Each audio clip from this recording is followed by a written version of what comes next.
tidak nampak sedang mengisi satu juga kemarin sempat sepotong.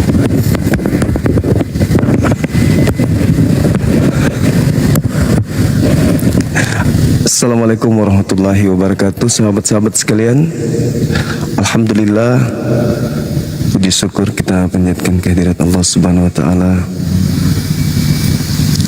berkat rahmat hidayah dan juga kesehatan, utamanya nikmat iman Islam yang ada pada diri kita, sehingga kita wajib hukumnya untuk senantiasa bersyukur kepada Allah yang telah menciptakan langit dan bumi, mengutus baginda Rasulullah Muhammad SAW dan mewahyukan Al-Quran sebagai pedoman akhir bagi umat manusia, sekaligus sebagai petunjuk sampai kepada jannah dan petunjuk menghindarkan manusia kepada neraka jahanam. Sahabat yang dimuliakan oleh Allah, salam serta taslim senantiasa kita curahkan kepada baginda Rasulullah Muhammad SAW, Nabi yang menjadi suri teladan kita pastinya, yang menuntun kita, yang memberi kemudian jaminan keselamatan kepada kita ketika beliau mengatakan, jaminlah aku 6 perkara maka aku jamin engkau surga. Kemudian legalitas dari Allah, barang siapa yang mengikuti Nabi Muhammad maka mereka akan disayangi oleh Allah Subhanahu wa taala, dosa-dosanya akan diampuni. Qul in kuntum tuhibbuna fattabi'uni yuhibbukumullah wa yaghfir lakum dzunubakum wallahu ghafurur rahim. Di Islam jalan keselamatannya itu jelas, jaminannya, legalitasnya, validasinya, pengesahannya itu dari Allah dan juga dari Nabi Muhammad SAW. Baik sahabat yang dimuliakan oleh Allah, hari ini saya mencoba untuk mengangkat sebuah tema terkait dengan nubuah, di mana Yesus mengatakan bahwa apabila Ruh Hamid itu datang maka dia akan memuliakan aku. Alhamdulillah, melalui baginda Rasulullah Muhammad SAW kita tahu bagaimana Roh Kudus datang kepada beliau, lalu mengajarkan kepada beliau bahwasanya Nabi Isa alaihissalam tidak sesuai dengan pemberitaan yang ada di kitab mereka yang mengatakan bahwa Kristus atau Yesus atau anak Maria itu mati dengan jalan kutuk oleh karena dosa-dosa mereka. Sedangkan di dalam Al-Quran begitu mulia beliau, dikatakan wa ja'alani mubarakan aina ma kuntu. Aku Nabi Isa adalah manusia yang diberkati oleh Allah di mana saja aku berada. Jadi ini adalah dua komponen pengajaran yang sangat berbeda. Ketika roh kebenaran yang datang kepada manusia setelah Nabi Isa, atau yang diterangkan dalam Yohanes 16 nomor 7, 8, 9, 10, tepatnya di 12 itu, beliau mengatakan bahwasanya ketika Roh Hamid itu datang maka dia akan memuliakan aku. Tergenapi ketika umat Islam diajarkan tentang Nabiullah Isa alaihi salam, manusia mulia terkemuka di dunia dan akhirat, ketika datang di tengah kaumnya tak sedikit pun tersentuh oleh fitnah yang ada yang berasal dari Islam kepada beliau. Beliau manusia suci, beliau diberkati dimanapun beliau berada. Wa ja'alani mubarakan aina ma kuntu. Nah ini yang kemudian bisa menyakiti hati saudara-saudara kita non muslim, karena ternyata di agama mereka didoktrin bahwa Yesus itu adalah Tuhan yang kudu mati dengan jalan kutuk di atas salib, disebabkan karena menanggung seluruh kemaksiatan, seluruh dosa-dosa para pendosa itu ada di pundaknya, sehingga itu bukan memuliakan, malah menghinakan, menganggapnya seperti seperti tempat penampungan dosa gitu ya kan ya. Tempat penampungan dosa itu artinya apa ya? Kalau kita sih di Islam tempat kumpulnya dosa itu ya di neraka kan gitu ya. Dan ternyata dosa-dosa mereka itu dilimpahkan kepada Tuhan mereka sendiri. Yang membingungkan kemudian ketika Tuhannya itu menebus, menebusnya kemana? Ini yang membingungkan mereka nanti. Karena kalau menebus itu artinya ya harus ada tempat menebusnya kan gitu. Oke, mana tahu sudah ada dari teman-teman non-muslim yang mau berdiskusi, waktu dan tempat kami persilakan untuk kesini, untuk naik ke atas. Kita membahas tema ini pelan-pelan. Silakan. Bismillah.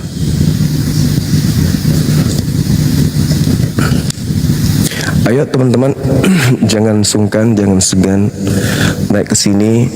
Kita bahas materi ini, materi yang sederhana sih sebenarnya, tapi dibutuhkan kejujuran dan dibutuhkan kemudian kecerdasan seseorang untuk mengurai materi-materi yang ada, baik dalam Al-Quran maupun di dalam Bible itu sendiri.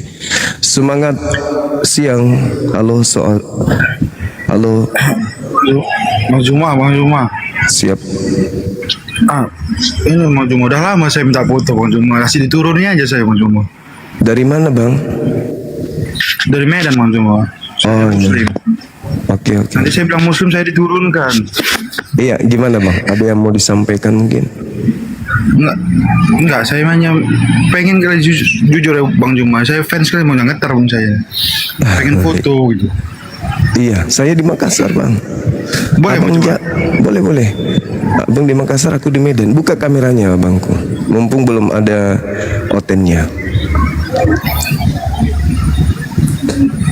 Oh, Masya Allah.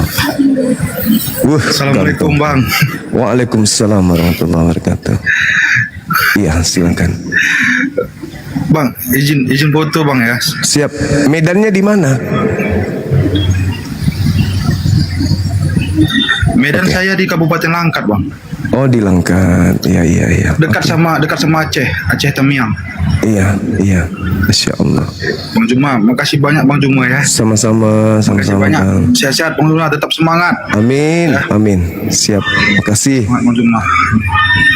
Ya, Assalamualaikum Bang Juma. Waalaikumsalam warahmatullahi wabarakatuh.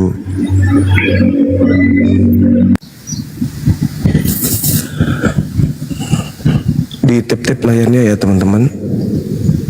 Di tap layarnya biar para penggawa-penggawa onten bisa masuk ke sini. Orang-orang hebat yang mengaku anak-anak dewa biar ke sini supaya kita berdiskusi dengan mereka, menjelaskan ya, polanya seperti apa sih sampai kok ada Tuhan yang kudu mati dengan jalan kutuk demi dosa-dosa para pendosa, kan gitu ya. Halo, assalamualaikum, selamat siang saudara Iqbal.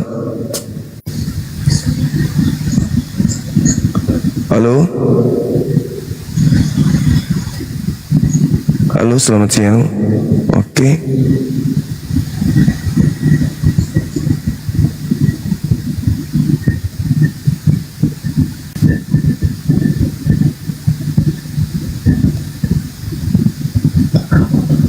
Halo, selamat siang, saudara Joseph. Iya. Selamat siang. Buka kameranya. Oke. Silakan.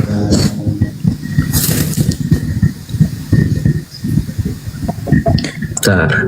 Yuk.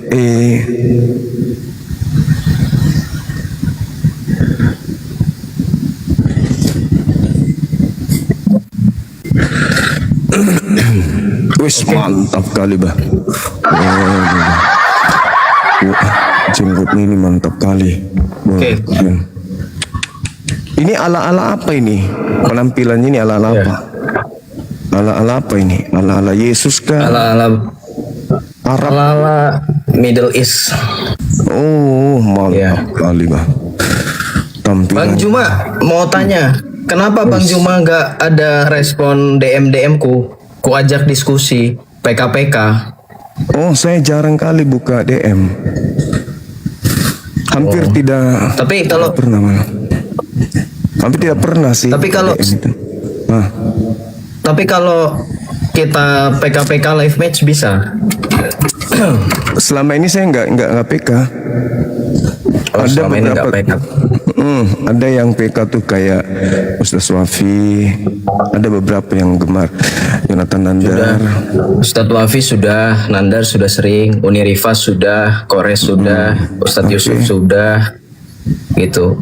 Bang Zuma, nggak bisa kah diskusi kita?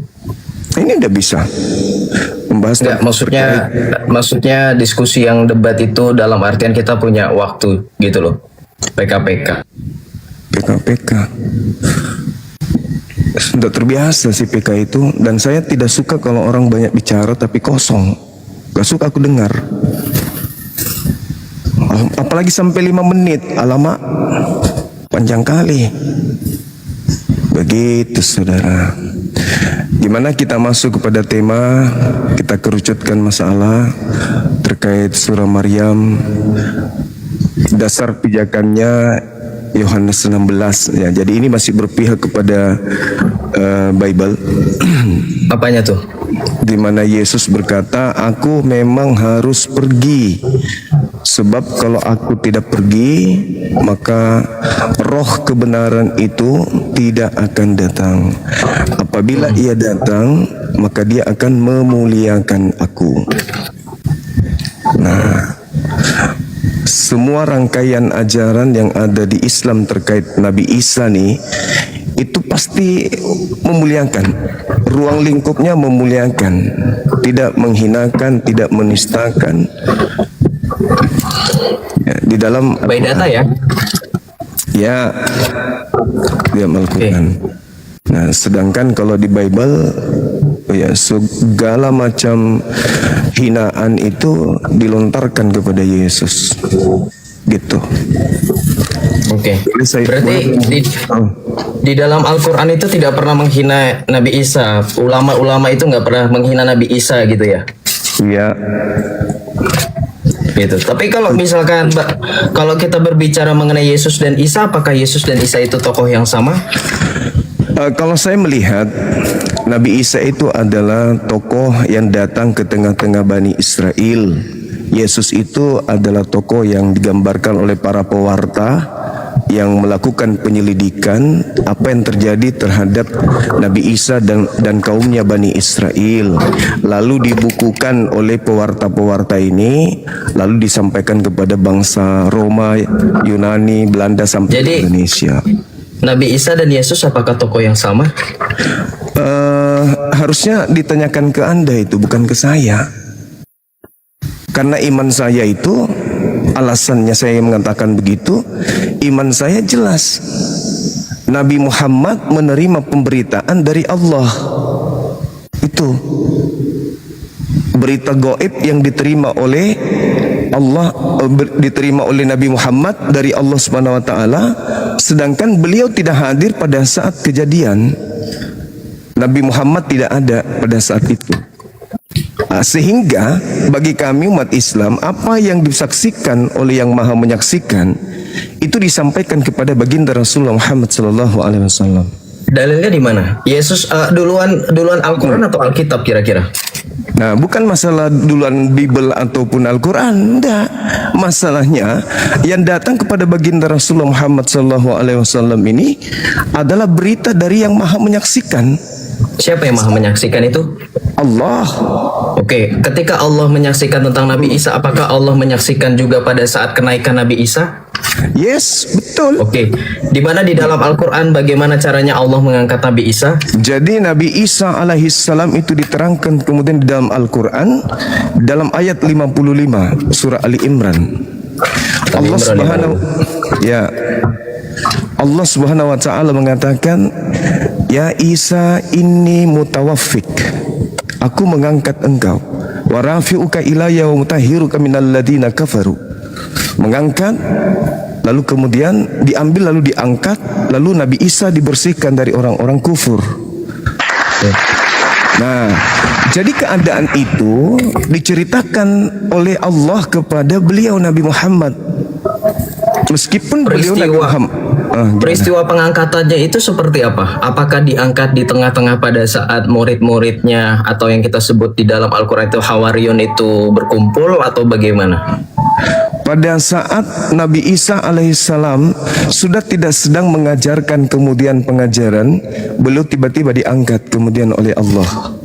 Oke, Bang Zuma dapat dari mana itu? Seperti Ya itu jelas, karena tidak ada diceritakan kemudian di dalam Al-Quran bahwa murid-murid menyaksikan kenaikan. Oke, Itu nggak kalau ada. Kalau begitu saya tampilkan datanya.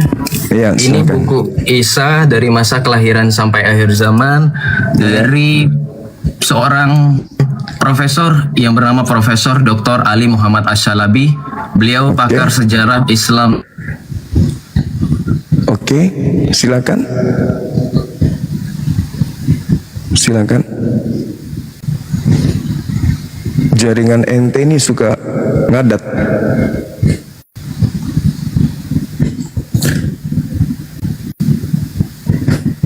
Halo? Halo? Cek, cek, cek. Halo? Halo? Oke, masih bisa? Sudah bisa ya? Oke. Oke. Nah, ini penerbitnya. Oke, saya langsung saja.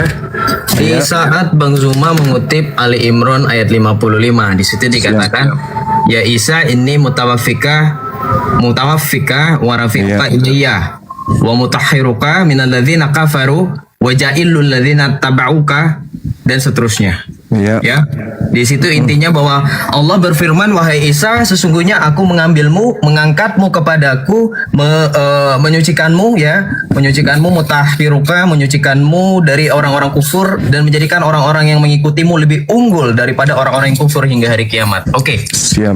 Yang tadi saya tanyakan ketika Allah mengangkat Nabi Isa, bagaimana kemudian Bang Zuma jawab, Allah mengangkat Nabi Isa dengan cara pada saat itu Nabi Isa tidak lagi mengajarkan ajarannya. Seperti itu ya, tidak lagi para Tidak lagi disaksikan sama sahabatnya. tidak lagi disaksikan. Sabar. Disebabkan karena di Al-Quran tidak ada ayat yang menerangkan, di Al-Quran ya, bahwa murid-murid menyaksikan beliau terangkat ke langit. Itu nggak ada. Oke, ternyata di dalam Profesor Dr. Ali Muhammad Asy-Syalabi tadi yang mengambil referensi dari Al-Qasas Al-Qur'ani Urud Waqa'i wa Tahlil Ahdath yang dinukil dari kitab tafsir Ibnu Katsir, ini dikatakan bahwa peristiwa terangkatnya Nabi Isa itu disaksikan, Bang. Nih, saya bacakan. Di Al-Quran nggak? Apakah abang hanya percaya Al-Quran aja, tidak percaya kepada tafsir ulama? Saya katakan di Al-Quran ada. Kalau di Al-Quran nggak ada, berarti abang nggak percaya? Ya, saya katakan di Al-Quran nggak ada. Iya, saya mau tanya dulu, kalau abang... Di Al-Quran, saya kan berbicara skala Quran. Ya, berarti hanya Quran. Saya nggak masuk ke tafsir. Kan saya mau, Anda kan bertanya, di dalam Al-Quran tidak dinyatakan para sahabat Hawariyun menyaksikan beliau terangkat ke langit. Titik. Lain cerita kalau kita bahas tafsir. Ah, gitu. Sekarang kita masuk ke tema. Ketika Al-Quran menerangkan bahwasanya Nabi Isa alaihissalam di dalam Al-Quran itu jelas, beliau mengatakan dalam surah Maryam bahwasanya dia diberkati wa ja'alani mubarakan ainama kuntu. Artinya tidak ada sisi, tidak ada ruang di mana Nabi Isa alaihissalam Jangan lari dulu, Bang. Saya mau bahas ini, kenaikan. ya, Menurut kita bahas Kiai- Al-Quran.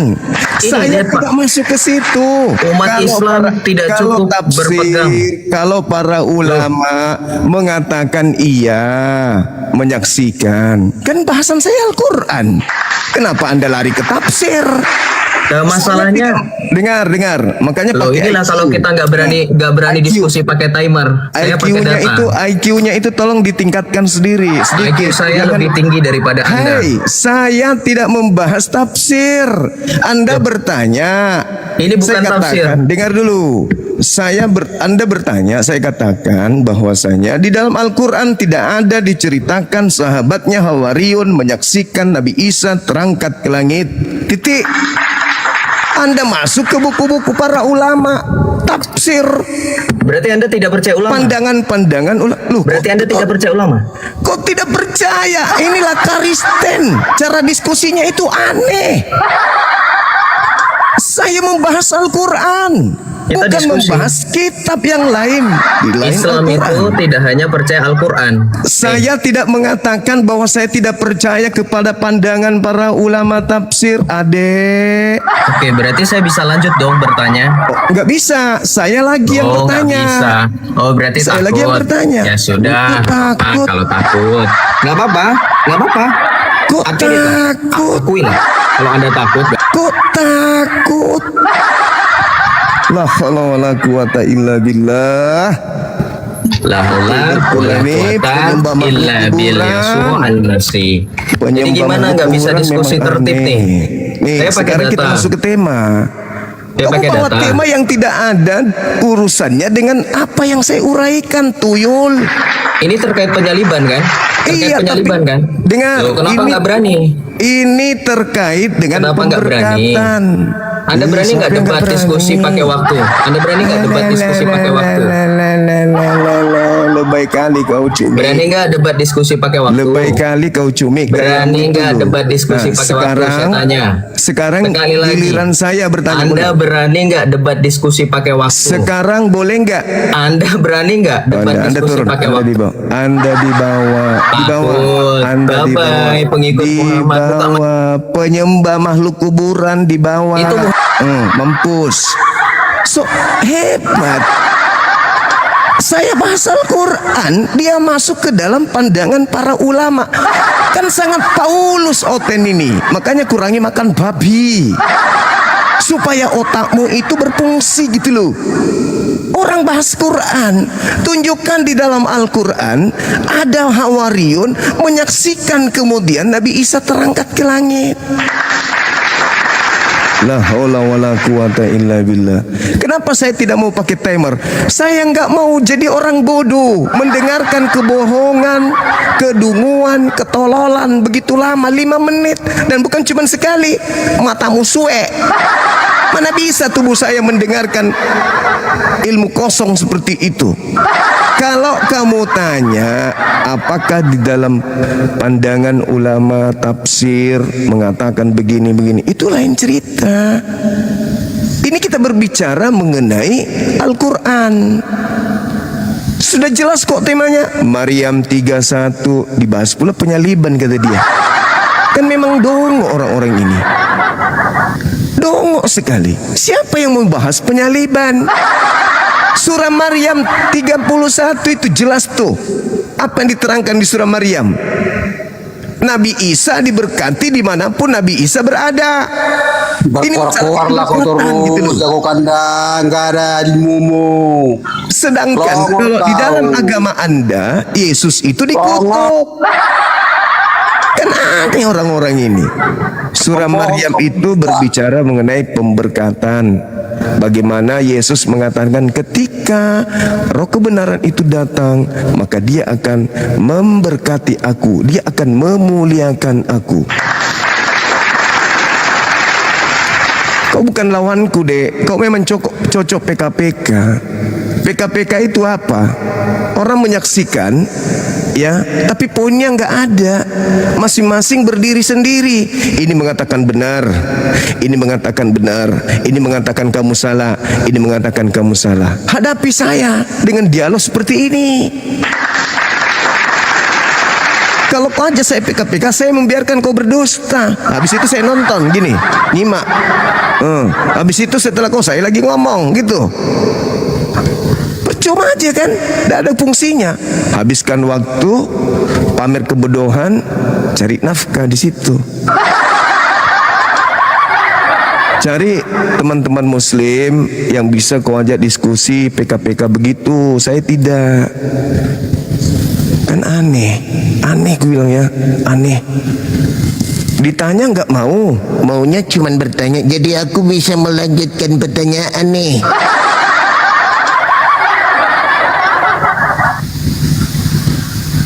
Kita berbicara tentang pemberkatan. Ketika roh kebenaran itu datang, maka dia akan memuliakan aku. Nah, kita lihat siapa yang datang setelah Yesus terangkat ke langit? Paulus, nabiku Nabi Muhammad. Nah, itu baru kita buktikan. Ini malah lari kemana-mana sok paten, mentang-mentang ilmunya ilmu Gramedia, sudah beli buku, dibelinya udah jago, kalau sudah beli buku kayak gitu.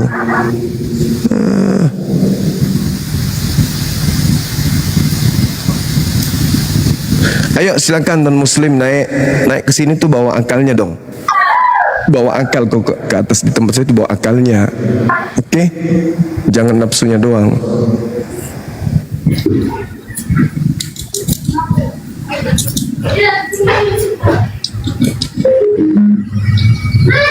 Bang, saya salah naik bang, turunin aja.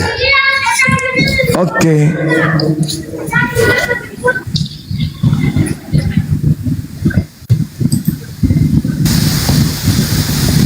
Sok ngotor pula tuh. Nah, inilah Edis, siapa lagi tadi namanya tuh, Joseph. Tak, kamu takut, kamu takut. Kalau orang-orang ini takut. Silakan yang non Muslim, yang Islam mohon untuk ini ya, untuk dibatalkan dulu permintaannya ya.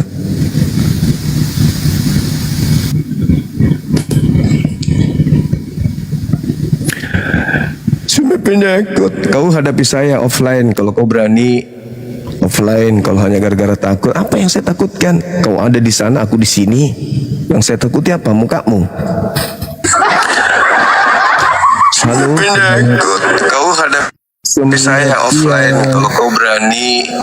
Halo. Offline. Semangat siang. Assalamualaikum. Waalaikum. Silakan Bang. Katolik atau Protestan? Halo. Yang Muslim mohon ya teman-teman, kita lagi puasa loh. Ngerti kan? Kita lagi puasa. Kalau puasa itu kita harus hemat tenaga, hemat segala-galanya kan. Kalau Muslim yang naik, buka komal aja kawan, buka komal, nyanyi ke atau dandutan ke atau apakah di situ. Halo selamat siang. Assalamualaikum. Waalaikumsalam. Dari mana Bang? Katolik, Protestan? Protes bang. Protes. Oke. Bagaimana Anda menyikapi tema saya ketika Yesus mengatakan di pesan terakhir? Pesan terakhirnya. Kalau lari dari tema apa bang? Ini ada tema. Ketika Kalau Yesus, saya mau bertanya sendiri bang, pendalaman agama bisa bang? ketika kemudian Yesus berpesan kepada muridnya di detik-detik terakhir dia ingin terangkat, beliau mengatakan bahwa penggantinya nanti akan memuliakan dia. Nah, ada dua yang datang setelah beliau. Yang pertama Paulus, yang kedua adalah Nabi kami Nabi Muhammad SAW. Kan gitu. Kenapa ketawa Bang? Enggak, saya ketawa bang. Dari dua yang datang itu bang, dua praktek yang berbeda di lapangan yang terjadi bang. Iya memang, makanya Yang kita satu, bahas. Makanya kita kebaikan yang bahas. satu bang. Makanya dibahas, Abang. Makanya kita bahas. Setelah Yesus, ajaran berikutnya apakah Islam atau Kristen? Begitu Bang. Oke ya. Nah, Paulus di dalam suratnya mengatakan Yesus mati dengan jalan dikutuk gitu loh. Sedangkan Nabi Muhammad di dalam Al-Quranul Karim mengajarkan Nabi Isa ini itu diberkati dimanapun beliau berada. Itu jelas dalam Al-Quran. Wa ja'alani mubarakan aynama kuntu. Jadi di dalam ajaran Islam tidak diajarkan kalau Nabi yang datang di tengah kaumnya Bani Israel itu ditampar, ditonjok, diludahin, ditelanjangin, digantung, ditombak, dibunuh dan seterusnya. Apalagi dikutuk gitu Bang. Nah, kenapa di agama Anda, di agama Protes itu malah diajarkan Yesus itu dikutuk? Itu gimana itu Bang? Kok bisa? Katanya setelah dia kebenarannya, roh kebenaran itu akan datang memuliakan dia. Kok setelah dia malah kok aneh gitu loh. Silakan. Yesus terkutuk bang. Di dalam ajaran Galatia 3 nomor 13. Terkutuk. Ya. Ajaran yang dibawa Yesus terkutuk nggak? Paulus yang mengatakan itu, makanya saya heran. Enggak, saya mau tanyakan sama abang kan gitu. Abang kan Kalau ajaran Yesus, kalau ajaran Yesus tidak membuat orang terkutuk, kenapa diturunkan, Bang? Naik lagi, Bang, naik lagi. Kita harus melawan orang yang bodoh, sombong, supaya kita tundukkan. Saya tidak mau melawan yang sok tahu tapi tidak ilmu. Silakan dinaikkan lagi. Abang yang tadi, aduh, gimana ya? Apa sih maunya ini, teman-teman?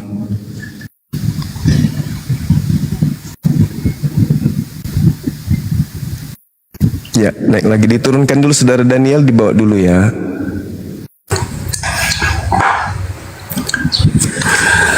Oke, silakan. Saya bukan di sini cari gara-gara kok diturunkan ke Kalau ajaran Yesus, setahu saya membaca Bible, ajaran Yesus itu tidak menghantarkan manusia sampai dikutuk, apalagi dirinya dikutukkan. Malah dia mengatakan, aku dikasihi dimanapun aku berada. Tuhan senantiasa menyertai aku. Di dalam Yohanes 8:29, dimanapun beliau berada selalu kemudian Tuhan mengasihi beliau. Yohanes 8 nomor 15, 16, 17 juga begitu adanya. Tiba-tiba setelah dia terangkat ke langit, muncul ajaran Paulus yang mengajarkan bahwa dia mati dengan jalan kutuk. Begitu, Bang. Kok bisa? Paulus ini dapat ilmu dari mana kalau Yesus itu mati dengan jalan kutuk? Silakan.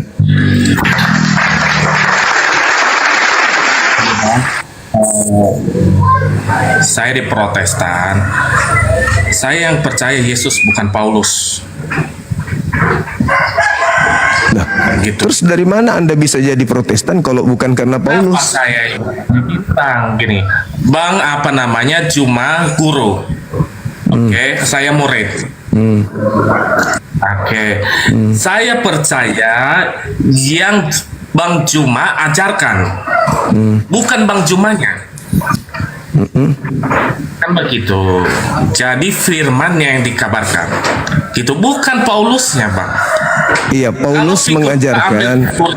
Paulusnya orang yang apa dulu? Sadis. Paulusnya mengajarkan Yesus itu mati dengan jalan kutuk. Pertanyaan saya, dari mana, siapa yang mengajarkan Paulus kalau Yesus ini mati dengan jalan terkutuk? Bingung. Kalau saya tanyakan, nggak ada dalilnya gitu. Dari mana lagi saya mau tanya kenapa si Paulus nggak ada? Galatia 3 nomor 13, Paulus mengajarkan Protestan. Jadi Galatia itu kan semua kesaksiannya Paulus. Nah, sekarang saya tanya sebagai pengikutnya, dari mana Paulus ini memfitnah Yesus? Dari mana? Dari mana pendiri agama Protestan mengajarkan Kristus mati dengan jalan kutuk? Gini, intinya gini, Bang, yang saya mau tanyakan sama Bang Juma. Ya, ya. Yesus kan terkutuk. Kata Apakah Paulus. caranya terkutuk? Kata Paulus, jangan dulu. Yesusnya dulu yang kita bahas. Kenapa Yesus difitnah mati dengan jalan kutuk? Gitu loh. Ayo. Ayo. Ayo. Dari mana Paulus pendiri Protestan ini mendapatkan fitnahan terhadap Yesus? Ayo. Apa taunya Abang bahwasanya Yesus difitnah gitu? Apa taunya Abang? Paulus Apa dasarnya, mengatakan Yesus mati dengan jalan kutuk. Itu fitnahannya. Gitu loh. Aduh, ditombak nih. Kalau sudah keok begitu baru diturunkan. Begitu, saudara. Kalau dia tidak mau kita arahkan ke tema, diturunkan. Gitu. Mencret kan, mencret. Paulus memfitnah Yesus. Kalau Yesus itu mati dengan jalan kutuk. Sedangkan Yesus mengatakan apabila roh kebenaran datang, dia memuliakan, bukan memfitnah.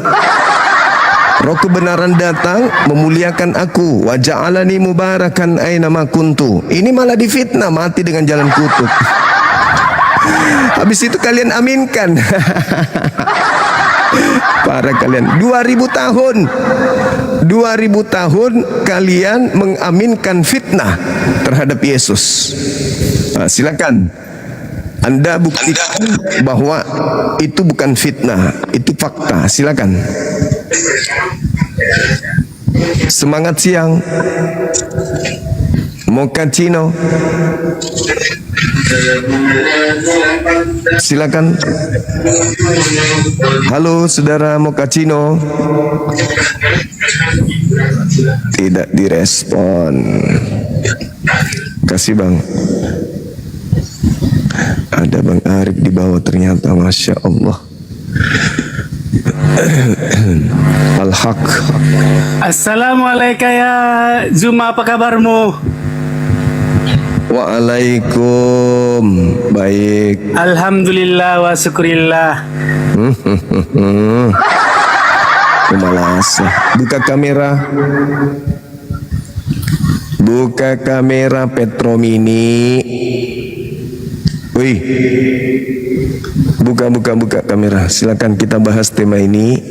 Kenapa Paulus memfitnah Yesus kalau Yesus mati dengan jalan kutuk? Padahal Yesus memberikan pengajaran kepada pengikutnya. Dia pergi, penggantinya datang memuliakan dia. Gitu. Nabi Muhammad memuliakan beliau. Wa ja'alani mubarakan aina ma kuntu. Nabi yang datang lahir tanpa ayah diberkati dimanapun dia berada. Artinya tidak ada di dalam kehidupan beliau itu sempat dikutuk. Nah, Paulus setelah datang malah mengutuknya. Berarti dia tidak memuliakannya. Sekarang pertanyaannya, dari mana ilmunya Paulus sampai Yesus yang mengatakan ketika roh kebenaran datang memuliakan aku, malah Paulus bukan memuliakan, malah memfitnah kalau Yesus itu mati dengan jalan kutuk dan kau aminkan. Saya jawab. Silakan. Saya jawab. Silakan. Alhamdulillah. Dari mana ilmunya Paulus? Buka Dari kamera. Allah Buka. Subhanahu wa taala. Buka Dari kamera. Allah Subhanahu wa taala. Dia mulutmu. Buka. Kamera, Buka kau jangan kamera. angkat-angkat kamera. Buka kamera. Cuma, pengecut kamu. Kamu hanya berani sama orang lain. Hadapi saya. Kamera. Saya jawab. Saya buka jawab. kameramu. Hadapi Dia mulut, saya. saya jawab. Buka Lihat, kamera. si Bahlul ini kelenjarkan Buka guru. kamera. Buka kamera. Kalau kau ada ilmu, buka kamera. Sederhana kok itu. Buka kamera. Kau jelaskan ke saya. Gitu. Saya jawab. Saya Ya, jawab. buka kamera Ilmunya dulu. penting. Buka Innallah ya kamera dulu. Buka kamera dulu. Buka huwa kamera inna dulu. huwa rabbil alamin wa innani huwa Buka kameramu kandang dulu. Buka kamera. Jangan Bahlul. Katanya dia sastra Arab, teman-teman. S3 sastra Arab kata dia kan. Ini si Petromini, manusia tak bertulang. Aneh. Makhluk yang dikutuk Paulus malah dituhankan. Ini lagi si bak surat ini, bisa nggak buka kamera dia?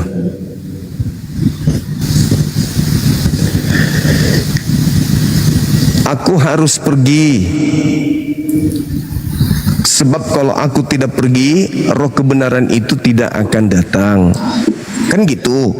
Ketika roh kebenaran itu datang, dia akan memuliakan aku. Nah, Ya, apa kabar Jumpa? Lama tak bersua kita. ya buka kameranya. Ya gimana kau Buka kamera bang, buka kamera. Santai aja, santai, relax. Halo, assalamualaikum Bang Zuma. Waalaikum.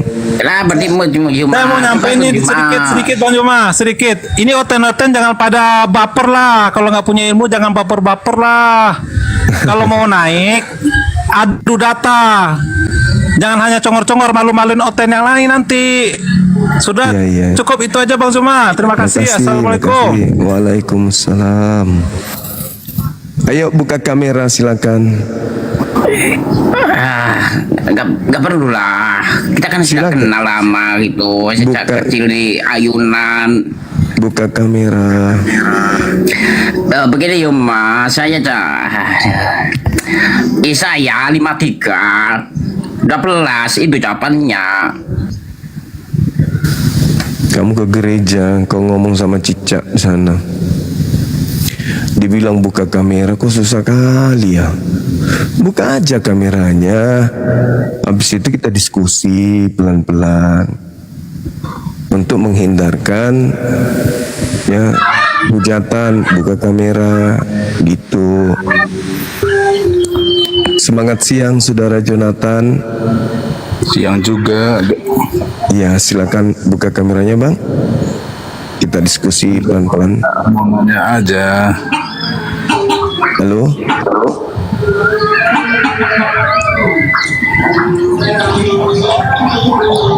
Silakan.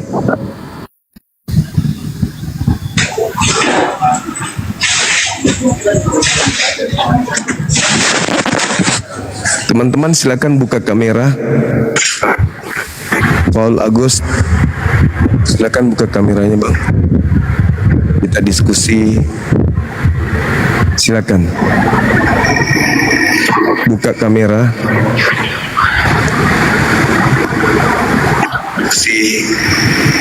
Buka.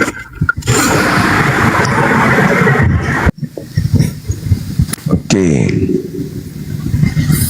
Saudara-saudara non-muslim, kalau ke atas silakan buka kamera. Kita bahas Al-Quran versus Bible. Cakupannya terkait siapakah yang memuliakan Yesus setelah kedatangan dua manusia, Paulus, Nabi Muhammad. Yang datang kepada Nabi Muhammad ruah, yang datang kepada Paulus juga ruah. Nah, di antara kedua manusia ini, siapa di antaranya yang memuliakan? Gitu maksudnya. Silakan naik, gak usah malu-malu, buka aja kameranya. Kalau mau pakai masker, silakan pakai masker.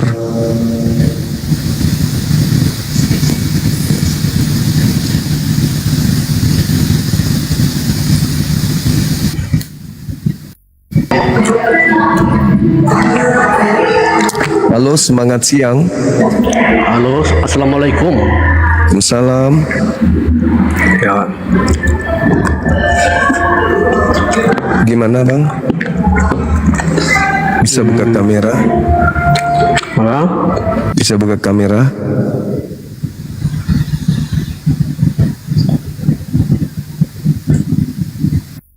Halo? Halo saudara manajer tambang. Silakan buka kameranya bang.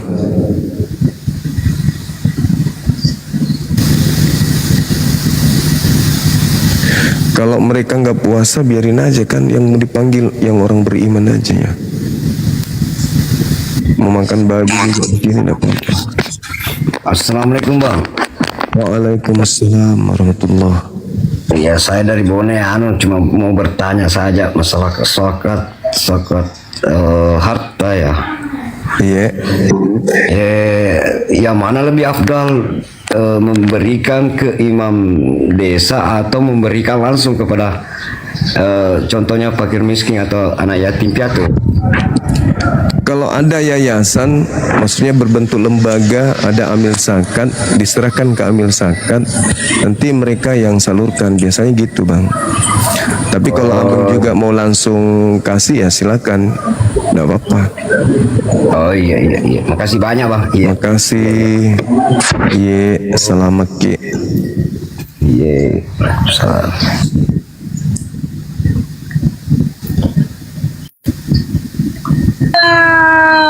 Halo, assalamualaikum, Bang Juma. Semuanya Bang Juma. HP. Halo. Udah nggak usah yang kamera itu tutup aja, Kang Ju, turunin Kang Juma. Sampai Kang Juma ya, assalamualaikum. Waalaikumsalam warahmatullahi wabarakatuh.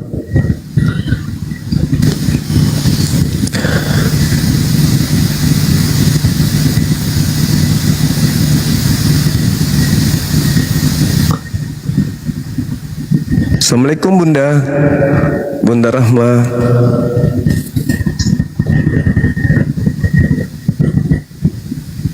Halo, assalamualaikum. Waalaikumsalam warahmatullahi wabarakatuh. Kenapa dinaikkan Gerunda? Oh, Bunda minta permintaan tadi. Tidak Eko dong, tidak. Ada buktinya, ada di atas. Masa lewat jendela lagi masuk? Kurang magat. Iya. Makasih Bun. Halo, semangat siang. Semangat siang, Saudara Paruka. Semangat siang Bang. Banyak yang mau naik. Sahabat dibawa banyak mau naik. Begitu naik cuman diam-diam baik.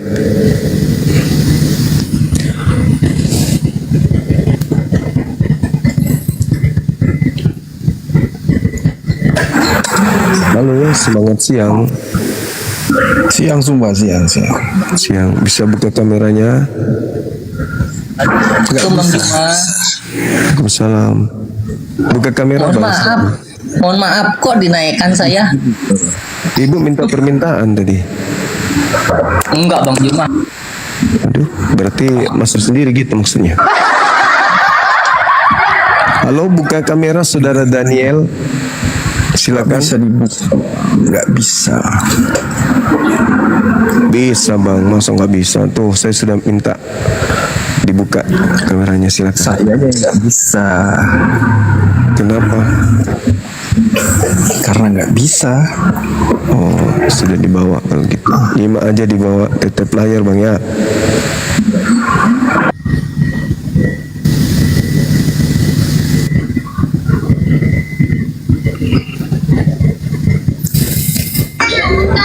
Shalom, selamat siang, assalamualaikum. Waalaikumsalam. Selamat siang, silakan. Dari Protestan atau dari mana ini? Protestan, tapi abang saya tidak bisa buka kamera. Karena Sedangkan abang punya hati tidak buka untuk damai sejahtera, selalu ada kebencian. Jadi mohon maaf ya. jadi gimana dong? Kami tidak diajarkan untuk saling membenci, kami ajarkan untuk saling damai sejahtera dalam hati. Oh iya. Setelah Beda-beda Indonesia keyakinan, merdeka jadi biar tapinya ya. semua aman. Setelah Iya, Indonesia merdeka, baru kalian merasakan damai ya. Andai kalian kan ya, sekarang sudah mengatakan, oh kami ini adalah damai sejahtera. Damai sejahtera itu Islam. Kalau Kristen pengikut Kristus yang keluar dari kubur, beda. Kelas kita beda, pengikut makhluk kuburan dengan damai sejahtera beda.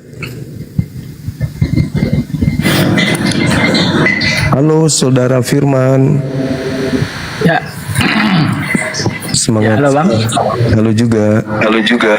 Katolik, Protestan. Protestan Bang. Oke, silakan buka kameranya Bang. Kita diskusi baik-baik. Boleh saya Bang? Gimana? Mau saya buka kamera. Tapi saya minta juga abang juga buka masker Bang. Nggak usah, ngapain buka masker? Loh, jadi jangan cuma hanya kami aja mau ingin buka kamera, sementara abang nggak buka masker, yang mana itu? Ya sudah, pakai masker aja. Silakan. Loh, yang adil lah. Ya adil, Anda pakai masker. Loh, selama ini abang nggak pernah buka masker, jadi yang adil loh. Jadi jangan cuma hanya kemauan abang aja. Saudara pakai masker. Astagfirullahaladzim, ya Allah, ini ikut Paulus kok susah kali dia diajari. Pakai masker aja. Pakai masker. Buka. Ngapain pakai masker? Secara terbuka aja nampak wajah. Kenapa rupanya? Lah. Nah, susah kali dibilang. Buka Abang itu kamera. Buka kameranya. Kita diskusi. Buka kamera. saya mau. Ya Buka kamera sudah. saya mau. Diskusi oke. Tapi buka dulu maskernya Bang. Jadi Anda di kita gereja tahu- aja, cuci kloset sana. Jangan di sini, itu aturan komal saya. Kalau Anda Bunda Rahma minta permintaan lagi, Bunda Rahma. Gimana, Bun? Berarti teman-teman juga terkadang memang tidak sadar ya minta permintaan, karena Bunda Rahma pun minta sudah 2 kali. Jadi nggak bisa memang kita salahkan teman-teman kita. Kadang salah tekan berarti. General, semangat siang. Semangat siang. Halo. Semangat siang.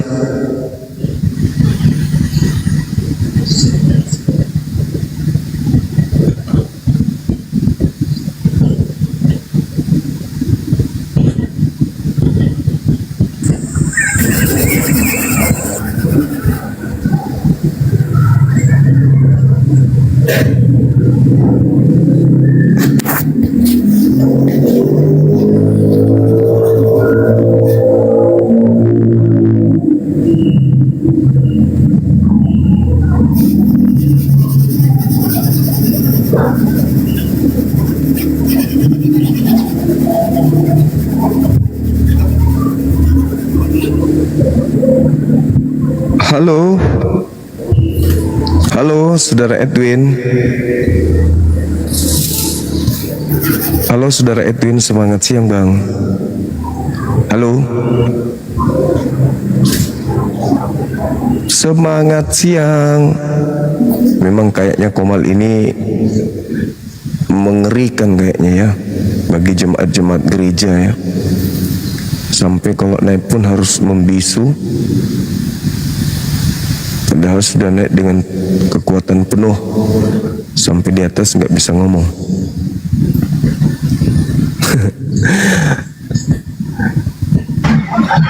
Halo, semangat siang. Assalamualaikum warahmatullahi wabarakatuh. Kepencet bang, tap ya. Ya banyak yang kayak gitu. Makasih ya bang. Allahu Akbar. Waalaikumsalam warahmatullahi wabarakatuh. Makasih. Masya Allah. Teman-teman kita lagi bekerja di bawah. Tip layar. Salah tekan beliau. Halo Saudara Ciput. Semangat siang. Selamat siang, Bang Juma. Siap. Katolik Protestan bang.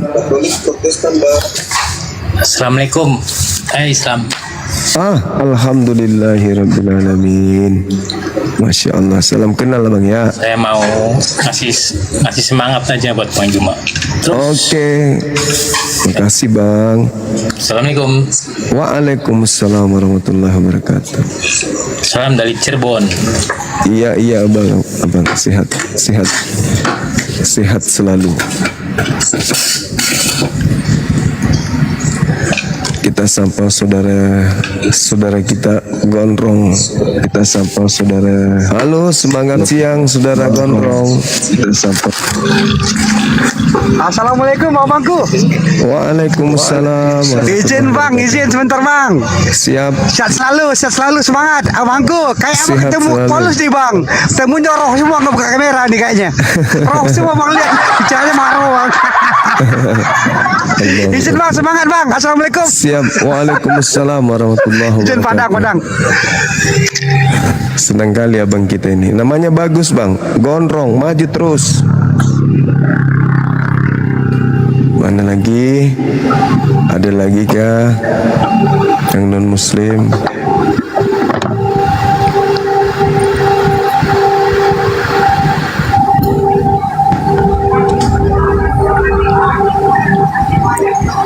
Semangat siang. Halo. Saudara, semangat siang. Gak ada lagi. Moderator juga udah pergi. Kita kerja sendiri. Ini kita pilih dipilih. Banyak yang minta permintaan. Salah tekan kayaknya ya.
kamu berjanji dan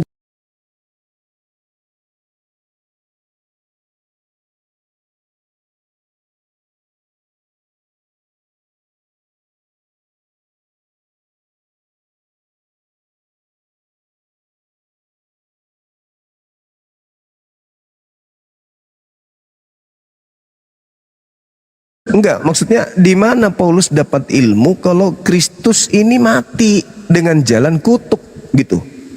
Ini ilmunya Paulus dari mana? Oh, pemahamannya bang ini terbalik nih. Kalau saya sebagai Kristen, ya, saya biasa aja, nggak mendalami inilah, nggak mendalami apa Alkitab secara apa namanya teologi, ya. Jadi maksudnya itu Yesus itu apa namanya masuk ke penyaliban begitu. Itulah yang pada dimaksud. pemahaman bahwa penyaliban pada masa itu adalah orang-orang yang jahat dikutuk begitu. Kenapa Yesus difitnah segitu parahnya gitu, bahwa Kristus menebus Kristen dari kutuk hukum Taurat. Ini Paulus dapat ilmu dari mana? Oh, maksud Bang Zumba bahwa Yesus nggak ikut penyaliban berarti ya? Maksudnya gitu ya? Sehingga Yesus itu kan harusnya dimuliakan, bukan dihinakan. Kan dia mengatakan, aku harus pergi, setelah aku pergi akan datang roh kebenaran. Roh kebenaran ini kerjanya memuliakan aku, bukan malah mengutuk aku gitu loh. Kayaknya roh kebenaran ini apa ya? Pemahamannya kayak beda nih. Apa nih? Iya, kalau yang datang kepada Paulus itu roh kebenaran, kenapa ngajarin Paulus menghujat Yesus? Karena setahu kita dalam baca Bible, yang menginginkan kebinasaan terhadap Paulus itu cuman iblis. Begitu saudara. Paulus dapat ilmu dari mana gitu? Karena gini bang, dasar pemahaman itu adalah penyaliban. Itulah dasar pemahamannya Paulus juga. Iya. Kalau abang nggak percaya penyaliban, nggak akan nyambung bang. Lah, bukan masalah nyambung atau tidak nyambung. Yang saya tanya, kan setelah Yesus yang datang roh kebenaran. Oh, lanjut lagi, ya oke. Roh kebenaran. Kalau nggak salah itu Roh Kudus ya. Ya, katanya sih Roh Kudus gitu. Dijanjikan loh. Terus kenapa kalau yang datang kepada Paulus itu roh kebenaran, kenapa memfitnah Yesus gitu loh maksudnya? Difitnahnya apa tuh? Yesus dibilang mati dengan jalan kutuk. Itu bang. Jadi Paulus ini memegang teguh bahwa itu bagian dari penyaliban. Kutuk itu adalah bagian dari penyaliban. Iya, justru karena itu kenapa Yesus penyaliban, jadi nggak nyambung gitu loh. Iya, kenapa mesti Yesus yang difitnah? Kenapa enggak yang disalib itu pendosa? Kenapa harus Yesus? Nah, itu bagian dari proses itu. Proses penugasan Tuhan itu. Proses fitnah gitu. Proses fitnah. Kita sapa dulu Saudara Kapten. Semangat siang. Halo. Semangat siang. Itulah bang. Begitu. Semangat siang bang. Sabar dulu. Semangat siang Saudara Kapten. Selamat siang Bang Sum. Iya, dari mana bang? Dari Papua. Katolik Protestan? Nah, itu Bani. Om Suma, saya Kristen, tapi saya Islam, bisa Kristen, bisa Muslim juga bisa. Wih, apa itu? Lucu tuh bang. Kenapa Bang Suma saya bilang saya bisa Kristen, bisa Muslim, karena saya ada di tengah-tengah saudara-saudaraku, sahabat-sahabatku kan banyak yang Muslim begitu. Iya. Oke. Baik. Saudara Erwin, semangat siang. Ini sudah 2 kali naik Saudara Erwin, tidak ada suara juga. Jadi kembali lagi ke tadi, fitnahan ini maksudnya, fitnahan Paulus ini kok sampai segitu parah kepada Yesus? Bahwa Yesus dikutuk ya? Iya. Melalui penyaliban toh maksudnya kutuknya itu. Iya, melalui penyaliban dan seterusnya. Kan yang sejatinya yang disalib itu adalah orang yang dikutuk Elohim. Bang, bertanya dulu. Bang Zumba nggak percaya Yesus naik ke surga. Kenapa? Secara harfiah percaya Yesus naik ke surga. Bang Zumba naik ke percaya langit, naik ke langit dia naik ke surga, ke langit. Ke langit kah kemana lah? Percaya naik gitu. Percaya diangkat oleh tidak percayanya karena dia harus mati dulu. Oh iya, itulah bedanya Bang. Jadi kutuk itu bagian dari penyaliban itu. Bahwa inilah yang jadi masalah. Kenapa Yesus harus dikutuk gitu loh. Itulah yang kita bahas ini. Kenapa sih harus dikutuk? Kenapa? Kenapa enggak yang dikutuk aja orang-orang berdosa itu? Karena Yesus mengatakan dalam Yohanes 7:49, orang yang tidak mengenal Taurat itulah yang terkutuk. Gitu. Masa justru Yesus yang dikutuk? Siapa sih? Kristennya di situ intinya Bang. Iya, inti kekristenan, inti fitnah Kristen itu di situ. Oke. Jadi masalahnya gimana? Ya, saya bertanya dari mana Paulus mendapatkan ilmu tentang fitnahan bahwa Yesus itu adalah orang yang mati dengan jalan kutuk. Masih muter-muter kan? Nah, muter-muter lagi. Saudara Erwin, silakan buka kamera saudara. Kutuk itu Bang, itu bagian dari proses penebusan dosa Yesus Kristus. Aduh, itu kan fitnah. Justru itulah yang sedang kita bahas. Dari mana fitnahan kalian ini muncul? Coba, orang suci, manusia mulia yang dikasihi, yang harusnya diutus untuk dipercayai, malah dipantek. Inilah yang sedang kita bahas. Gitu saudaraku. Itu iman Kristen. Ya, itu iman Kristen Bang. Iya itu dia makanya. Sorry saya turunkan. Bisa kan kamu ngomong ngotot? Iya kan? Disuruh buka kamera ndak mau. Ngotot bisa jago. Tanpa ilmu lagi.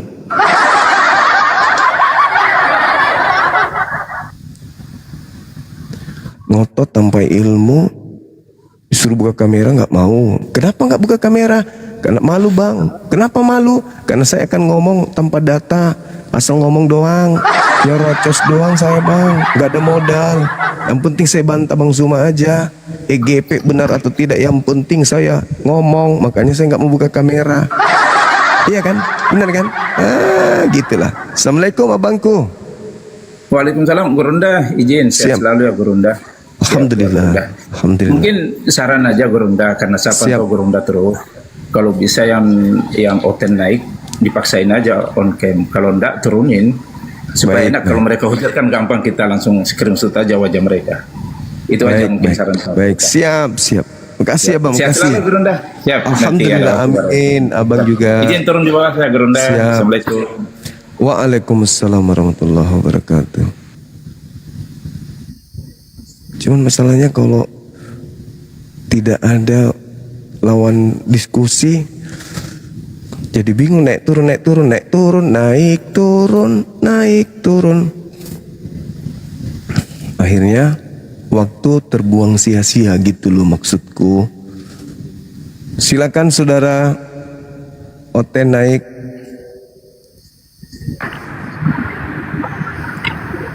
Halo, semangat. Juma. Waalaikumsalam. Begini Bang Juma, sekarang kan hari Minggu, yang buat bobotnya masih di gereja nyanyi-nyanyi. Yang nonton ini, yang ini. Iya, betul. Benar. Nah itu dia kan, kalau masih ada Oten, meskipun tidak buka kamera, kita masih diskusi. Nah kalau begini kosong, naik turun. Mauku, aku tetap diskusi dengan Oten yang tidak buka kamera, moderator naikkan yang lain. Mana tahu setelah ada yang buka kamera, kita turunkan Oten yang tidak buka kamera. Gitu. Yesus dari tiang jemuran. Walah.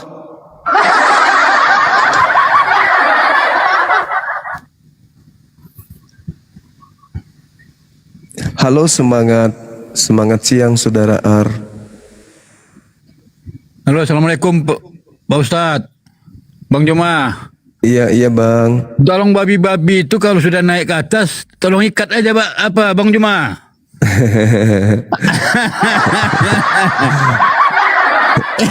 Iya. Ikat, jangan lepaskan lagi. Jumpa lagi Mon. Iya. Iya. Lucu abang ini. Iya itu aja. Assalamualaikum. Waalaikumsalam warahmatullahi wabarakatuh. Nah kan, ya kan. Gitu aja kita sampai jam 5 sore nanti. Gitu aja terus.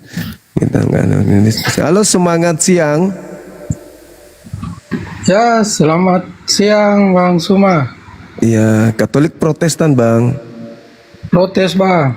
Oke, saudaraku, thank you. Jumpa lagi kita. Kemarin perasaan jumpa ya kita ya. Tadi kemarin malam itu jumpa Bang, tapi enggak. Oh siap, betul. Iya, cuma berapa detik. Oh kenapa bisa? Nggak tahu Bang, moderatornya mungkin saya yang diturunkan. Oh. Atau jaringan untuk. Iya. Oke. Dengan topik yang berbeda ini Bang. Siap. Kalau di Al-Quran, wa ja'alani mubarakan aina ma kuntu. Sahabat Marsha, syukran. Kalau di dalam Bible kebalikan. Padahal Yesus mengatakan, aku harus pergi. Yohanes 16 tuh. Sebab kalau aku tidak pergi, maka roh kebenaran itu tidak akan datang. Dan kalau dia datang, dia akan memuliakan aku. Nah, Yesus tuh terangkat tuh. Yesus, entah itu karena disalib, entah itu karena tanpa disalib, terangkat dia ke langit. Berarti yang datang setelahnya adalah roh kebenaran. Nah, roh kebenaran tentu mengajarkan kebenaran dan memuliakan Yesus. Tapi kalau roh kebenarannya datang kepada Paulus, kenapa Paulus mengajarkan Yesus mati dengan jalan terkutuk? Gitu loh, katanya memuliakan. Anggaplah roh kebenarannya ada kepada Paulus, tapi kenapa dia mengatakan Yesus itu mati dengan jalan kutuk, menebus semua dosa orang-orang jahat, semuanya ditanggung sama dia. Kenapa bisa Yesus akan jadi tempat sampah pembuangan gitu? Katanya harus dimuliakan. Kenapa malah dihinakan? Silakan. Di mana Paulus mengatakan itu Bang? Galatia 3 nomor 13. Bisa dibacakan. Kristus telah menebus Kristen pengikutnya dengan dari Setahu saya tadi saya baca tidak ada Kristus telah menyebutkan Kristen. Karena setahu saya itu Bang, dalam Alkitab tidak pernah disebutkan Kristen Bang. Jadi tolong ada beberapa kali disebut Kristen. Kristus telah menebus kita. Kita kan masuk Bang Suma juga di situ kan. Enggak lucu kalau iya kalau abang bilang terserah, yang penting jangan kan cuma Kristen aja, kan cuma Kristen. Kami tidak. Ya Bang, saya tahu. Kita bagi yang percaya. Oke. Kristus telah menebus pengikut Paulus dengan jalan menjadi kutuk, dari kutuk Torah dengan jalan menjadi kutuk karena pengikut Paulus. Sebab ada tertulis. Saya kebetulan tidak bawa Bibel karena saya kebetulan tidak di rumah. Bisa ditunjukkan ayat Bibelnya Kak? Karena ini saya rasa berat itu. Asumsinya beda ini Bang. Pakai ayat Alkitab yang dikutip oleh Bang Suma. Ini agak berbeda. Galatia 3 nomor 13. Kristus telah menebus pengikut Paulus dari kutuk hukum Taurat dengan jalan menjadi kutuk karena pengikut Paulus, sebab ada tertulis, terkutuklah orang yang mati digantung di atas tiang salib. Siapa itu yang digantung? Yesus. Pertanyaannya, dari mana Paulus mendapatkan pengajaran kalau Yesus mati dengan jalan kutuk? Dari mana Paulus mengajarkan itu? Itu loh Bang. Jadi begini Bang, itu perkataan itu, ada saya tanya, perkataan itu perkataan terkutuklah apa tadi? Terkutuklah yang perkataan. Ya, Kristus mati dengan jalan kutuk.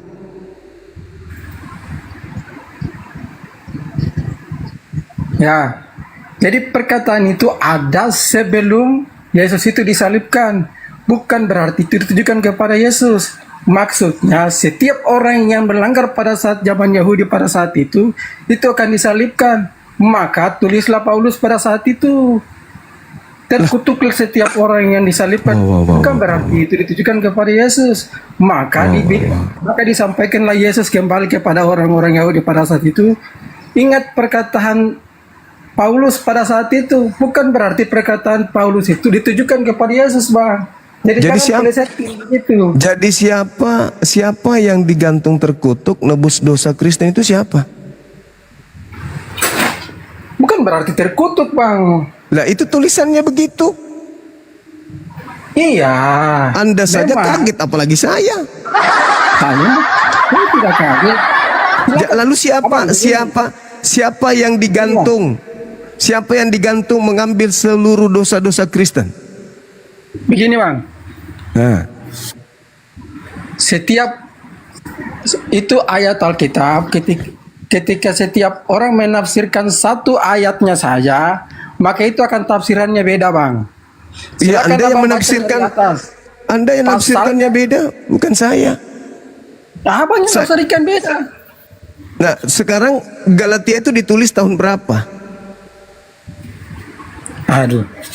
Kalau abang tanya begitu, saya bukan apologet, Bang. Nah, makanya jangan mentafsirkan bebas.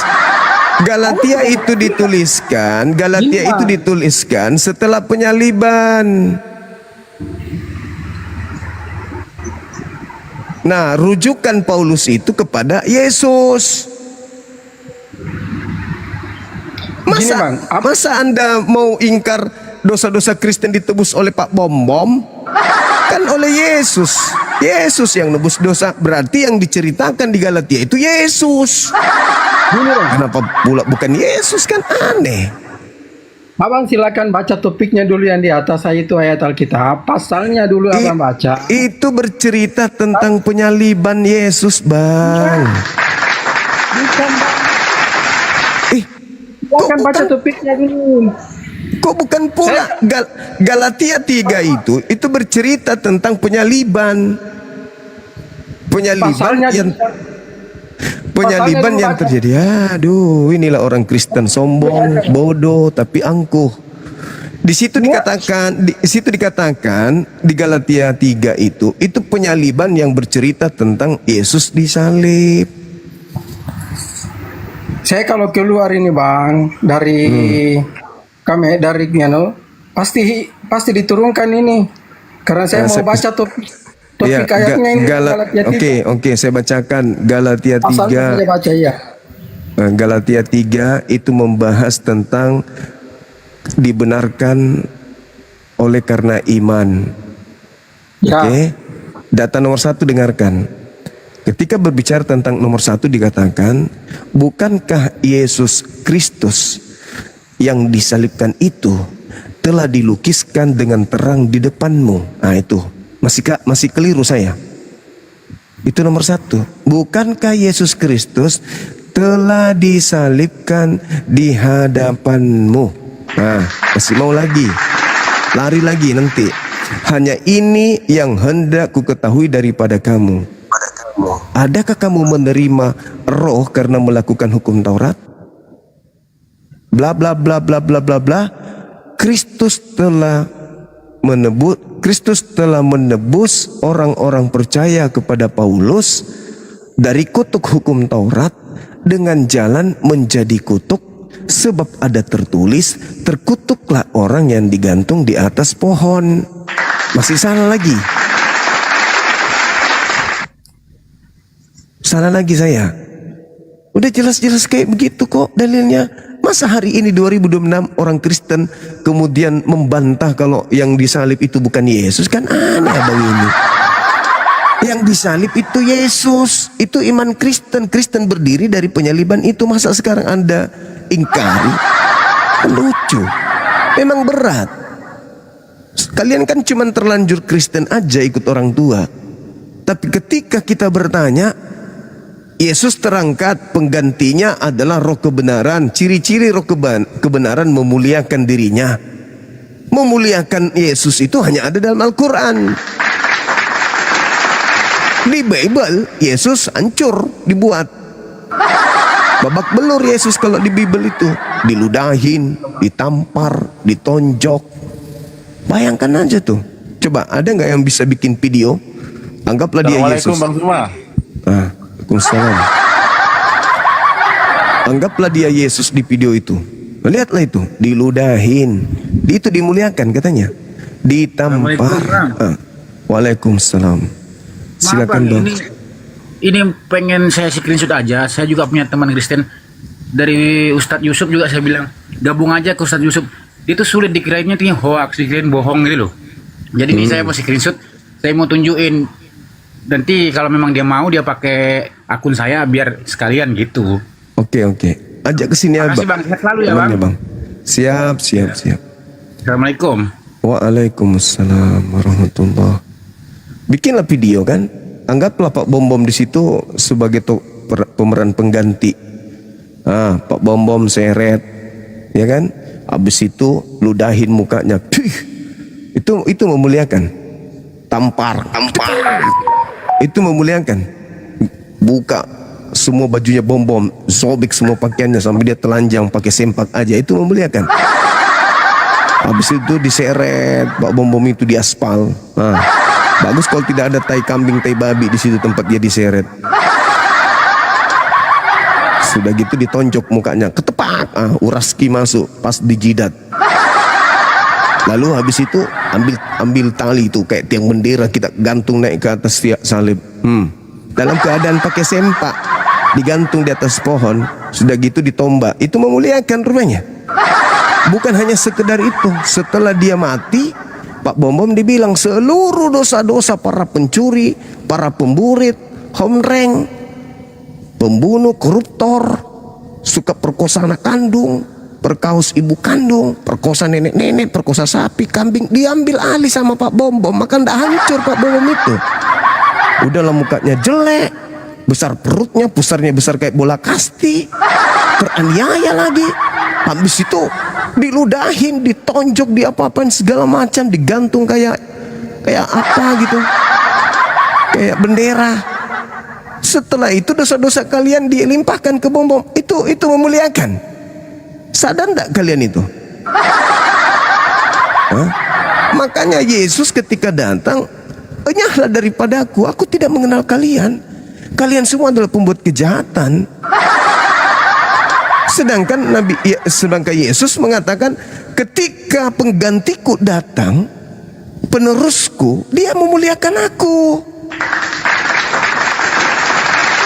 Penerusku memuliakan aku, ini malah kau menghinakan aku.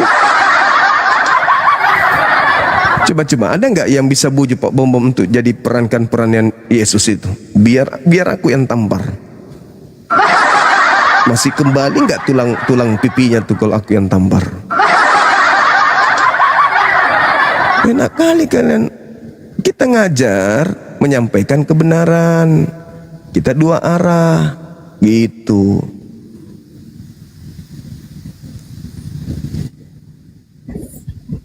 Siapa yang memuliakan, itulah pelanjut tongkat estafet pengajaran Yesus.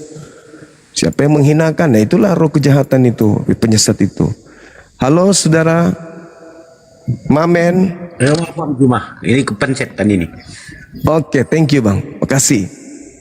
Salam kenal Bang ya. Ayo saudara-saudara non muslim naik ke atas, kita diskusi. Silakan bantah saya dengan dalil, hadapi saya dengan ilmu, please. Please hadapi saya dengan ilmu. Jangan tipu-tipu kayak tadi. Yang tadi itu tipu-tipu. Saya bahas Al-Quran, dia larinya ke tafsir.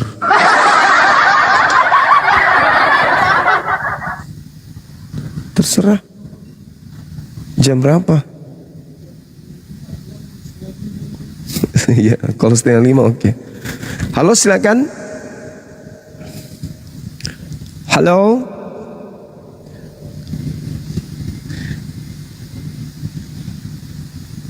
Berat ya teman-teman ya.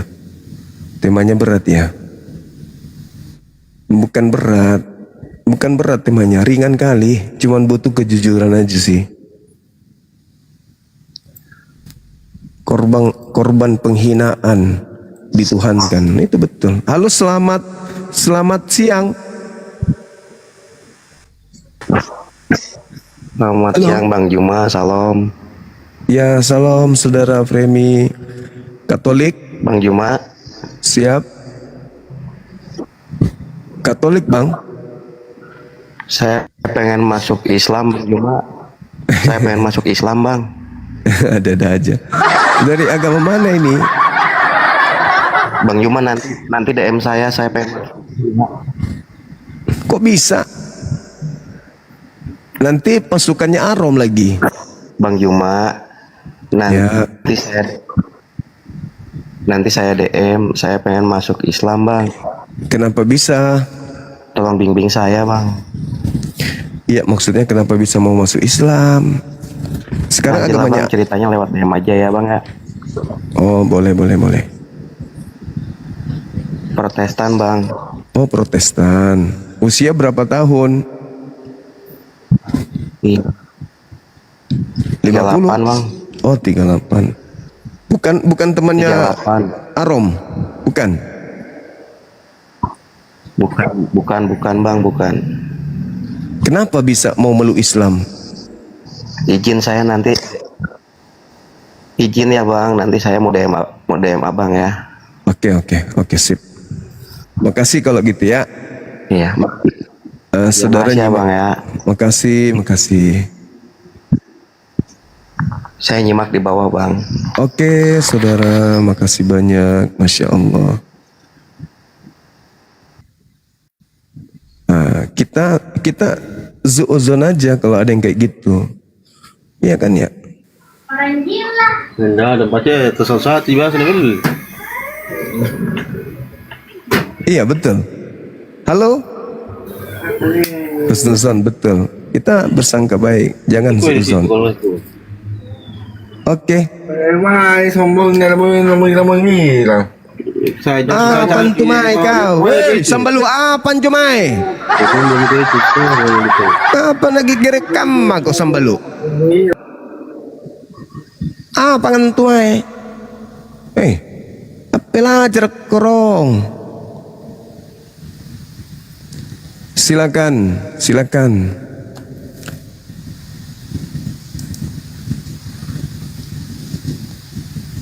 Halo.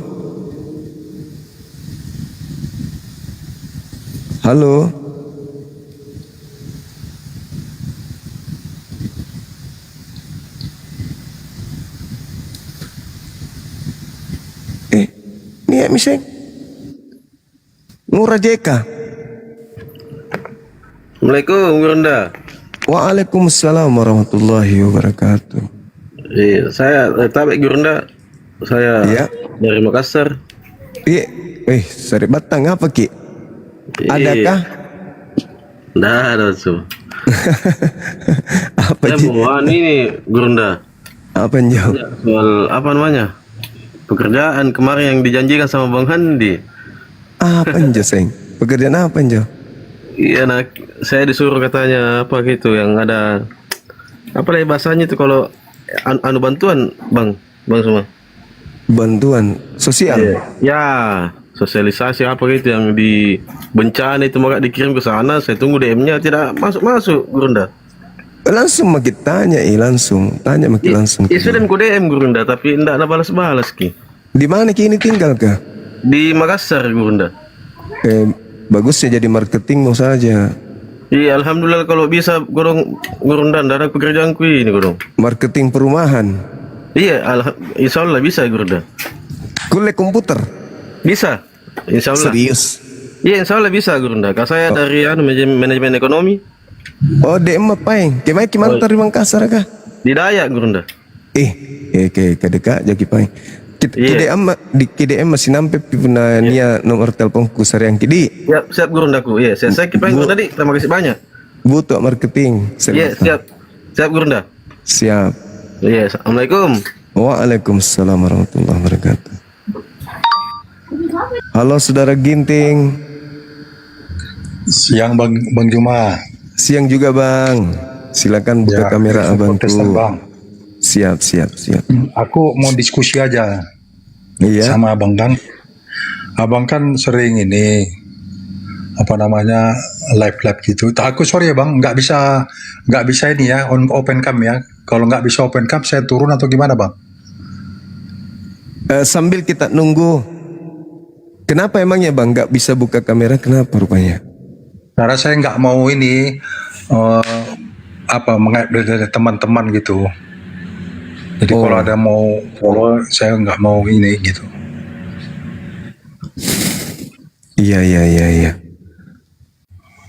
Gimana dong? Atau gimana teman-teman? Ini teman-teman di bawah harus buka kamera katanya. Ya udah kalau nggak bisa ya nggak apa-apa. Saya cuma nanya mau apa aja Bang, komunikasi aja sebenarnya. Oke, lanjut lah Bang, kalau nggak bisa Bang ya. Baik. Oke, makasih ya Bang. Makasih. Oke. Tolong diturunkan ya Bang. Oke, tapi monitor di bawah ya Bang ya. Oke, siap. Mana tahu netizen berubah pikiran, bisa dialog tanpa buka kamera. Ada pengecualian yang benar-benar mau belajar kan gitu. Oke Bang? Oke. Oke, sip, makasih. Oke. Kalau saya sih lihatnya Assalamualaikum kita ini mau belajar gitu. Ya, waalaikumsalam. Saya agama Muslim Bang, tapi darah Kristiani. Maksudnya darah biru gitu? Iya, campuran Bang. Soalnya opa saya berasal dari Kristen tapi masuk Islam.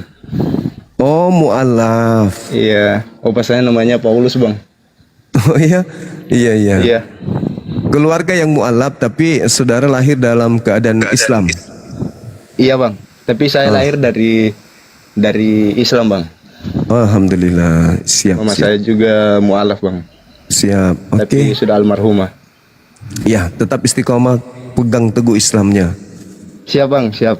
Terima kasih. Makasih. Ya, kasih Bang. Assalamualaikum. Waalaikumsalam warahmatullahi wabarakatuh. Halo saudara Miss Iono. Assalamualaikum Bang. Waalaikumsalam. Dari mana Miss Iono? Ini dari Jember ini Bang. Dari Jember. Sekarang Jember. Salam kenal sama Abang. Iya, salam kenal juga. Bang, ini ada agak ruwet di pikiran Bang. Tentang puasa ini Bang. Kenapa? Lapar. Halo Bang Suma. Halo juga saudara Beli. Bang Suma, salam kenal ya. Iya, salam kenal. Silakan buka kameranya. Aku dari Kristen Bang Suma, aku dari Kristen. Oke, buka kamera, silakan. Masalahnya nggak bisa Bang Suma. Kenapa bisa? Itu tinggal diterima. Bisa tapi aku nggak enak Bang Suma. Kenapa nggak Aku enak? di sini nggak mau menghujat ya Bang Suma ya, tapi aku mau pengen bertanya gitu loh. Iya, silakan buka kamera, please. Oh harus buka kamera ya Bang Suma ya. Yuk, Oh ya udah kalau gitu aku dibawa aja ya Bang Suma ya. Oke, thank you. Saudara Ines, selamat siang. Kok bisa dia berubah ya? Biasanya naik ketawa-ketawa bahas arom gitu. Apa udah sadar dia? Bahwa sebenarnya arom itu penipu. Dipikirnya kita yang setting. Halo, semangat siang. Ines.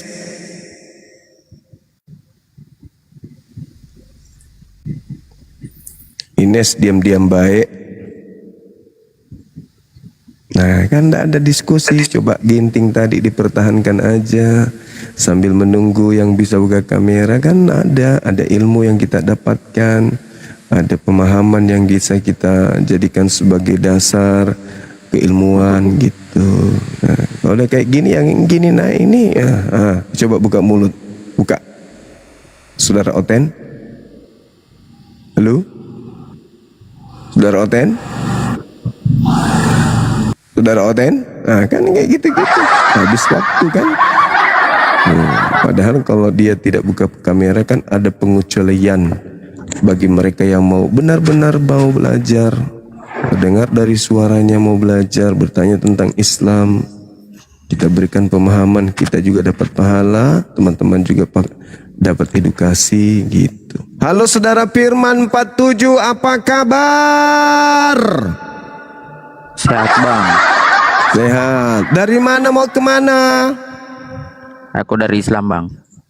Mau kemana? Pulang ke Sulawesi bang, Selatan. Orang mana rupanya? Orang Sulawesi. Iya orang Bugis bang. Oh, gigi pelek. Teki mon rumah ke konye. Kau kan bang, ada sana Kolaka. Oh, Kolaka. Agak tu di Jama, bagak kan agak tu. Travel bang. Wis mantap kali bang. Bila kak, ini masih saya ini bang, mau nanti jalan-jalan ke Makassar ini. Oh iya. Bisa sih nanti di DM bang, kirim saja alamat nanti jalan-jalan bang. Iya, bisa. DM mas saja. Nanti kita ketemu di Makassar. Halo saudara Misiono. Halo bang. Waalaikumsalam. Ini yang tadi bang. Dari mana abangku? Dari Jember ini bang. Iya, kenapa nggak pakai baju bang? Masuk angin ya bang ya? Habis kerja ini bang. Oh, habis kerja. Dilihat sama orang hampir 5.000 orang depan umum udah pakai baju abangku. Tato Bugisnya kelihatan bang. Tato Bugis itu maksudnya panu. Halo selamat siang saudara Madas. Salam. Assalamualaikum bang. Waalaikumsalam. Oh mama ngeri-ngeri juga ini. Ayo silakan teman-teman non muslim naik ke atas, kita diskusi. Biar waktu kita ini bermanfaat, kita diskusi hal-hal yang bermanfaat, bisa memberikan manfaat, supaya bermanfaat bagi orang lain gitu. Saudara silakan, semangat malam. Oke. Assalamualaikum warahmatullahi wabarakatuh bang semua. Waalaikumsalam warahmatullahi wabarakatuh. Dari mana? Ais, Manrase Bunda Rahma. Woi, mantap. Desi segala kamasih.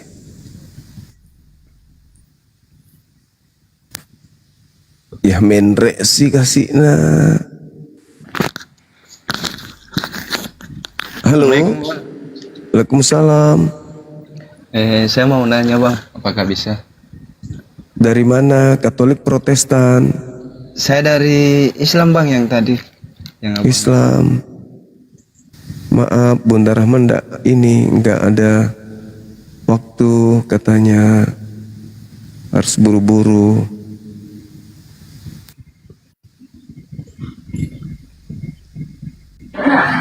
Semangat siang teman-teman. Semangat siang. Halo Bapak Boy. Siang. Ya, dari mana abang? Dari Papua bang. Katolik, Protestan? Islam bang. Islam. Alhamdulillahirrabbilalamin. Masya Allah. Salam kenal ya Bang Roy. Iya salam kenal.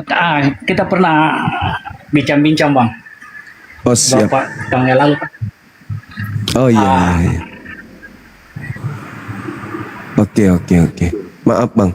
Saudara Edis Giawa, semangat siang. Ya, siang bang. Dari mana? Katolik? Medan bang. Katolik, Protestan?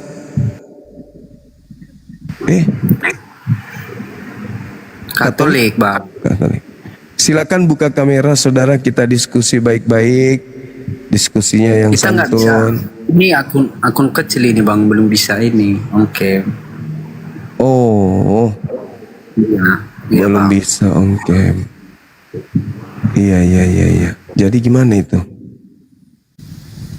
Nah, langsung dibabat sama Bunda Rahma.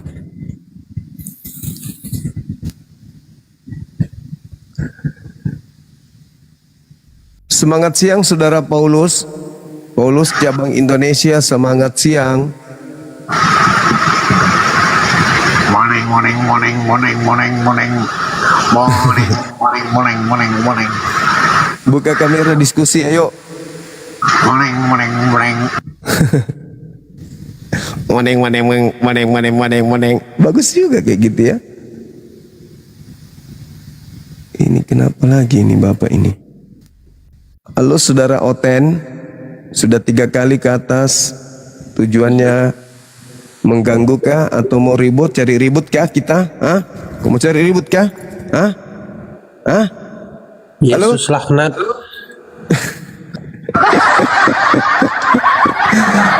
Astagfirullahaladzim, ya Allah ya Karim. Halo saudara Halasi. Halo. Katolik Protestan abang. Protestan. Silakan buka kamera abang. Gak bisa. Kenapa bisa? Aku malu. Kenapa malu? Lagi tiduran. Oh mama. Kita mau diskusi sambil buka kamera kok tiduran abang. Jangan, begini aja nggak apa-apa, tanya aja. Jangan. Tolonglah. Oh. Ayo.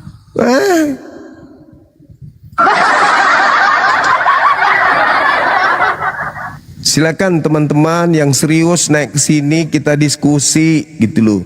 Nggak usah takut. Wong Bang Suma nggak suka makan orang kok. Lagi puasa.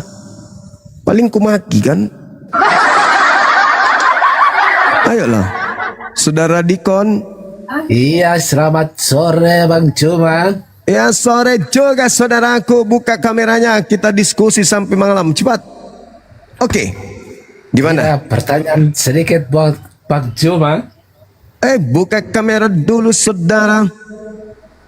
Saya tidak bisa buka kamera Bang Juma.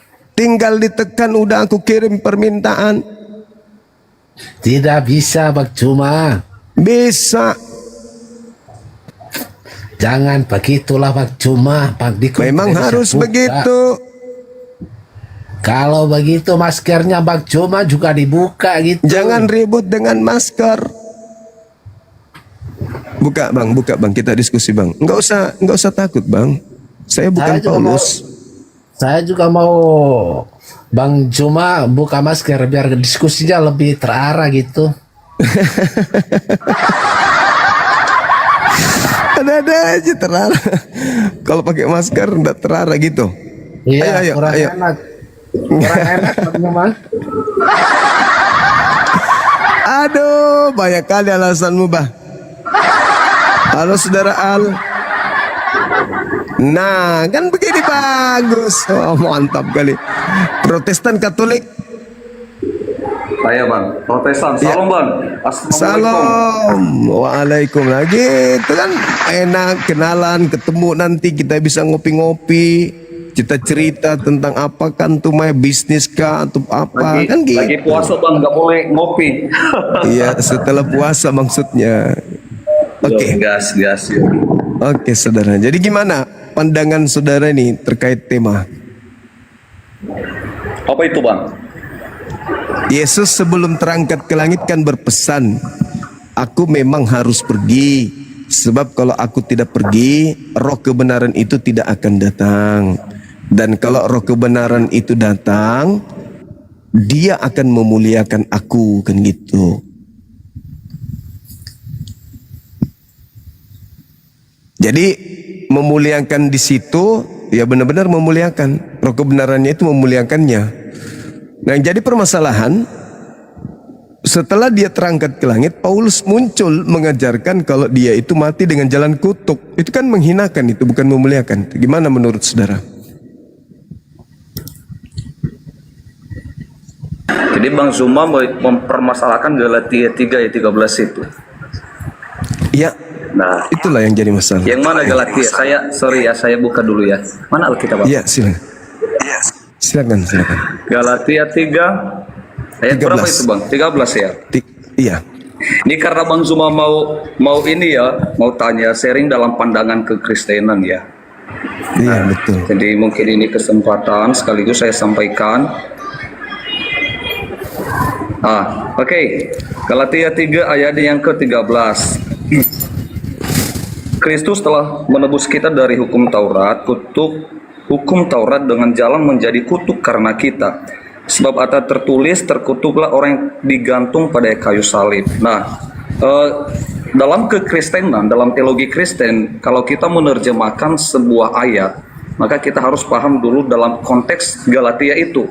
Bagaimana Paulus menjelaskan kepada orang-orang pada saat itu bahwa banyak orang menganggap bahwa dengan menaati hukum Taurat, maka kita akan diselamatkan. Jadi pertama-tama kita harus lihat konteksnya dulu. Makanya nanti kenapa dikatakan bahwa dia menebus kita lewat, dikatakan di situ, Kristus menebus kita dari kutuk hukum Taurat. Jadi itu yang pertama, bahwa secara jelas dulu bahwa hukum Taurat tidak menyelamatkan manusia. Itu yang pertama. Kemudian dia menjadi jalan kutuk karena kita. Mungkin menjadi persoalan bagi orang-orang saat ini, kenapa justru dia menyelamatkan manusia itu lewat kutuk. Pertama bahwa kalau kita lihat di situ, terkutuklah orang, kalau dilihat di situ ya, bahwa dikatakan di situ, Nah, Kristus menjadi kutuk. Nah, jadi yang perlu kita tahu dalam konteks itu bukan dalam arti bahwa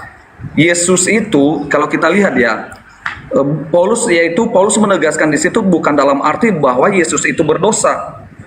Tetapi justru ini ada istilah dalam teologi, ada istilah substitusi. Nah, bentar ya.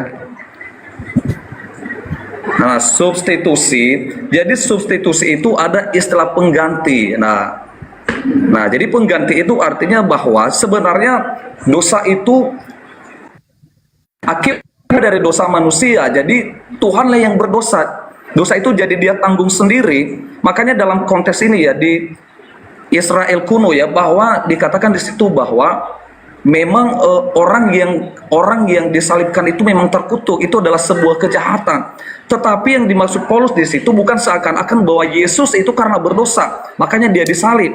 Justru misalnya karena dosa saya, karena dosa Bang Zuma, makanya Yesus berdosa, dan satu-satunya jalan itu adalah penyaliban. Ingat dalam konteks itu bahwa di situ dikatakan dalam Israel kuno dikatakan bahwa penyaliban itu sebuah kutuk. Jadi bukan berarti Yesus itu terkutuk ya Bang Sumaya, tapi dalam hal ini bahwa dikatakan justru karena dosa manusia, atau dia menjadi substitusi di situ, menjadi sebuah pengganti. Ibaratnya di sini saya di penjara, saya yang berdosa, tetapi orang lain yang menanggung dosa saya. Nah, dalam arti luas bahwa dia tidak berdosa, dia tidak bersalah, tetapi karena dia menjadi pengganti, makanya dikatakan dialah yang berdosa, dialah yang terkutuk. Nah, jadi seperti itu. Terima kasih Bang sudah dinaikkan ya. Salam. Iya. Nggak bisa kayak gitu emang kan. Memang harus kayak gitu. Nggak bisa tidak.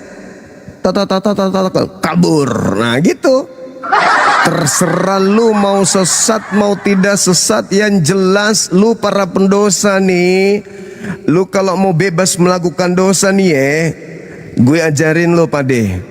Lu kalau mau bebas berdosa tanpa ada kemudian embel-embel pemikiran, penyesalan dan seterusnya, bayang-bayangan yang menakutkan, mengerikan, lu terima darah Yesus dah. Beres deh.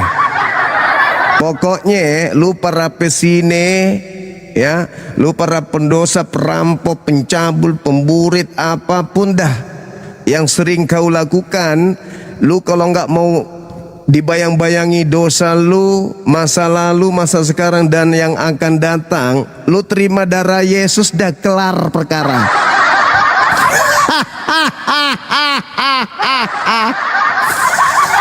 Itu cara iblis datang ke Adam tuh. Udahlah, lu kalau mau hidup kekal di sini, Jangan lu dengarkan itu. Lu kudu harus makan semua buah yang ada di sini, termasuk buah ilmu pengetahuan baik dan jahat. Udah deh makan, udah kelar hidup lo. Lu kekal di Eden ini, kata iblis. Polanya seperti itu. Nah, sementara Yesus mengatakan, aku harus pergi. Kalau aku tidak pergi, maka roh kebenaran itu tidak datang. Dan kalau roh kebenaran datang, dia akan memuliakan aku. Memuliakan berarti tak tersentuh sedikit pun kehinaan padanya. Ini malah dosa, memburit, memperkaos, berzina, mencuri, merampok, korupsi dan seterusnya dikasih ke Yesus. Benar-benar lah ini fitnahan yang sangat-sangat keji terhadap Yesus. Yang kita ingin bahas, dari mana Paulus mendapatkan ilmu bahwa Yesus ini mati dengan menanggung dosa-dosanya Kristen. Dari mana Paulus dapat ilmu itu? Ilmu dari mana Paulus dapatkan gitu loh? Dikasih tahu Muhammad mungkin. Lebih dulu Paulus datang, nabiku datang di abad ke-7 gitu loh. Oh Muhammad dari dulu gak ada. Dari mana ilmunya Paulus bahwa dosa-dosa Kristen dihapuskan dengan cara Yesus mati dengan kutuk di atas salib? Itu dari mana ilmunya? Itu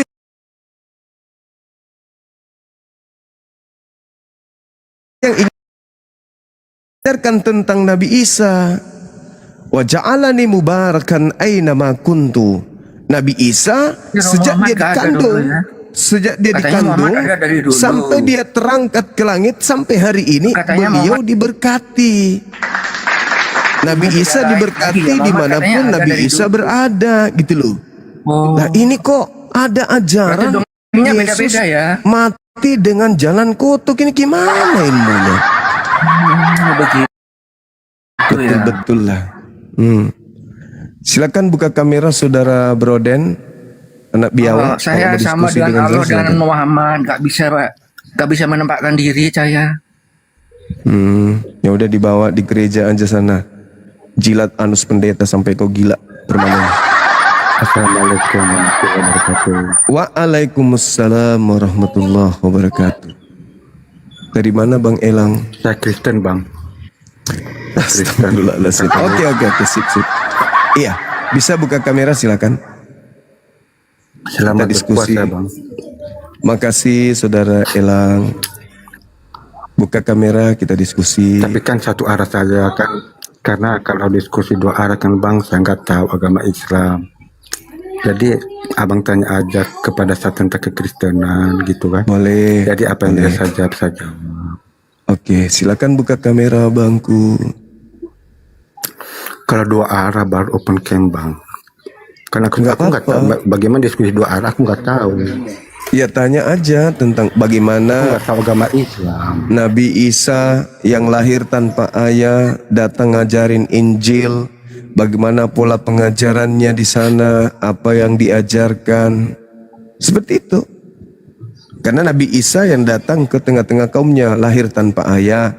Kalau dalam catatan pewarta di Bible mereka menyebutnya Yesus, gitu Bang. Tapi sama sekali Bang ya, dan satu pun dari Al-Quran itu saya nggak tahu, makanya untuk dua arah mohon maaf gitu, karena saya nggak tahu juga, nggak pernah membaca, nggak bisa membaca Al-Quran, saya nggak pernah membaca juga kan, jadi bingung kan begitu. Jadi kenapa saya naik dari pertanyaan abang tadi tentang penyaliban itu, makanya saya naik. Kalau dua arah saya mohon maaf gitu, karena saya nggak tahu agama Islam. Jadi kalau memang abang berkenan bertanya tentang iman Kristen, ya udah saya menjawab aja gitu. Moderator gimana moderator? Semangat siang. Karena dua arah Bang saya nggak sanggup, karena saya Saudara Kerasakti gitu. Ya, selamat siang Bang Suma. Dari mana? Katolik, Protestan? Aduh, Protestan Bang. Jumpa lagi kita. Jumpa lagi kita. Oke. Iya bang. Ada tema menarik ini. Gimana bang? Ada tema yang sedang kita bahas. Iya bang, tahu sih temanya, cuman dari tadi saya juga nyimak terus ya. Jadi saya agak gimana ya, ngasih jawaban juga nggak bisa ngasih jawaban gitu. Gitu sayanya. Jadi terus sayanya lebih suka bertanya bang daripada menjawab. Soalnya kalau menjawab lebih susah lah. Lebih Bagi susah saya untuk menjawab. Oh iya. Advent ya. Kan Advent sih. Jadi apa? Protestan? Oh. Oke. Di Medan. Jadi gini, Bang. Di Medan. Cuma bukan di Pulau Nias bang. Oh di Nias. Oke. Silakan. Jadi gini bang. Di Alkitab kami ya, sebagai Kristen, yang menciptakan langit dan bumi itu Allah kan? Iya. Nah, jadi kalau di Al-Quran itu yang menciptakan siapa itu? Allah. Oke. Iya. Nah, keduanya bang, di Alkitab manusia itu dibuat segambar dan serupa dengan Allah. Iya.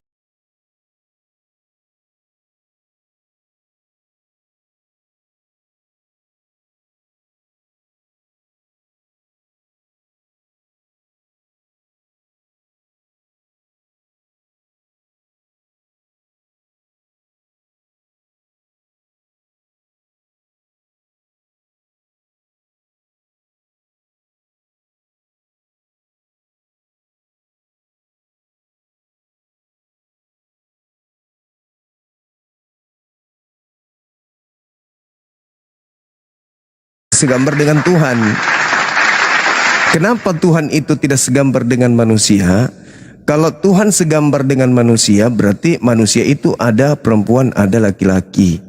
Berarti Tuhan kudu harus dua juga. Ada laki-laki, ada perempuan. Kalau dulu sudah pernah turun yang laki-laki namanya Yesus, mungkin nanti akan turun yang perempuan namanya Shirley atau Yesus gitu. Kalau serupa ya. Kalau Tuhan serupa dengan manusia, berarti Tuhan matanya dua di depan. Sedangkan Tuhan itu maha melihat. Bagaimana dia bisa maha melihat kalau matanya dua-duanya di depan? Sedangkan untuk melihat yang di belakang, dia nggak ada mata. Tuhan, baru dia balik. Ya apa? Itu makhluk. Makanya di dalam Islam itu Tuhan itu laisa kamitslihi syai', tidak serupa dengan apapun. Tidak ada yang serupa dengan Tuhan. Di dalam kitabnya Yahudi juga dikatakan 2 Samuel 7 nomor 22. Tuhan pencipta langit dan bumi itu tidak serupa dengan apapun. Nah, kenapa di dalam kitab Kejadian dikatakan baiklah kami menciptakan manusia serupa dengan gambar kami? Maksudnya Tuhan sudah merancang gambar tentang diciptakannya seorang pemimpin di atas muka bumi bernama Adam. Jadi contoh, saya seorang arsitek. Saya menggambar bangunan gereja atau jembatan. Jadi saya gambar bangunan jembatan. Serak. Habis itu setelah selesai gambarnya, saya berkata, baiklah kami membuat jembatan serupa dengan gambar kami. Serupa dengan gambar kami maksudnya saya mau bikin jembatan yang sama dengan gambar saya, yang saya gambar, yang saya rencanakan, yang saya buatkan sketsanya, yang saya sudah buat set plan-nya. Bukan jembatannya mirip saya, tapi mirip dengan gambar saya. Gambar saya itu yang gambar, rencana saya, rancangan saya. Kalau dalam Islam, Iqra bismi rabbikal ladzi khalaq, khalaqal insana min 'alaq. Jadi Allah sudah menciptakan manusia sesuai dengan rancangannya. Bukan berarti Allah menciptakan manusia sama dengan dirinya, enggak. Itulah salah pengertiannya saudara-saudara kami Kristen di dalam mentafsirkan kitabnya Yahudi. Seakan-akan Tuhan itu sama seperti manusia. Kalau Tuhan sama seperti manusia berarti Tuhan ada anus. Tuhan ada hidung, Tuhan ada jantung, Tuhan ada gigi, Tuhan ada lambung, ada kemaluan. Nauzubillah, tsumma nauzubillah. Makanya Tuhan itu disebut Subhanahu wa ta'ala. Yesaya 5 nomor 16. Tuhan itu maha suci, maha tinggi. Karena dia maha suci, maka dia tidak serupa makhluk, tidak serupa manusia. Karena dia maha tinggi, maka dia tidak sama seperti manusia. Begitu. Silakan. Ya, tadi matikan kamera karena biasa jaringan nge-lag, jadi gambar Bang Juma pun agak patah-patah gitu. Jadi suara Bang Juma juga patah-patah, jadi kayak nggak jelas gitu kan. Mohon maaf ya, saya matikan kamera ya. Iya, sekali-sekali aja nyalakan, enggak apa-apa. Ya, siap. Nah, jadi gini Bang Juma. Nah, tadi kan Bang Juma mengatakan contoh nih, kalau Bang Juma mau membuat suatu gereja, membangun sebuah gereja, pasti ada yang namanya gambar ya, gambar sebelumnya ya. Iya. Nah, tadi juga Bang Juma mengatakan bahwasannya dalam Alkitab itu tidak sama sekali menyerupai dengan Allah gitu. Iya. Benar gitu. Akan tetapi Bang Juma, kan di dalam dalil itu kan Kejadian 1:26 sampai 27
dalam bentuk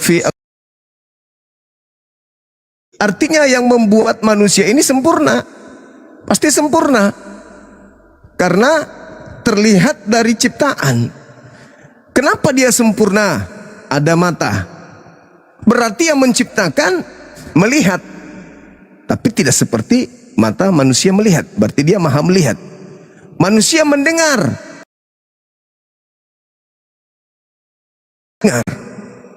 manusia berkarya, bisa mencipta, berarti yang membuatnya ini maha pencipta. Manusia punya tangan, berarti yang membuatnya ini maha memberi. Manusia punya kaki, berarti yang membuatnya ini adalah hakikat yang kokoh, dan seterusnya. Jadi itu cerminannya serupa dalam bidang seperti itu, bukan berarti wujud Tuhan seperti wujud manusia. Pencipta langit dan bumi punya tangan, punya. Tapi tangan bukan tangan seperti manusia, gambaran manusia, enggak. Tuhan punya rasa sama seperti kita. Makanya kenapa dia dikatakan serupa atau sama dengan kami, besel menu, oket matenu dalam bahasa Ibrani, itu dikarenakan pencipta langit dan bumi menggambarkan keberadaannya bahwa dia maha melihat, dia maha mendengar, dia maha memberi, dia maha mencipta, kemudian dia maha berkuasa. Cerminan itu terbias ke makhluknya yang bernama manusia. Itu bukan berarti Tuhan itu serupa dengan kita. Sama seperti lemari yang tadi. Kesempurnaan manusia adalah wujud bahwa yang menciptakannya itu jauh lebih sempurna. Gitu maksudnya.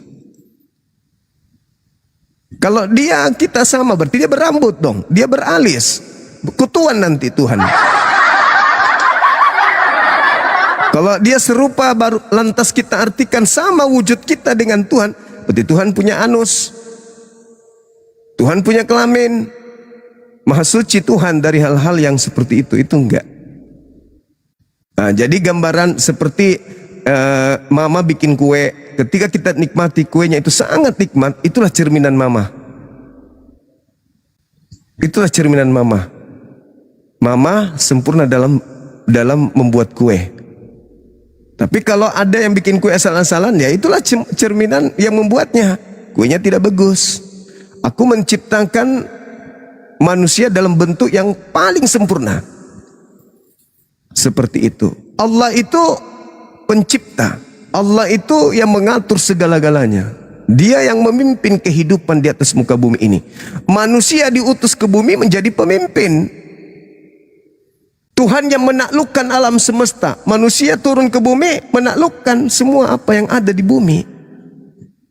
Itu cerminannya. Bukan berarti wujud Tuhan sama seperti wujud manusia. Kalau wujud Tuhan sama seperti manusia itu bahaya. Contoh, kita kalau dikatakan serupa dengan Tuhan, inilah dulu siku. Tuhan itu kan yang dikatakan Tuhan, dia itu menyelami alam semesta. Dia menguasai alam semesta. Nah coba gunakan tangan kanan memegang siku kanan ini. Bisa nggak? Nggak bisa dia, nggak bisa. Berarti keterbatasan, ada keterbatasan. Tuhan punya keterbatasan nggak? Nggak ada Tuhan itu. Tuhan tidak memiliki batas sehingga dia tidak serupa dengan manusia.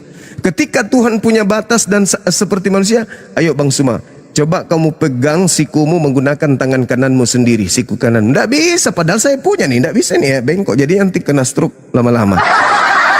Makanya Tuhan tidak serupa dengan manusia. Tapi dalam arti kata gambaran kesempurnaan manusia dalam bentuk fi aksani takwim, itulah cerminan penciptanya.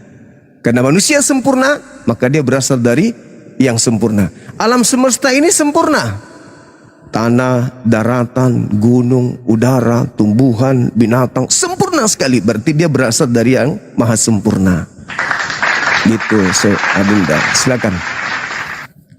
Oke Bang Juma, pahamlah kalau dari pernyataan Bang Juma tadi, bolehlah saya juga paham sedikit. Jadi gini Bang Juma, tadi Bang Juma mengatakan di Al-Quran ya, maaf ya, di Al-Quran itu manusia diciptakan dalam bentuk sempurna gitu ya? Iya. Yang diartikan dalam bentuk sempurna ini gimana itu Bang Juma? Kalau memang dia itu sempurna diciptakan, mengapa ada yang namanya itu dosa? Oke. Ya, jadi diciptakan dari awal itu sempurna dan pasti kembalinya lagi kepada yang maha kuasa nanti sempurna lagi apa gimana gitu kan? Ya. Oke. Itu saya. Oke. Jadi gini. Kenapa manusia itu dikatakan sempurna? Karena manusia memiliki dua potensi. Potensi apa itu? Potensi menjadi jahat, potensi menjadi baik. Itulah bentuk kesempurnaan manusia. Kenapa manusia lebih sempurna daripada malaikat? Karena malaikat tidak memiliki nafsu, tidak memiliki syahwat, tidak memiliki keinginan-keinginan. Seperti juga binatang. Kenapa mereka tidak dikatakan sempurna? Karena binatang itu tidak memiliki kehendak bebas, kehendak free will. Kambing atau gajah adalah makhluk yang besar, pahanya besar kali. Tapi bisakah kemudian gajah memiliki kehendak bebas? Hari ini dia mau makan soto Betawi, besok dia mau makan sate, besoknya lagi dia mau makan nasi padang, besok lusa dia mau makan kemudian lontong Medan. Ada nggak gajah? Nggak ada. Tapi manusia diberi kehendak bebas. Tapi konsekuensinya ada. Apa itu? Ada yang disebut dosa.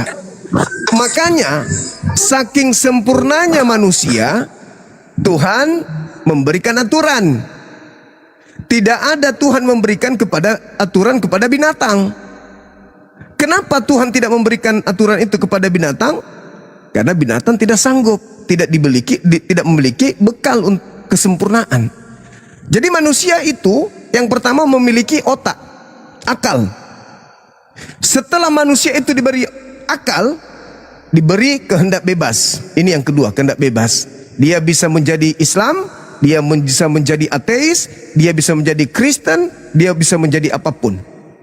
Kehendak bebas. Yang ketiga, manusia itu diuji. Manusia itu diuji. Jadi 3 komponen ini yang dimiliki oleh manusia, yang diberikan Tuhan oleh Tuhan kepada manusia. Kalau binatang tidak diuji, kalau kita diuji. Sama seperti yang Anda alami sekarang, bertanya tentang Islam. Kenapa bisa bertanya tentang Islam? Karena ada kehendak bebas. Ingin belajar Islam, ya itu kehendak saya sendiri. Kalau binatang tidak memiliki kehendak. Oleh karena itulah kesempurnaan dari manusia ini diwujudkan dengan akal. Kenapa dia dihitung berdosa? Karena dia sudah diberi akal, tetapi dia masih melanggar perintah. Contoh, ketika Al-Quran mengatakan Qul huwallahu ahad, katakanlah, yakinilah, percayalah Tuhan itu satu. Akal kita percaya. Tapi kita lebih memilih menuhankan 3. Dosa. Dalam Islam dosa. Akal sudah mengatakan Tuhan itu satu. Akal. Tapi kita menuhankan 3 pribadi. Dosa. Dikatakan lagi Allahus Samad, Tuhan itu tempat bergantungnya segala sesuatu. Tidak ada di atas muka bumi ini yang tidak bergantung kepada Tuhan. Masuk akal? Masuk akal. Tapi ada juga tuh yang mengatakan yang saya sembah ini masih bergantung, masih berdoa kepada Tuhan yang lain, masih butuh matahari, masih butuh makan, masih butuh ASI dari ibunya. Berarti melanggar aturan akal, berdosa. Allahus Samad, lam yalid walam yulad, pencipta langit dan bumi itu tidak mungkin punya keturunan, tidak mungkin bersilsilah, tidak beranak dan tidak diperanakan. Tuhan tidak beranak, ya. Tuhan tidak diperanakan, ya. Masuk akal? Masuk akal. Tetapi ada yang melanggar, yang dilahirkan manusia malah dituhankan. Dosa. Kemudian walam yakul lahu kufuwan ahad. Tidak ada makhluk di atas muka bumi ini maupun di atas langit yang serupa, yang sama dengan Tuhan. Karena Tuhan cuma satu, berarti nggak ada yang serupa dengannya. Akal mengatakan apa? Betul nggak? Betul. Tidak mungkin ada saingan Tuhan. Tidak mungkin ada makhluk yang bisa menyaingi Tuhan. Tidak mungkin ada malaikat yang bisa menyaingi Tuhan. Tidak ada. Tuhan satu-satunya. Walam yakul lahu kufuwan ahad. Tidak ada yang menyerupai. Masuk akal? Masuk akal. Tetapi masih ada juga manusia yang menyembah sesamanya manusia. Hanya gara-gara dia makan ikan goreng, hanya gara-gara dia berjalan di atas air, hanya gara-gara dia kemudian menyembuhkan orang buta, orang tuli, sehingga dia dituhankan. Dosa. Nah, sekarang logika sederhananya adalah ketika kita berdosa, bisa nggak pencipta langit dan bumi itu mengampuni dosa kita hanya dengan kita datang kepadanya? Wahai Tuhanku, aku mohon ampuni dosa-dosaku, please, aku menyesal melakukannya, segala dosa yang telah aku lakukan, maafkan aku wahai Tuhanku. Kira-kira Tuhan yang Maha Pengampun itu mengampuni nggak dosa kita? Ampuni. Penyembahnya dikasih makan, dikasih udara, dikasih oksigen. Orang yang ingkar kepadanya masih tetap disayang, diberikan makanan, diberikan minuman, dikasih kehidupan. Begitu juga orang yang menyembahnya. Jadi tidak pilih kasih Tuhan itu terhadap makhluknya. Berarti dia penyayang. Nah, kalau makhluknya datang memohon ampun, berarti diampuni. Karena Tuhan itu Maha Pengampun, Maha Penyayang. Bertobatlah kata Yesus. Bertobatlah. Kenapa Yesus meminta kita bertobat? Karena Tuhan itu Maha Penerima tobat. Nah, kalau Tuhan itu ternyata bisa mengampuni dosa hanya dengan kita memohon, kenapa justru dipercayai Tuhan turun ke bumi mati untuk nebus dosa? Jadi sekali lagi pertanyaan adik ini, kalau manusia itu sempurna, kenapa harus ada dosa? Justru karena berakal sehat sempurnalah, maka Tuhan menunjukkan jalan. Jangan kau lakukan ini dosa. Ini loh yang harus kamu lakukan supaya kamu masuk dalam surga. Coba, ada nggak perintah seperti itu kepada kera, kepada binatang? Nggak ada.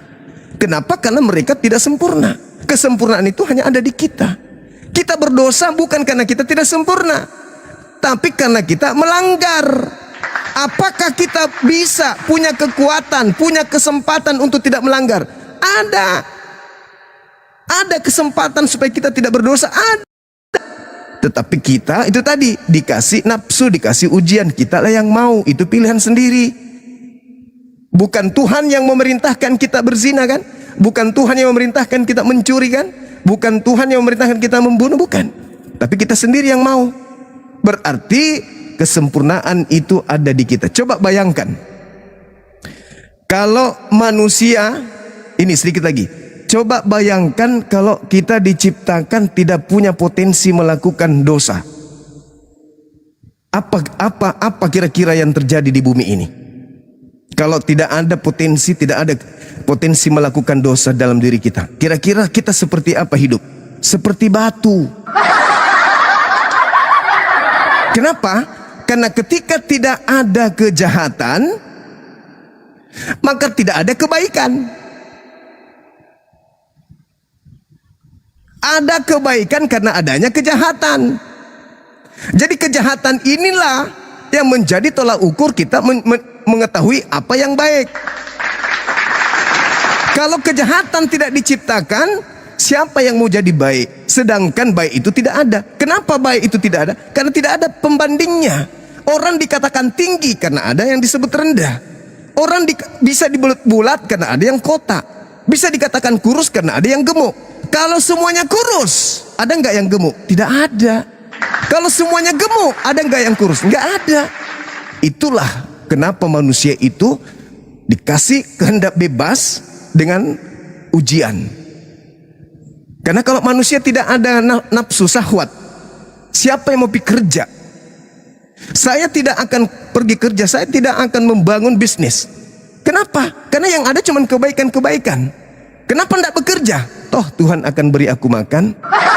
Kenapa kamu tidak berobat? Toh saya pasti sehat. Saya tidak mungkin sakit. Karena tidak ada yang sakit, tidak ada yang berpikir membuat obat, tidak ada yang berpikir membuat alat berobat, tidak ada yang berpikir membuat rumah sakit. Karena tidak ada potensi untuk melakukan sesuatu, cuma baik, tidak ada yang akan membuat mobil, tidak ada yang bikin komputer, tidak ada yang bikin semuanya. Kita hidup seperti batu. Sekarang kalau tidak ada potensi dosa pada diri kita, lalu apa yang menarik kita untuk bekerja? Kan orang bekerja itu apa?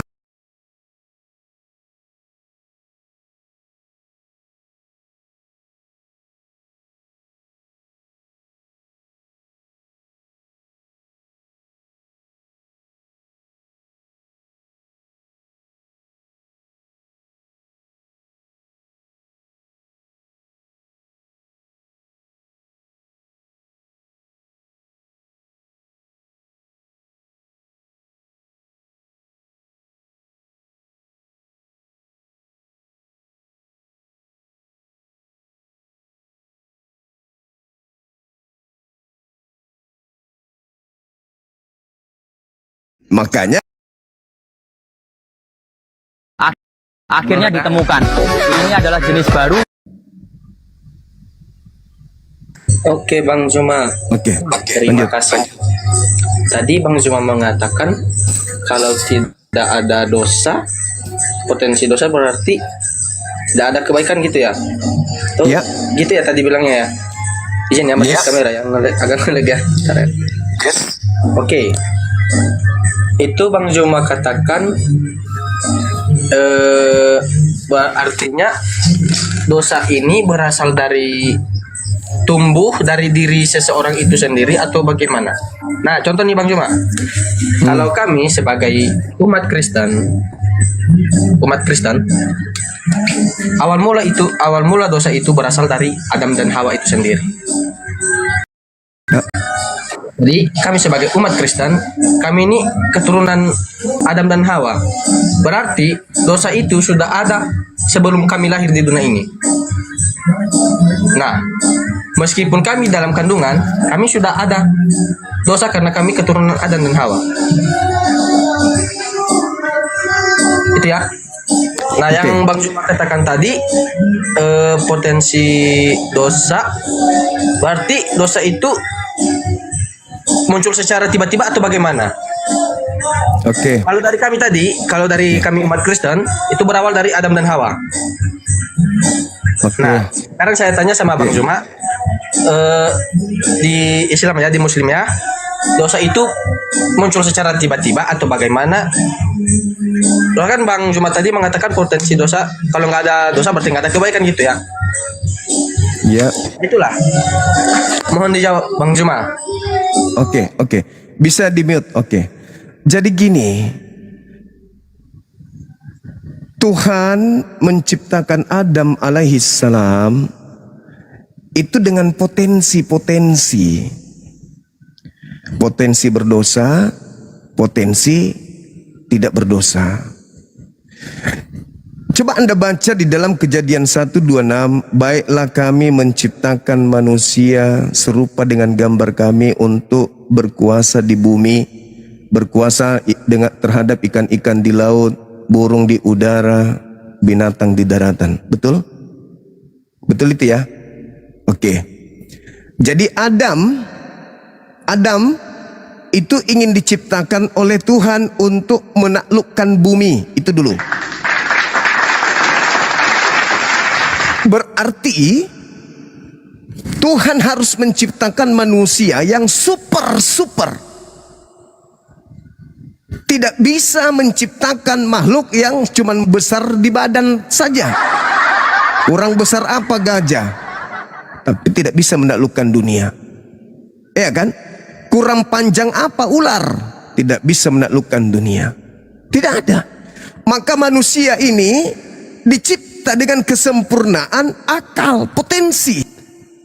Nah, cara Tuhan mendeteksi bahwa makhluknya yang bernama Adam ini sudah cocok untuk turun ke bumi, menaklukkan bumi, harus diuji. Maka Adam kemudian diuji oleh pencipta langit dan bumi. Apakah dia punya keinginan untuk melakukan sesuatu yang aku larang atau tidak? Kalau ada potensi itu, berarti ini sudah sempurna nih makhluk. Sudah sempurna ini makhluk. Sehingga apa yang terjadi? Dia makan buah ilmu pengetahuan baik dan jahat. Selesai pekerjaan. Kenapa bisa demikian? Bayangkan saja nih. Kalau Adam turun ke bumi menaklukkan alam semesta tapi dia tidak tahu baik dan jahat. Apa bedanya dengan kera? Monyet, gorila. Monyet itu tahu nggak baik dan jahat? Tidak tahu. Bisa nggak monyet menaklukkan bumi? Tidak bisa. Tetapi manusia ketika diberikan kesempurnaan, dia bisa melakukan yang jahat, dia bisa melakukan yang baik, tapi untuk memfilter baik dan jahat, Tuhan berikan dia akal. Ini akal aku berikan semamu supaya kau tahu ini yang jahat, ini yang baik. Setelah kau tahu baik dan jahat, kalau kau melakukan pelanggaran kau berdosa, jika kau melakukan kebaikan maka kau mendapatkan pahala kebaikan. Turun ke bumi, taklukkan bumi. Turun. Maka apa yang terjadi? Setelah dia turun ke bumi, pertama apa ya? Dia lakukan apa? Menghindarkan diri dia dan istrinya dari sinar matahari. Bikin rumah. Menghindarkan diri mereka dari hujan, bikin rumah, bikin tempat tinggal. Untuk mengisi perut mereka, mereka menanam, mereka bercocok tanam, mereka menjadi nelayan. Karena akal. Kenapa bisa demikian? Karena dia sudah dibekali pengetahuan baik dan jahat. Ini baik, ini jahat. Ini tidak baik, ini adalah baik. Turunlah ke bumi, dia taklukkan alam semesta ini. Seperti yang ada kita rasa hari ini.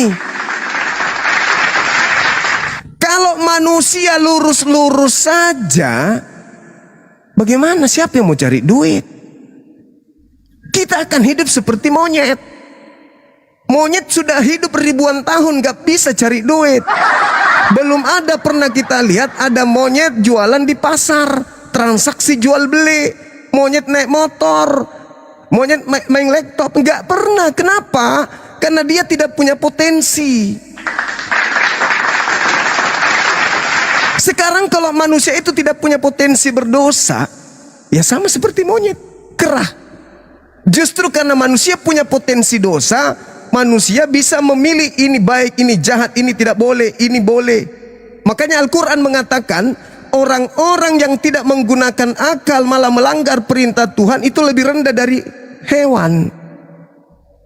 Karena sudah dikasih akal masih juga melakukan dosa. Dan setelah dia melakukan dosa, dia bukannya sadar, malah dia merasa nyaman dengan dosa itu. Makanya Tuhan menciptakan neraka, Tuhan menciptakan surga. Tuhan tidak memasukkan orang ke dalam neraka semena-mena tanpa memberikan aturan. Dikasih aturan dulu. Jangan kau berzina, jangan kau berbohong, jangan kau sembah selain aku. Kapan kau sembah selain aku, tempatmu neraka. Nah sekarang kalau manusia tidak diberi kesempatan untuk berpikir mana baik mana jahat, lalu buat apa surga diciptakan? Buat apa neraka diciptakan? Potensi dosa itu diberikan ke kita supaya kita itu diuji. Monyet diuji nggak monyet? Monyet dikasih aturan, monyet jangan kau berzina ya. Nggak bisa. Karena tidak ada potensi berdosa di dia. Manusia ada potensi berdosa, makanya manusia itu pakai baju, menjaga auratnya, menjaga lisannya, menjaga sikapnya, mereka beribadah. Kalau manusia itu tidak diberi potensi berdosa, kita hidup, siapa yang kuat itu yang bertahan hidup. Siapa yang jago itu yang bertahan hidup. Tapi karena kita diberi potensi untuk berdosa, kita menjaga diri. Jangan melakukan ini yang kita harus lakukan. Jangan lakukan ini yang harus kita lakukan. Kita berkarya karena itu. Coba kalau Tuhan tidak memberikan aturan ke kita. Kan orang berdosa itu karena ada aturan kan? Iya kan?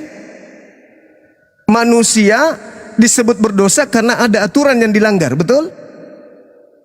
Nah, coba kalau tidak ada aturan. Tidak usah terlalu jauh dulu. Di Indonesia kalau tidak ada aturan lampu merah, berapa yang harus tabrakan tiap hari? Karena masing-masing manusia itu ego. Aku harus duluan. Kau belakangan. Enggak, aku duluan. Enggak ada, aku juga mau duluan. Akhirnya apa? Tabrakan, hancur, mati di situ. Hampir saja semua manusia itu akan melanggar lampu merah kalau tidak ada aturan. Kenapa? Karena manusia diberi potensi. Potensi melakukan apa saja itu ada pada diri manusia. Beda dengan binatang, beda dengan malaikat, beda dengan setan. Dengan sempurnanya manusia, maka manusia bisa melakukan apa saja yang dia kehendaki dan bisa tidak melakukan apa saja yang dia tidak mau. Makanya Tuhan memberikan aturan tuh. Tuhan berikan aturan. Kenapa saya berikan kau aturan? Karena aku sudah memberikan kau akal. Kau punya kehendak bebas. Kau sempurna, berbeda dengan monyet. Monyet aku kasih aturan percuma. Kamu sempurna, kau bisa menaklukkan bumi. Ini aturannya. Ketepak, aku kasih kau manual book, aku kasih kau kitab. Ikuti kitab itu. Ikuti kitab itu supaya kau selamat. Karena kau punya potensi untuk melakukan dosa. Kapan potensi melakukan dosa itu aku cabut, maka kau hidup seperti makhluk yang tanpa ruh.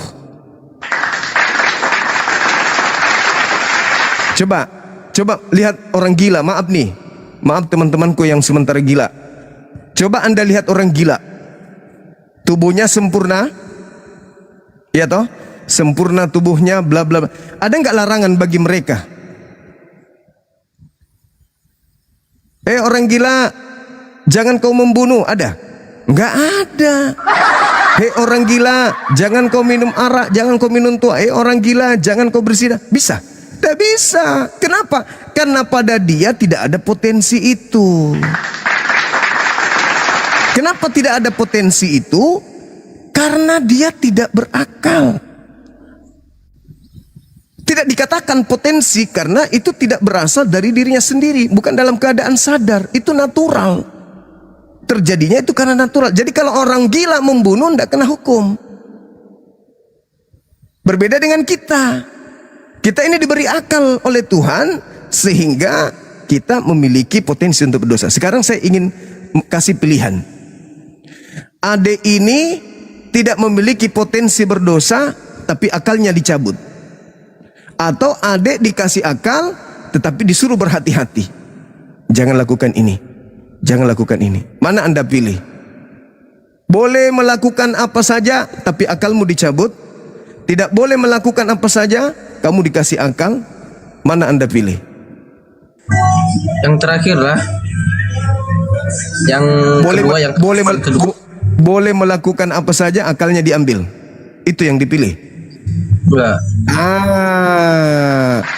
Tapi ingat, ketika Anda memilih akal, Anda harus siap diatur.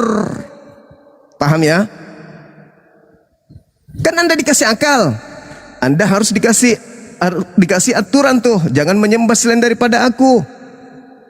Tapi kalau orang gila dicabut akalnya, dia mau menyembah kantong baju juga boleh.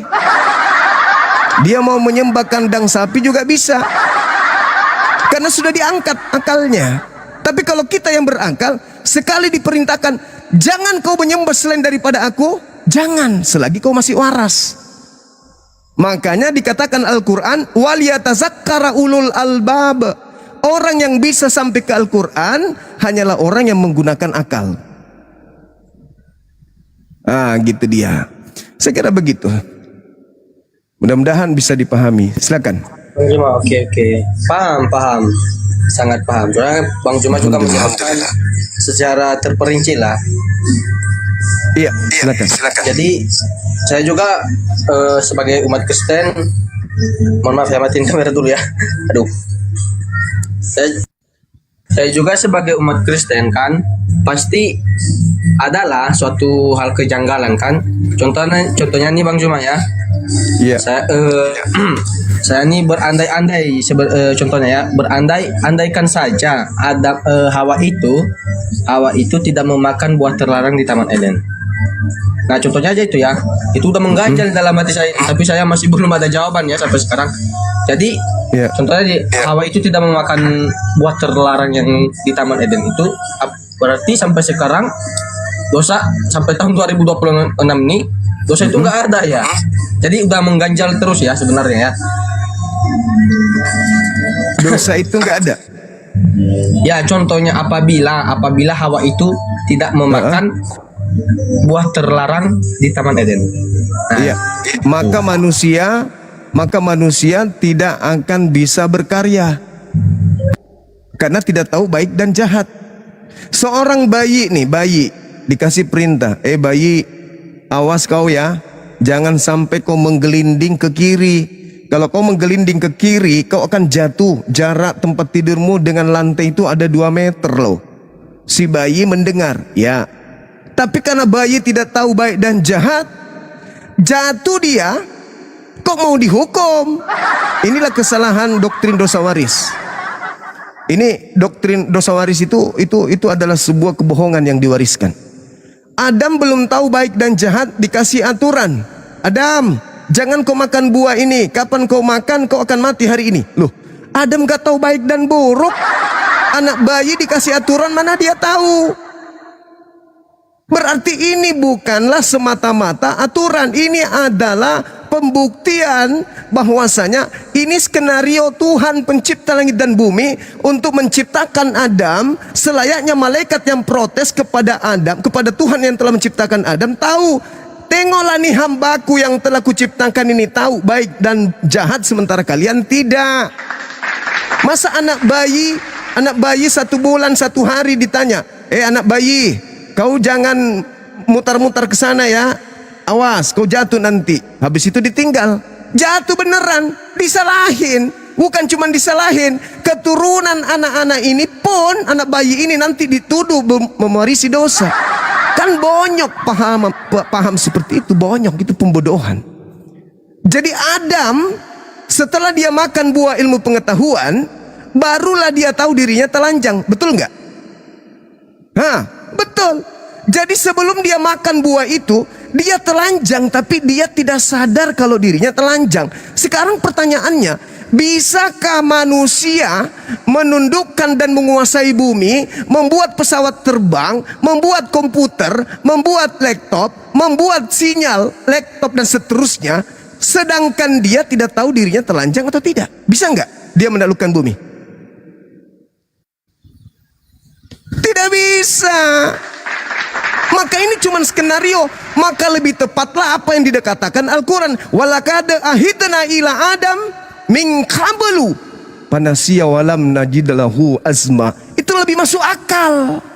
Ketika kami perintahkan Adam aturan di surga, dia lupa. Dia lupa untuk terhadap larangan itu. Itu lebih masuk akal. Sehingga dia jatuh. Setelah dia jatuh, fatalaqqa Adamu min rabbih kalimatin fataba alaih innahu huwat tawwabur rahim. Adam kemudian bertaubat. Itu yang rasional. Aku hilaf ya Allah, aku lupa, aku lalai, aku lupa, aku lalai, aku betul-betul lalai sehingga aku makan, dan itu pengaruh iblis, bukan karena keinginanku sendiri. Itu lebih masuk akal daripada seorang bayi disuruh jangan kau makan kacang, begitu dia makan kacang, giginya belum ada, kena muntaber, seluruh keturunannya miliaran manusia kena muntaber semua. Pembohongan, pembodohan. Jadi Al-Quran mengatakan, aku beri perintah kepada Adam, tapi dia lalai, dia khilaf, dia lupa. Maka kita saja kepada anak kita, kenapa kau aku lupa Pak, aku lupa Abah, dimaafkan nggak? Dimaafkan. Lo masa keturunannya yang belum lahir juga menanggung dosa? Ini pekok. Doktrin hanya sekedar ingin menjual korban yang mati disalib, penebus dosamu loh, penebus. Itu ada yang menjual itu, membodohi manusia. Itu yang ada di dalam Al-Quranul Karim. Jadi ketika kemudian Adam sudah melakukan itu, beliau sudah layak turun ke bumi. Wah, ini makhluk luar biasa. Karena di Islam itu, wa iz qala rabbuka lil malaikati inni ja'ilun fil ardi khalifah. Qalu ataj'alu fiha may yufsidu fiha wa yasfikud dima wa nahnu nusabbihu bihamdika wa nuqaddisu lak. Qala inni a'lamu ma la ta'lamun. Malaikat dikumpul, kumpul malaikat. Tuhan lalu berkata kepada mereka, aku Tuhan hendak menciptakan seorang pemimpin di atas muka bumi bernama Adam, manusia. Malaikat protes. Kenapa kau ingin menciptakan lagi makhluk di bumi? Manusia itu nanti kerjanya hanya perang, pertumpahan darah. Apa kata Allah? Inni a'lamu ma la ta'lamun. Kau diam wahai malaikat. Aku lebih tahu daripada engkau. Aku ini Tuhan, aku yang tahu, kau tidak tahu apa-apa. Diciptalah Adam. Kun fayakun. Dicipta Adam. Setelah Adam dicipta, Allah berpaling kepada malaikat. Hei malaikat, kau sujud menghormat kepada Tuhan, kepada makhluk yang telah kuciptakan dengan tanganku sendiri. Di antara mereka ada yang tidak mau. Itulah yang masuk dalam golongan iblis, yang tidak mau sujud menghormat kepada ciptaan Allah. Kenapa kau tidak mau sujud? Apa katanya? Yang malaikat yang jatuh ini, aku nggak mau. Ana khairum min, saya lebih baik dari mereka. Aku kau cipta dari tanah, Adam kau cipta dari, aku dari api, kau cipta Adam dari tanah. Derajatku lebih tinggi, masa aku harus hormat ke dia? Kamu beneran tidak mau? Enggak mau. Ya sudah, kalau begitu kau keluar dari sini, keluar dari jannah. Iblis yang mengatakan, oke, aku siap menanggung, tetapi izinkan saya minta permintaan, satu permintaan. Apa?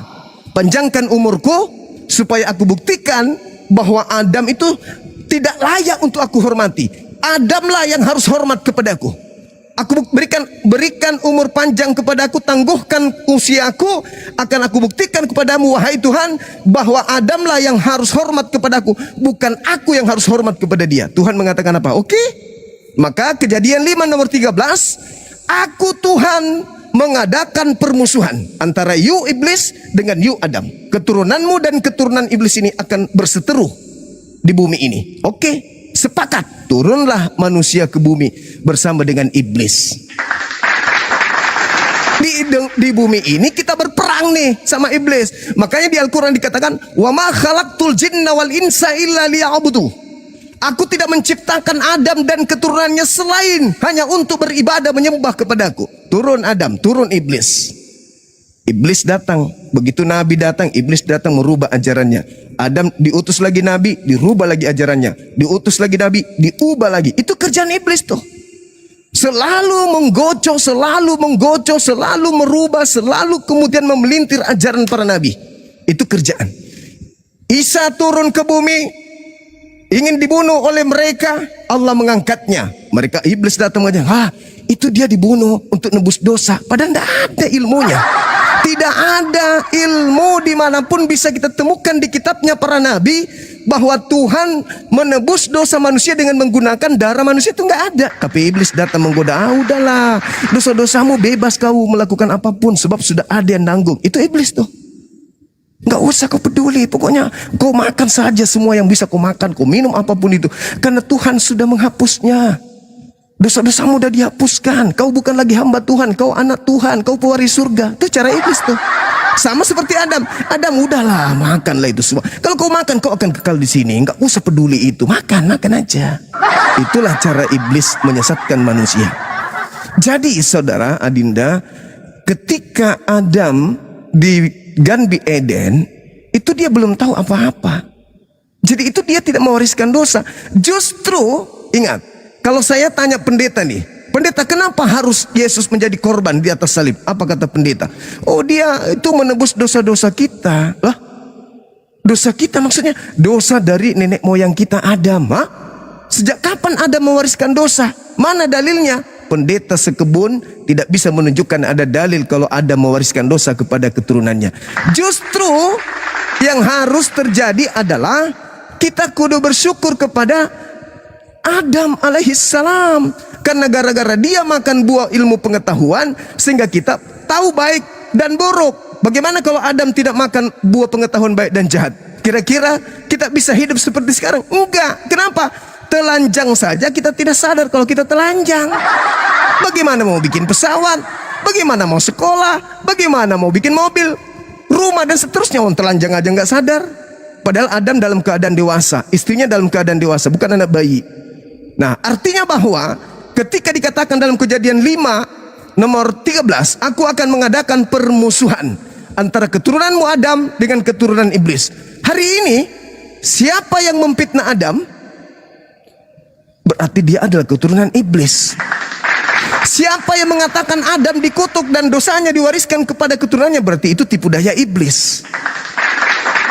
Padahal tidak ada dalilnya. Yang dikutuk di situ iblis. Kalau Yesus turun ke bumi, mati di atas salib untuk menebus kutuk, yang dikutuk itu bukan Adam, yang dikutuk iblis. Berarti Yesus mati untuk menebus kutuk iblis. Na'udzubillah tsumma na'udzubillah. Sekira begitu Adinda, saya harus ibadah dulu. Mungkin ada dari apologet Islam. Oke, Bang Juma, terima kasih ya. Jadi saya juga mau bertanya ini karena mau belajar dalam hal yang baik ya, bukan dalam hal yang buruk ya. Iya betul. Harus belajar. Saya suka kalau anak-anak mau belajar. Harus belajar memang. Ya. Siap Bang Juma, terima kasih ya jawaban yang telah diberikan kepada saya. Iya. Dan saya juga izin pamit Bang Juma. Iya, nanti naik lagi ya. Ya, kalau ada pertanyaan yang mengganjal hati saya juga bisa nanti tanya lagi lah sama Bang Juma. Baik. Oke, Bang Juma izin turun. Terima kasih. Makasih. Siang. Apologet Islam, mohon izin naik dulu dong. Aku mau ibadah, ini udah azan. Please deh. Bunda Rahma atau siapa kayak di bawah. Silakan. Bunda Rahma. Naik dulu Bunda, ibadah kat dulu kau dong. Bunyi di masjid kah? Dik, Bunda Dik. Iya. Lanjut ibadah baru saya sedang. Iya. Teman-teman tetap stay di sini. Saya izin ibadah 10 menit insyaallah ya. 10 menit. Iya. Silakan dengan Bunda Rahma. Saya ibadah dulu, jangan kemana-mana ya. Assalamualaikum warahmatullahi wabarakatuh. Assalamualaikum warahmatullahi wabarakatuh. Jadi teman-teman, sambil menunggu Gurunda selesai ibadah, itu tadi penjelasan Masya Allah ya, keren ya, keren. Secara dalil dan secara logika kita ya, tentu kesempurnaan manusia itu ciptaan Allah dengan akal, kita diberi akal. Itulah teman-teman ya, Masya Allah ya, keren memang guru kita ya. Sambil menunggu kita ngobrol sedikit dengan Bunda Karyana ya. Selamat sore Bunda Karyana. Ya, sore Bunda. Sayang sekali, saya nggak tahu waktu Bang Juma mau ibadah. Tunggu beberapa menit, tunggu ya, tunggu Bun. Nggak lama, sholat tuh paling ya 10-15 ya, tentu sholat kita zikir, makanya ada waktu sedikit. Jadi apa ya, narasinya tadi itu kan keren ya Bun ya. Adam tidak pernah mewariskan dosa teman-teman. Bahkan kita bersyukur ya, bagaimana Adam itu sebagai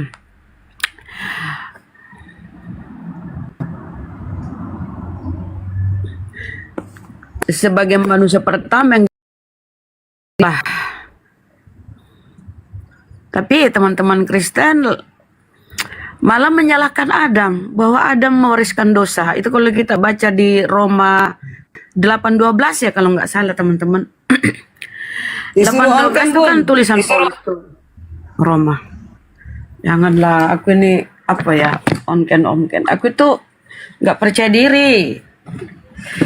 Jadi Roma 8:12 itu apa kata Paulus di situ ya teman-teman? Akibat pelanggaran seorang, yaitu Adam, ya, semua manusia terwariskan dosa. Kan kejam. Terwariskan dosa loh akibat pelanggaran seorang. Aduh, saya kadang terheran-heran ini sama Paulus ya. Menyalahkan Adam. Dan penjelasan Gurunda tadi itu Masya Allah ya. Dan tak satu data pun ya. Tak satu dalil pun di dalam Bible itu kita bisa mendapati bahwa ajaran para nabi itu mengajarkan Adam wariskan dosa. Nggak ada teman-teman. Kalau kau cari seluruh dalil ya, nggak ada.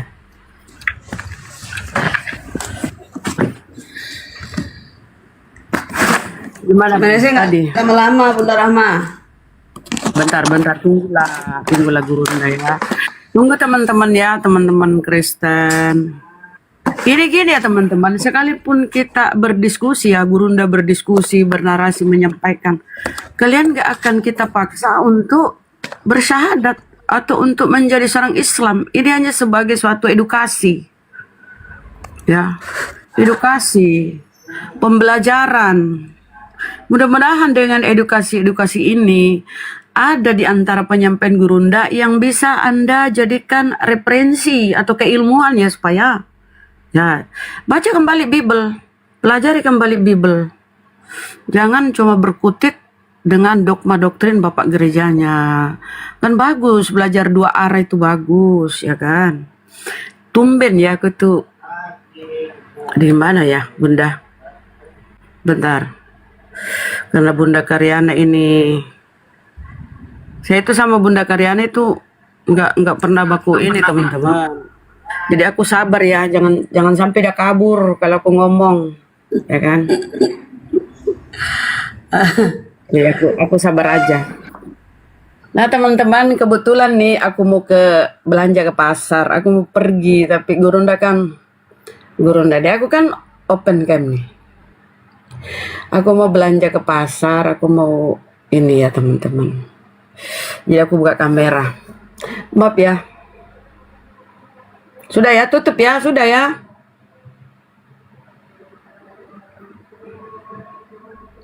Oke, Bunda Karyana, udah aku tutup.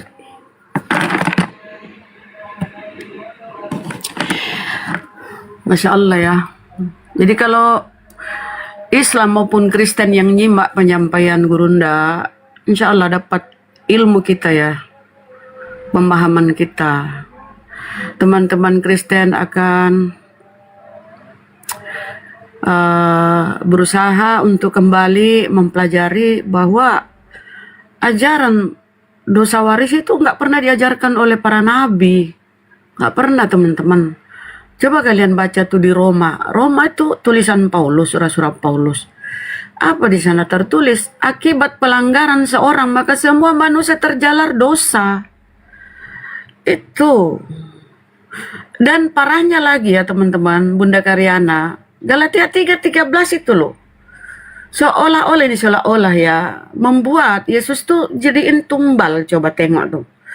Kristus telah menebus kita dari kutuk hukum Torah dengan jalan menjadi kutuk karena Kristen. Karena kita ya, tapi ini kan Bible kalian, jadi kularikanlah ke kata Kristen.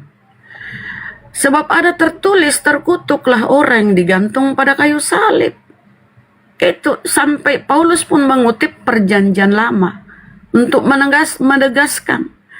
Jadi dengan kata lain, ini mohon maaf ya, Paulus menjadikan Yesus tumbal, penebus. Tebusan itu kan adanya korban tuh kalau penebusan. Yesus jadikan korban di situ, korban penebus.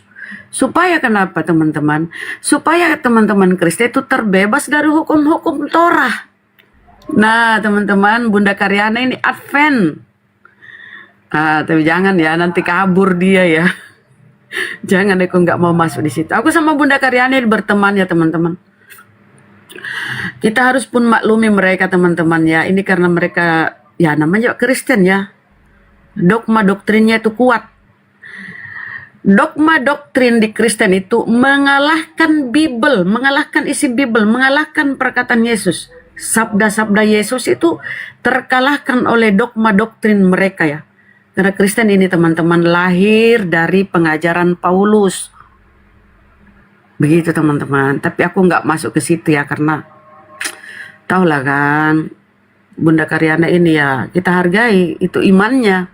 Tapi saya berharap ya karena kesempurnaan manusia ya, ciptaan Allah ini, ciptaan Tuhan ini, kita ini manusia ini dengan akal. Kalaupun kita Kristen, kalaupun saudara-saudara ini udah Kristen sejak lahir ya, dari kecil, tapi kan kita diberi akal. Akal itu kita pakai, kita belajar, cari tahu.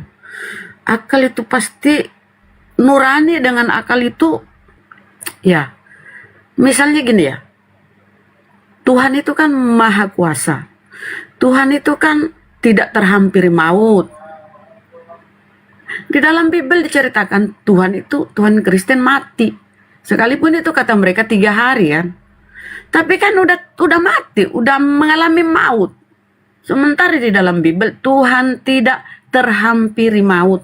Nah akal dengan nurani nih, akal nih berperan nih. Pasti berkecamuk nih. Akal kalian dengan nurani kalian pasti, oh iya ya, akal nih, akal ya mentransfer ini akal nih, mentransfer ke hati nurani, terjadi bergejolak kan di dalam. Oh iya ya, dalil di Bible ini kan begini, kok yang Tuhan kan mati walaupun katanya cuma 3 hari, ya berarti dia bukan Tuhan dong. Ya kan? Tuhan tidak tergantung kepada makhluk, pada siapapun. Tuhan itu sebenarnya saya mau bantah yang dalil yang semalam yang dikatakan Bang Juma. Yang dikatakan Bang Juma bahwa Yesus ya di mana tuh yang tertulis dia katakan Yesus hanya 2 kali. Ketika Paulus katakan bertemu dengan Yesus, Yesus hanya datang. Jadi gini, kedatangan Yesus ke bumi, Bang Juma katakan yaitu dengan lahirnya yang resmi ya, lahirnya dari Maria. Yang kedua, kecuali masa yang akan datang, Isa Al-Masih.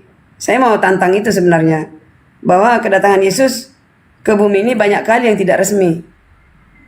Ya, salah satunya bertemu dengan Paulus, ya kan? Salah satunya yaitu pada zaman Musa, Yesus memberikan hukum Taurat kepada Musa itu Yesus. Pada saat di zaman Abraham. Abraham Bentar, bertemu dengan Musa Tuhan. yang memberikan hukum Torah kepada Musa, Yesus. Iya. Mama Bisa. Karyana. Saya bisa buktikan. Oke. Jadi banyak kali Yesus bertemu, datang ke bumi secara tidak resmi. Banyak kali.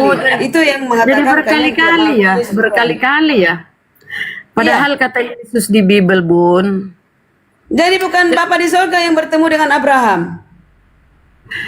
Ketika aku datang kedua kali sama dengan ketika aku terangkat, dan tanda-tandanya apa? Seperti kilat ya, yang memancar dari bla bla segala macam, kan ada begitu, ada tanda-tandanya. Jadi kalau yang datang kepada Paulus itu kan gak ada tanda-tanda itu. Tapi Karyana yang lucu ini, Yesus memberikan Torah kepada Musa. Mama kalau ada orang Yahudi Judaism dengar ini ngeri. Dia belum lahir, dia pada saat itu belum lahir dari Maria. Yaitu kepadaku diberi kuasa di sorga dan di bumi. Belum lahir. Jadi Yesus, Bunda Karyana ini mengimani Tuhannya Yahudi, ya, itu adalah Yesus itu sendiri, tapi belum berubah jadi manusia gitu. Yo kah? Aduh. Udahlah, Bang Juma lama kali. Saya turun dulu lah, Bunda, ya.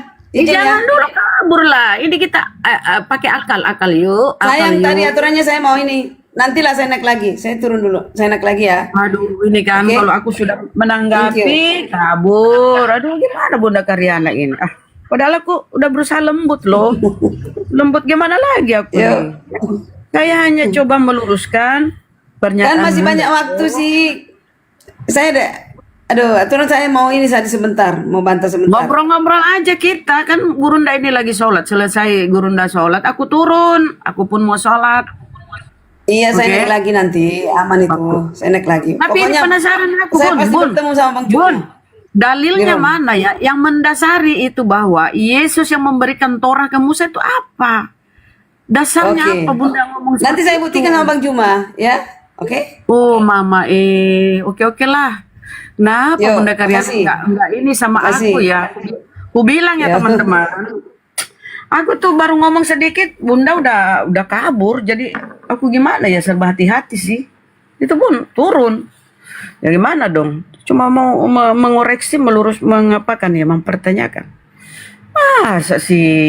Masa katanya Yesus yang memberi. Oh Mama apa kata Yahudi ya, Judaism, praktisi Yahudi ya, praktisi Judaism.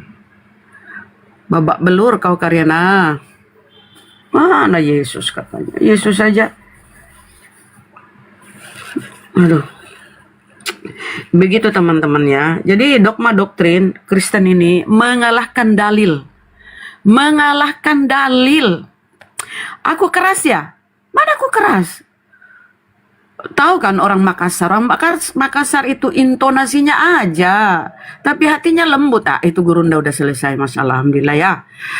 Izin turun Gurunda. Aku naikkan dulu oten baru aku sholat ya teman-teman. Kabur si Karyanot itu Gurunda, padahal katanya Yesus yang memberikan Torah kepada Musa. Mama benar-benar Karyanot. Aku naikkan dulu oten ya. Kristen sejati, silakan naik Kristen sejati. Ayo yang Berarti Yesus itu malaikat, Bunda. Senginjoyan Karyano. Karena yang datang memberikan Torah itu malaikat di sini, Gunung Sinai. Kisah para Rasul 7. Di Kisah para Rasul. Benar, iya. Oh, Yesus ternyata malaikat juga ya. Biasalah klaim kitabnya agama Yahudi ya, tanpa mengklaim mereka mau kemana. Ayo naik teman-teman, aku turun. Izin turun Gurunda. Iya, makasih Bunda. Sehat selalu Bun. Iya, terima kasih. Gurunda punya sehat dan tampan selalu. Assalamualaikum warahmatullahi wabarakatuh. Waalaikumsalam warahmatullahi wabarakatuh. Kenapa turun si Oten? Jam 4, jam 3, jam 4, jam 4. Oke. Silakan teman-teman non-muslim, masih ada waktu. Kebetulan hari ini saya ada kegiatan, jadi jam 16.30 Bang Suma sudah harus off gitu teman-teman.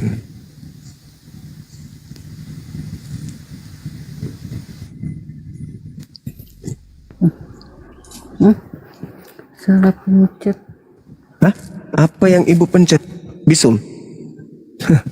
Salah pencet ibunya. Cek C di YouTube ini sangat gangguan ya teman-teman ininya, echonya. Di sini udah mati padahal. Salah pencet. Nah, turun saya saudara. Salah pencet juga abang kita.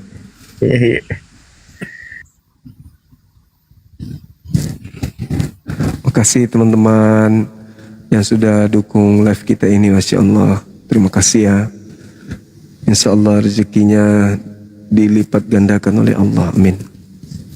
Kesehatannya dipulihkan, panjang umur, sukses usaha-usahanya, amin ya rabbal alamin. Silakan teman-teman non-muslim naik sini. Kita diskusi pelan-pelan terkait dengan tema ini.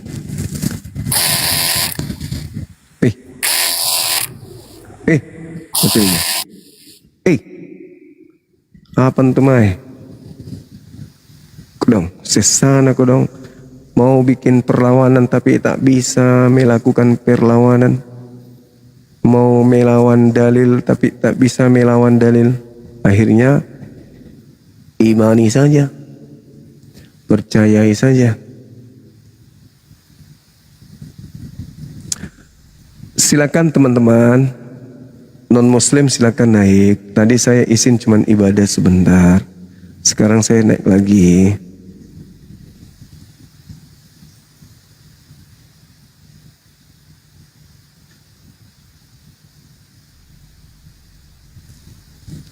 Silakan teman-teman non-muslim naik, minta permintaan.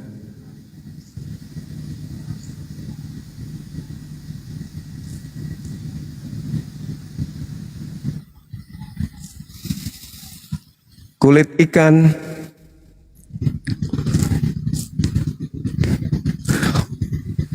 Walaqad ahidna ila Adam min qablu fanasiya falam najid lahu azma. Halo, semangat sore. Iya. Ada yang bisa dibantu, Bang? Turun salah pencet. Ya, makasih Bang ya. Salam kenal Bang. Iya. Halo Nona. Waalaikumsalam warahmatullahi wabarakatuh. Nona Lisa. Oh ya, halo, selamat siang. Sore. Bisa buka kameranya Mbak? Oh ya, sebentar. Makasih. Dari Katolik, Protestan? Dari Katolik. Katolik. Oke, silakan salam kenal ya. Oke, salam kenal. Iya, silakan. Nona Lisa, Huta Galon. Oke. Silakan, Mbak. Mati aja. Pernah matumbana susito ona tae pana matumbana na sule mo dio bola na kan de bobo isulapekan na tae pana di matumbay na. Apa na pasangat to na torro ko ende tae sia na ya tae na matumba. Aku tae pana ku berkata-kata kau du tae pana bu berkata-kata na la kamu kondong dua bela le. Bang Juma. Halo. Yes. Bang Juma coba belanja ref aku dan dirimu sikit ya Bang. Apa tuh? Aku dan dirimu ref. Gak tahu aku. Alah Bang, sikit je Bang. Fans daripada Malaysia ni. Aku gak tahu maksudnya. aku dan dirimu Bang. Ref dia Bang. Mana itu? Bang. Yang mana lagunya? Abang tarik part chorus sedap Bang. Yang aku dan dirimu. Lagunya. Aku dan dirimu tak menyembah si gondrong dari barakan. Aku dan dirimu. Yang mana lagunya tuh? Ada Bang, abang duet dengan apa? Wanita baju hitam. Siapa? Main dia macam alah lupa lah. Tak apalah bang. Lupa ya. Okey bang, tak apa, bang. Lupa. Okey. Okey bang, assalamualaikum. Okey. Waalaikumsalam warahmatullahi wabarakatuh.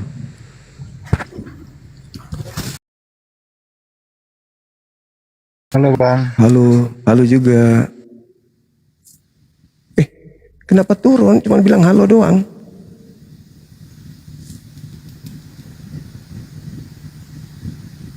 Ayo teman-teman silakan ngobrol santai kita Antara mereka seputar tentang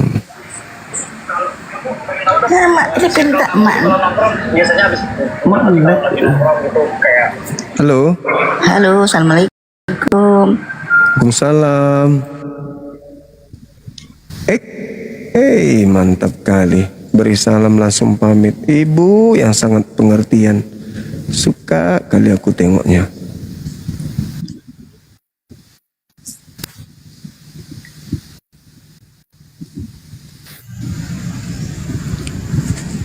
Jika kau bertemu aku begini. Itu mungkin lagunya ya. Halo. Aduh, nge-lag lagi. Ya. Iya, dari mana bang? Tunggu bang, nge-lag bang. Iya, silakan diperbaiki jaringannya dulu. Silakan. Cek. Waalaikumsalam. Dari mana ini? Dari Riau. Mantap kali Riau. Halo, selamat sore. Mantap sekali saudara kita Simatupang. Silakan teman-teman naik ke sini, kita diskusi baik-baik, pelan-pelan.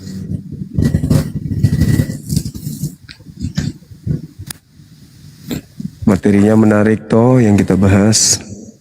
Semangat siang sore. Semangat sore. Halo.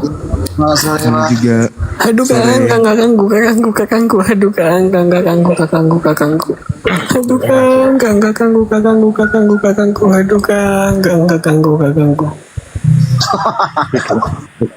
Ngapa kan tukang?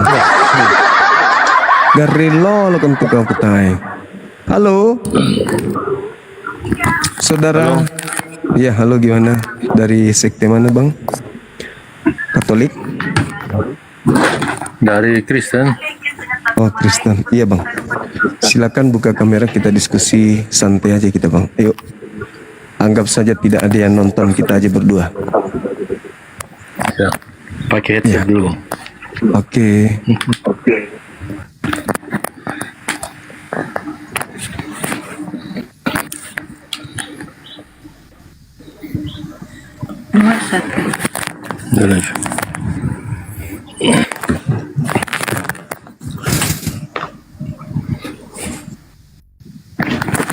Halo, Bang. Iya, silakan. Silakan, Bang. Iya, soalnya ini teman yang undang ini, Bang. Jadi kita masuk. Iya. Terjeda di sini. Coba diterima. Oke, siap. Udah kebuka. Nah, salam kenal Bang Velti. Udah kebuka. Siap, udah. Oke, salam. Salam kenal. Topik tentang apa ini, Bang? Ya. Terkait dengan pernyataan Yesus yang mengatakan, aku memang harus pergi. Setelah aku pergi akan datang roh kebenaran yang akan memuliakan aku. Nah, kulihat di dalam Al-Quran kami bahwa Nabi Isa itu diceritakan di dalam Al-Quran bahwasanya beliau diberkati dimanapun beliau berada. Al-Quran yang menarasikan itu bahwasanya Wa ja'alani mubarakan ainama kuntu. Aku diberkati dimanapun aku berada. Berarti di Islam tidak ada ruang dia tercela, dia dihinakan, dia direndahkan, apalagi sampai dikutuk. Nah, saya justru melihat di pengajaran Paulus, khususnya di Galatia 3:13, di situ justru Yesus mati dengan jalan kutuk, karena ada tertulis, terkutuklah orang yang mati di atas tiang salib. Nah, apakah ini bentuk kemuliaan untuk Yesus atau gimana menurut abang saya ini? Silakan. Gini Bang, ya. Itu kan pernyataan dari Rasul Paulus tentang Tuhan Yesus. Ya. Itu bukan pengakuan sendiri dari Tuhan Yesus, itu pernyataan dia sesuai dengan pengertian yang dia berikan. Beda dengan yang dikatakan dalam Al-Quran. Itu dikatakan langsung oleh Allah bahwa memang Yesus itu dimuliakan. Bedakan perkataan Allah dengan pandangan dari manusia menurut Rasul Paulus. Kan beda. Iya, betul. Tapi itu menyangkut tentang apa yang Rasul Paulus mengerti tentang apa yang pekerjaan Yesus di bumi, karena dia memiliki pekerjaan di bumi. Itulah sebabnya pekerjaannya ketika dia mau meninggal di salib, sebelum dia meninggal dia bilang sudah selesai. Itu berhubungan dengan pekerjaannya. Jadi kenapa Tuhan Yesus itu dikatakan terkutuk? Karena dia memang memakai itu tubuh manusia yang terkutuk. Karena kalau dia tidak memakai tubuh manusia yang terkutuk, dia tidak bisa mati. Jadi Rasul Paulus bilang dia terkutuk karena dia memakai tubuh manusia yang terkutuk. Itulah sebabnya dia bisa mati. Kalau dia pakai dengan kealahannya dia sebagai Tuhan, dia datang sebagai Tuhan, maka dia tidak akan bisa mati. Jadi yang terkutuk tubuh manusianya yang memang digunakan itu. Iya. Yang boleh pingin, itu Bang. Oke, makasih Bang. Yang pingin saya gali lebih jauh, kan Yesus mengatakan roh kebenaran itu ketika dia datang, dia memuliakan aku. Artinya kalau roh yang datang kepada Nabi Muhammad kan mengajarkan di situ bahwa wa ja'alani mubarakan ainama kuntu. Aku diberkati di mana saja aku berada. Berarti roh yang datang kepada Nabi Muhammad ini memuliakan Nabi Isa dalam pandangan Islam. Nah, sedangkan terlontar ajaran Paulus yang mengatakan Kristus menebus dosa dengan jalan kutuk di atas tiang salib. Ini roh apa kok bisa orang yang dikasihi malah diajarkan mati dengan jalan kutuk gitu? Ilmunya dari mana sehingga Paulus bisa mengatakan bahwa Yesus ini mati dengan jalan kutuk?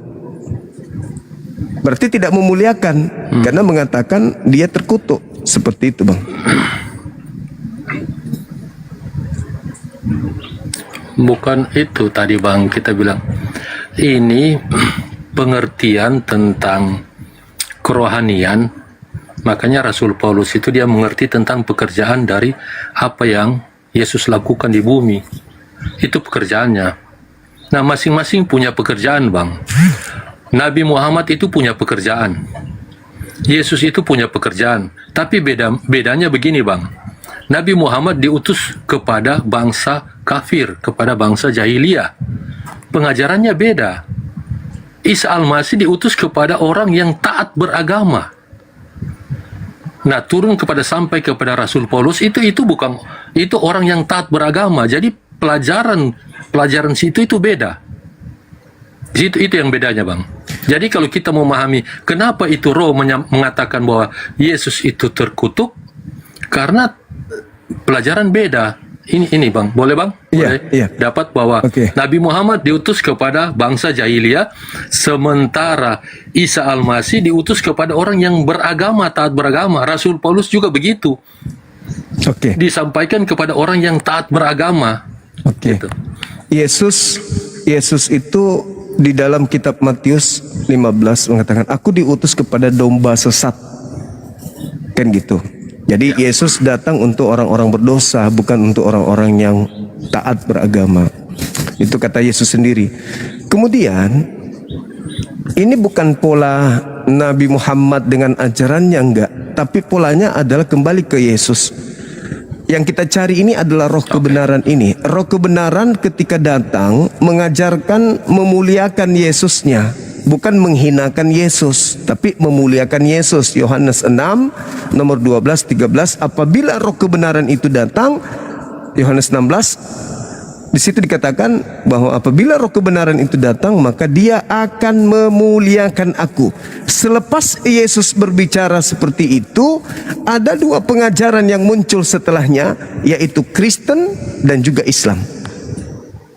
Artinya bahwa kalau roh kebenarannya bekerja di Kristen, pertanyaannya muncul, kenapa di Kristen dia ajarkan bahwasanya Yesus itu adalah manusia yang mati di atas tiang salib, dikutuk oleh Elohim.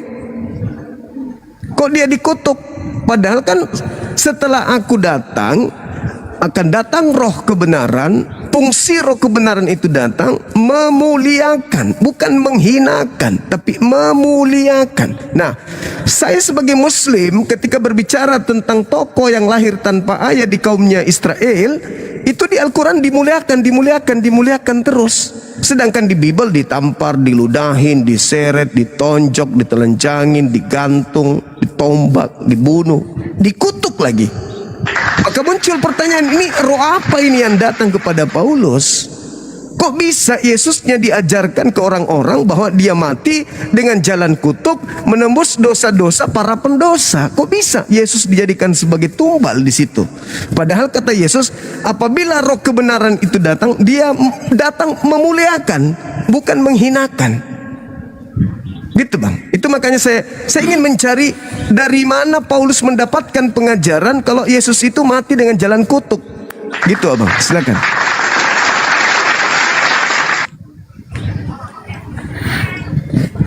Ini bang, gimana ya? Tadi kan sudah saya katakan, itu roh yang menyampaikan bahwa Yesus mati dengan kutuk, itu menjelaskan pekerjaan dari Tuhan Yesus. Jadi kenapa dia harus mengalami penderitaan, harus dihina, dipukuli caci, disalib? Itu pekerjaannya itu bang, pekerjaan dari Tuhan Yesus. Karena pekerjaannya dia ujungnya itu sampai ke situ, karena dia memang harus mengalami maut. Dia harus mengalami maut untuk itu. Itu kalau kita baca di Alkitab, Yesus sendiri bilang kepada Petrus ketika Petrus memotong telinga Maltus, Yesus bilang begini, sangkamu aku tidak dapat memanggil sepasukan malaikat untuk membantu aku? Jadi abang lihat di sini, Tuhan Yesus itu bisa memanggil malaikat untuk membantu dia. Tapi itu dia biarkan itu. Dia biarkan itu dialami itu sampai kepada kematian. Dan itu bagian dari kutukan yang dia terima. Itu bagian dari, memang kalau dikatakan kutukan itu kasar. Tapi sebenarnya itu pekerjaan yang dia harus jalani di bumi. Dia sudah tahu dia akan mati. Berapa kali dia sampaikan kepada murid-murid bahwa anak manusia akan diserahkan, akan mati. Itu dia sudah tahu seperti itu. Dan memang kalau kalimat kasarnya itu kutuk, tapi sebenarnya itu pekerjaannya. Dia tahu dia akan seperti itu. Dan roh kebenaran yang menyampaikan itu bukan untuk menghinakan dia, tapi untuk menjelaskan pekerjaannya. Bahwa pekerjaan Yesus itu di situ. Semenjak dia lahir, kenapa dia harus lahir, dalam kehidupannya, dalam pekerjaannya itu. Jadi roh itu bukan untuk tidak memuliakan dia, justru menjelaskan pekerjaan Yesus itu. Oke. Seperti baik, itu. Bang. Baik. Ketika Yesus itu mengatakan roh kebenaran itu datang memuliakan aku, lalu kemudian ada dua keadaan. Di Islam, Nabi Isa ketika orang-orang Yahudi yang membuat makar ingin membunuhnya, Nabi Isa diselamatkan, diangkat dia. Diangkat Nabi Isa sehingga dia tidak sempat terhina, tercela, ternista. Maka posisi selanjutnya adalah orang-orang yang mengambil sebuah tindakan untuk melakukan makar terhadap Nabi Isa, itulah yang menggantikan beliau. Sehingga Nabi Isa tetap mulia. Nah, hadirlah Kristen dengan keadaan yang berbeda. Paulus mengajarkan bahwa Yesus disalib, Yesus mati dengan jalan. Kemudian Elohim yang mengutus Yesus itu menyelamatkan Yesus, dan tidak bisa ke Elohim menggantikan Yesus di atas salib. Sehingga orang-orang yang membenci Yesus mendapatkan hukuman, yaitu menjadikan kemudian korban yang mereka salib sendiri menjadi junjungan mereka. Karena kau melakukan makar terhadap nabiku yang kukasihi, no, silakan lu tanggung resikonya, siapa suruh. Maka dijadikanlah orang yang mereka salib itu sebagai junjungan bagi mereka. Dan itu jelas ada di khotbah Petrus. Khotbah Petrus kita baca di dalam Kisah Para Rasul 2 nomor 29, 30, 31, 32, 33, endingnya di 36. Petrus berkata apa? Nabi Daud makamnya masih ada di tengah-tengah kita. Dialah yang telah menubuatkan tentang bangkitnya seorang Mesias yang jasadnya tidak mengalami kematian, jasadnya tidak ditinggal kubur, akan tetapi tangan kanan Elohim mengangkatnya ke atas, ke langit. Nomor 36-nya, jadi seluruh orang Israel harus tahu bahwa Yesus yang telah kau salibkan itu telah dijadikan menjadi Tuhan dan Kristus bagi kamu yang menyalibkan. Nah, jadi kalau hari ini saudara kami Kristen menganggap yang disalib itu adalah Yesus anak Maria, saya rasa harus diluruskan dulu. Karena yang disalib ini adalah orang yang dikutuk oleh Elohim, sedangkan Yesus bukanlah orang yang dikutuk oleh Elohim. Makanya Paulus mengambil data Ulangan 21 nomor 22 23. Jika di antaramu ada seorang yang melakukan dosa yang sepadan dengan hukuman mati, lalu seseorang itu kau gantung dia, jangan kau biarkan mayatnya semalam-malaman, sebab orang yang digantung terkutuk oleh Elohim. Jangan sampai mayatnya menyentuh tanah yang diwariskan Elohim kepadamu. Nah, masakan itu Yesus, mayatnya aja najis, haram menyentuh tanah Yerusalem. Masa itu Yesus? Bukankah itu adalah orang pendosa yang menggantikan posisi Yesus yang mulia ini? Apakah kemudian Tuhan tidak mampu menyelamatkan beliau? Sedangkan Bapa tadi mengatakan, bukankah aku mampu? Apakah kamu kira aku tidak mampu mendatangkan malaikat-malaikat? Kalau begitu, Tuhan jauh lebih mampu menyelamatkan Yesus dari ancaman pembunuhan. Nah, kalau itu terjadi, abang, Yesus diselamatkan, berarti yang disalib yang menggantikan pantas dia diludahin, diseret, dan seterusnya. Karena memang sudah sesuai dengan perbuatannya. Silakan. Gini bang, saya lupa ayat Al-Quran mana, tapi nanti kapan-kapan saya cari.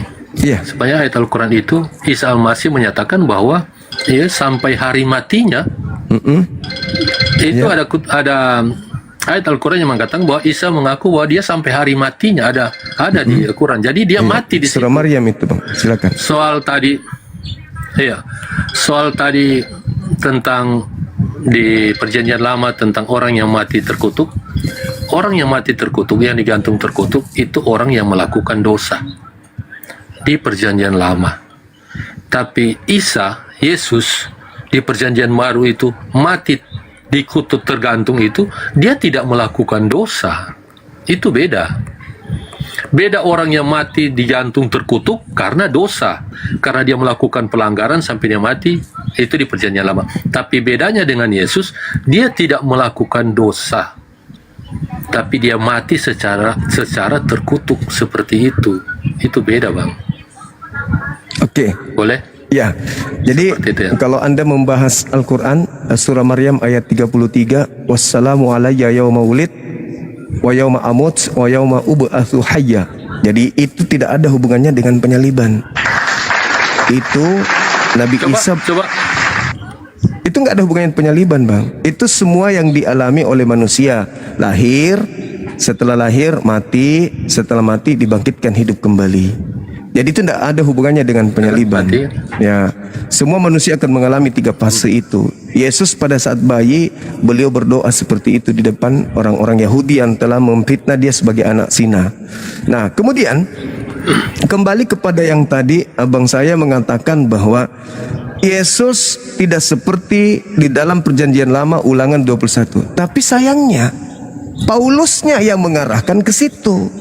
Galatia 3:13, sebab ada tertulis, terkutuklah orang yang digantung di atas tiang salib. Berarti Paulus yang mengarahkan ke Ulangan. Nah, sekarang permasalahannya ini akan semakin berat kalau ternyata Yesus tidak melakukan dosa, lalu disalib, lalu menanggung kutuk. Ini ajaran apa yang bisa menerima ini? Sedangkan Tuhan Elohim mengatakan, jangan kau membunuh orang yang tidak bersalah, jangan kau membunuh orang benar, sebab aku Tuhan tidak akan membenarkan orang yang bersalah. Amsal 6:16, 6 perkara yang dibenci oleh Tuhan, bahkan 7 kekejian di dalam hatinya, yaitu menumpahkan darah orang yang tidak bersalah. Berarti kalau Yesus benaran yang ditombak, Yesus benaran yang dibunuh, itu kebencian, itu kekejian bagi Tuhan. Bagaimana mungkin satu kekejian bisa menghapuskan dosa-dosa para pendosa? Ini adalah konsep yang keliru. Satu bagian yang tidak kemudian berkesesuaian dengan bagian yang lain. Kematian Yesus bagi Tuhan adalah kekejian, perkara yang dibenci. Sedangkan menyelamatkan orang-orang Kristen pendosa dari dosa-dosanya dengan menumbalkan orang benar, itu adalah sesuatu yang melanggar apa yang Tuhan rencanakan. Keluaran 23:7-8. Jangan kau membunuh orang benar, jangan kau membunuh orang yang tidak bersalah, sebab aku Tuhan tidak akan membenarkan orang-orang yang bersalah. Pola kekristenan dalam ajaran Paulus itu keliru besar. Nah, ini makanya sekali lagi saya masih mencari data. Apa sebabnya Paulus berani mengatakan Yesus orang mulia ini mati dengan jalan kutuk? Hanya gara-gara ingin menyenangkan orang-orang yang ada di Galatia, orang-orang yang ada Roma, orang-orang yang ada di Korintus. Paulus rela mengatakan Yesus mati dengan jalan kutuk. Apa sebabnya? Bukankah beliau orang yang dikasihi? Bukankah dia adalah orang yang diberi kemuliaan sejak sebelum dunia dijadikan? Terus kenapa bisa Paulus mengatakan dia mati dengan jalan kutuk? Hanya gara-gara supaya dia mendapat jempol dari orang-orang Roma dan Yunani. Gitu loh Pak. Itu pertanyaan saya. Dari mana Paulus mendapatkan pola bahwa Yesus orang benar itu dikutuk hanya untuk menyelamatkan orang-orang Romawi dan Yunani? Silakan. Oke. Gini Bang, Al-Quran menyatakan bahwa Isa Al-Masih itu tidak ada dusta. Dia orang yang jujur. Nah, pernyataan dalam surat Al-Maidah itu, Isa Al-Masih mengatakan bahwa dia hidup sampai mati dan bangkit. Kan kalimatnya seperti itu. Di situ ada mati Bang. Itu perkataan dari Isa Al-Masih. Kalau dia tidak mati, berarti perkataannya dusta. Ya kan? Nabi Isa kalau dia mati. Sementara dia, ya, Nabi Isa kan menyatakan bahwa dia akan hidup, mati dan dibangkitkan. Ya. Tapi kalau dia tidak mati, berarti perkataan Nabi Isa itu dusta. Oke. Menurut Al-Quran, berarti dia dusta. Terus soal tadi abang bilang bahwa Tuhan itu mengatakan jangan membunuh orang benar, jangan. Ini disampaikan kepada orang yang benar. Orang yang mengikuti perintah Tuhan itu adalah orang yang benar. Yesus itu mati di tangan orang yang salah, orang yang tidak mengikuti perintah Tuhan. Beda Bang. Kan kalau Tuhan katakan jangan membunuh orang benar, iya, manusia yang menurut dia tidak akan melakukan itu. Tapi yang dialami oleh Tuhan Yesus kepada orang yang salah, orang yang tidak menuruti Tuhan. Jadi Yesus mati di tangan orang yang salah, bukan di tangan orang yang benar. Boleh bang? Oke. Yang pertama, Jadi, yang pertama ketika saudara saya ini mengambil Al-Quran surah Maryam ayat 33, di situ dikatakan semoga diberkati pada saat aku dilahirkan, pada saat aku dimatikan, pada saat aku dibangkitkan kembali. Itu tidak ada hubungannya dengan penyaliban. Kalau berbicara mengenai penyaliban, itu ada di Al-Quran surah Ali Imran ayat 55. Pada saat orang-orang Yahudi ingin menyalib Yesus, apa kata Allah? Inni mutawaffik, sesungguhnya aku mengambilmu, wa rafi'uka ilayya wa mutahhiruka minal ladina kafaru. Aku mengambilmu, aku mengangkatmu dan membersihkanmu dari orang-orang kafir. Diangkat Nabi Isa. Nah, kapan dia mati sesuai dengan surah Maryam? Nanti ketika dia turun kedua kalinya, barulah mati dia di situ. Di akhir zaman Nabi Isa akan turun. As-Sukruf ayat 61. Begitu dia turun, terjadi kiamat. Yesus mati, Isa mati. Setelah mati, dia dibangkitkan bersama dengan manusia yang lain. Itu yang dimaksud ayat itu. Jadi ayat itu tidak berbicara tentang penyaliban. Yang berbicara tentang penyaliban itu surah Ali Imran ayat 55 dan seterusnya. Ini mutawaffik. Ketika engkau terancam ingin disalib, aku mengangkatmu. Nah, itu satu. Yang kedua, terkait dengan Yesus disalib oleh orang jahat, bukan oleh orang benar. Berarti kalau keselamatan orang Kristen tergantung pada penyaliban, berarti orang jahat ini berjasa kepada orang Kristen. Karena perilaku jahat mereka lah sehingga orang Kristen dosa-dosanya ditebus. Ini tidak nyambung. Sama sekali tidak nyambung. Dengan kata lain, ketika iblis merasuki Yudas, ketika imam kepala mahkamah agama melakukan tipu muslihat, kesaksian palsu, rupa-rupanya perbuatan-perbuatan keji mereka ini berhasil sehingga Yesus mati. Akibatnya Kristen diselamatkan dari dosa-dosa. Berarti tipu muslihat, saksi palsu, iblis yang menjadi pahlawannya orang Kristen, bukan Yesus. Yesus cuma tumbal. Yesus tidak bisa mati sendiri, bunuh diri, nggak bisa. Harus ada yang membunuhnya supaya Kristen bisa selamat. Maka para pembunuh Yesus ini adalah orang-orang berjasa alias pahlawan. Orang jahatlah yang menghadiahkan keselamatan kepada Kristen. Tuhan tidak, karena Tuhan melarang, jangan kau bunuh. Dia orang benar, tidak boleh kau bunuh. Keluaran 23, nomor 7, nomor 8. Jangan kau bunuh, dia orang benar. Kapan kau bunuh? Itu adalah kekejian di dalam hatiku. Ternyata iblis tetap aja membunuhnya. Atau yang dibunuh adalah penggantinya, Yesusnya diselamatkan. Karena orang jahat pingin kali kemudian membunuh orang benar, maka Tuhan membuat tipu daya bagi mereka. Dibunuhlah orang itu, lalu dijadikanlah dia sebagai sembahan junjungan, sebagaimana yang Petrus katakan dalam Kisah para Rasul 2 nomor 36. Jadi seluruh orang Israel harus tahu bahwa Kristus yang kau salibkan itu telah dijadikan menjadi Tuhan dan Kristus bagimu. Padahal anak Maria itu sudah Kristus dari sejak lahir. Lukas 2:11. Pada hari ini telah lahir bagimu Kristus Tuhan di kota Daud, manusia yang diurapi Tuhan di kota Daud. Itu dari lahir dia sudah Kristus. Yesus yang kau salibkan ini telah dijadikan menjadi Kristus. Baru menjadi Kristus dia setelah disalib. Berarti itu bukan anak Maria. Maka benarlah kata Al-Quran bahwa wa ma qatalu wa ma salabu walakin syubbiha lahum. Mereka tidak membunuh Nabi Isa, tidak menyalibkan, melainkan orang yang diserupakan dengan Nabi Isa. Baru masuk akal ketika dikatakan bahwa ketika aku pergi, yang datang adalah roh kebenaran, fungsinya dia datang adalah memuliakan aku, maka bekerja di Islam, bukan di Kristen. Karena kalau di Kristen menghinakan. Coba kita tanya orang Kristen, hai saudaraku Kristen dan kau saudaraku Islam, menurut kalian berdua, yang ditampar, yang diludahin, yang diseret, yang ditonjok, yang ditelanjangin, yang digantung, yang dikasih minum anggur, lalu dibunuh di atas salib, menurutmu itu Yesus atau bukan Yesus? Umat Islam mengatakan, Maha Suci Allah yang telah mengutus hambanya Yesus, tidak mungkin dia dihinakan seperti maling motor. Tapi kalau orang Kristen marah, oh tidak, yang ditampar Yesus dong, yang ditonjok Yesus dong, yang diludahin Yesus dong, yang ditonjok mukanya pasti Yesus, yang ditelanjangi pasti Yesus, yang ditompa Yesus, yang dikutuk Yesus dong.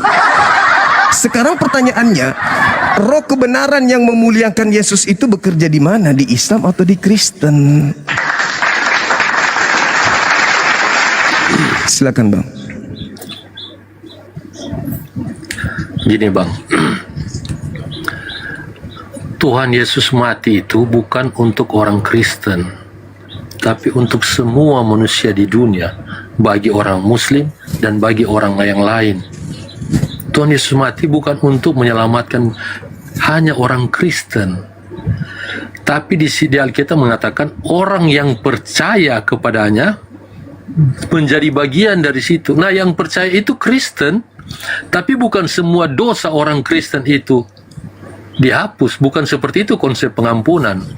Karena konsep pengampunan, kalau kita mau baca tentang apa yang Yesus lakukan, kita tidak akan mengerti. Tapi konsep pengampunan, maka kita kembali baca kepada perjanjian lama tentang persembahan korban, yang Rasul Paulus bilang itu adalah bayangan, wujudnya adalah Yesus.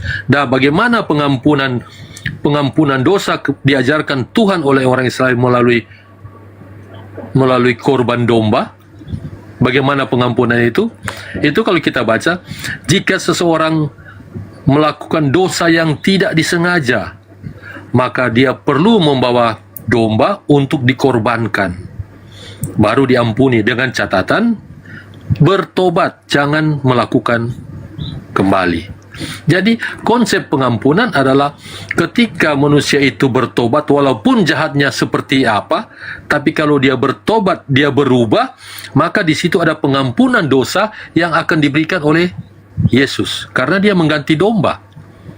Perjanjian lama menyatakan pengampunan seperti itu. Jadi itu pengampunan ada syaratnya, yaitu pertobatan. Pertobatan ketika kita melakukan dosa, kita bertobat tidak melakukan, itu ada pengampunan di situ. Jadi bukan berarti Tuhan Yesus mati mengampuni dosa orang Kristen, enggak. Dosa semua, seluruh manusia, tapi siapa yang bertobat, itu pengampunan itu diberikan kepada itu. Walaupun jahat seperti apa, tapi harus punya syarat bahwa ada pertobatan. Itu Bang. Oke.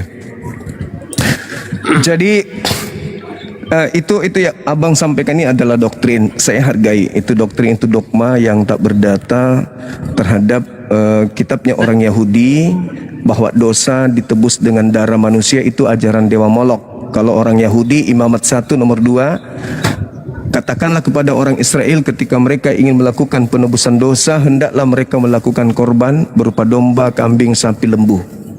Nah, tuh, bukan manusia. Lalu Yesus mengatakan dalam Matius 8 nomor 4, perlihatkanlah diri kalian kepada imam, persembahkanlah persembahan seperti apa yang diperintahkan Nabi Musa. Binatang pastinya, bukan manusia.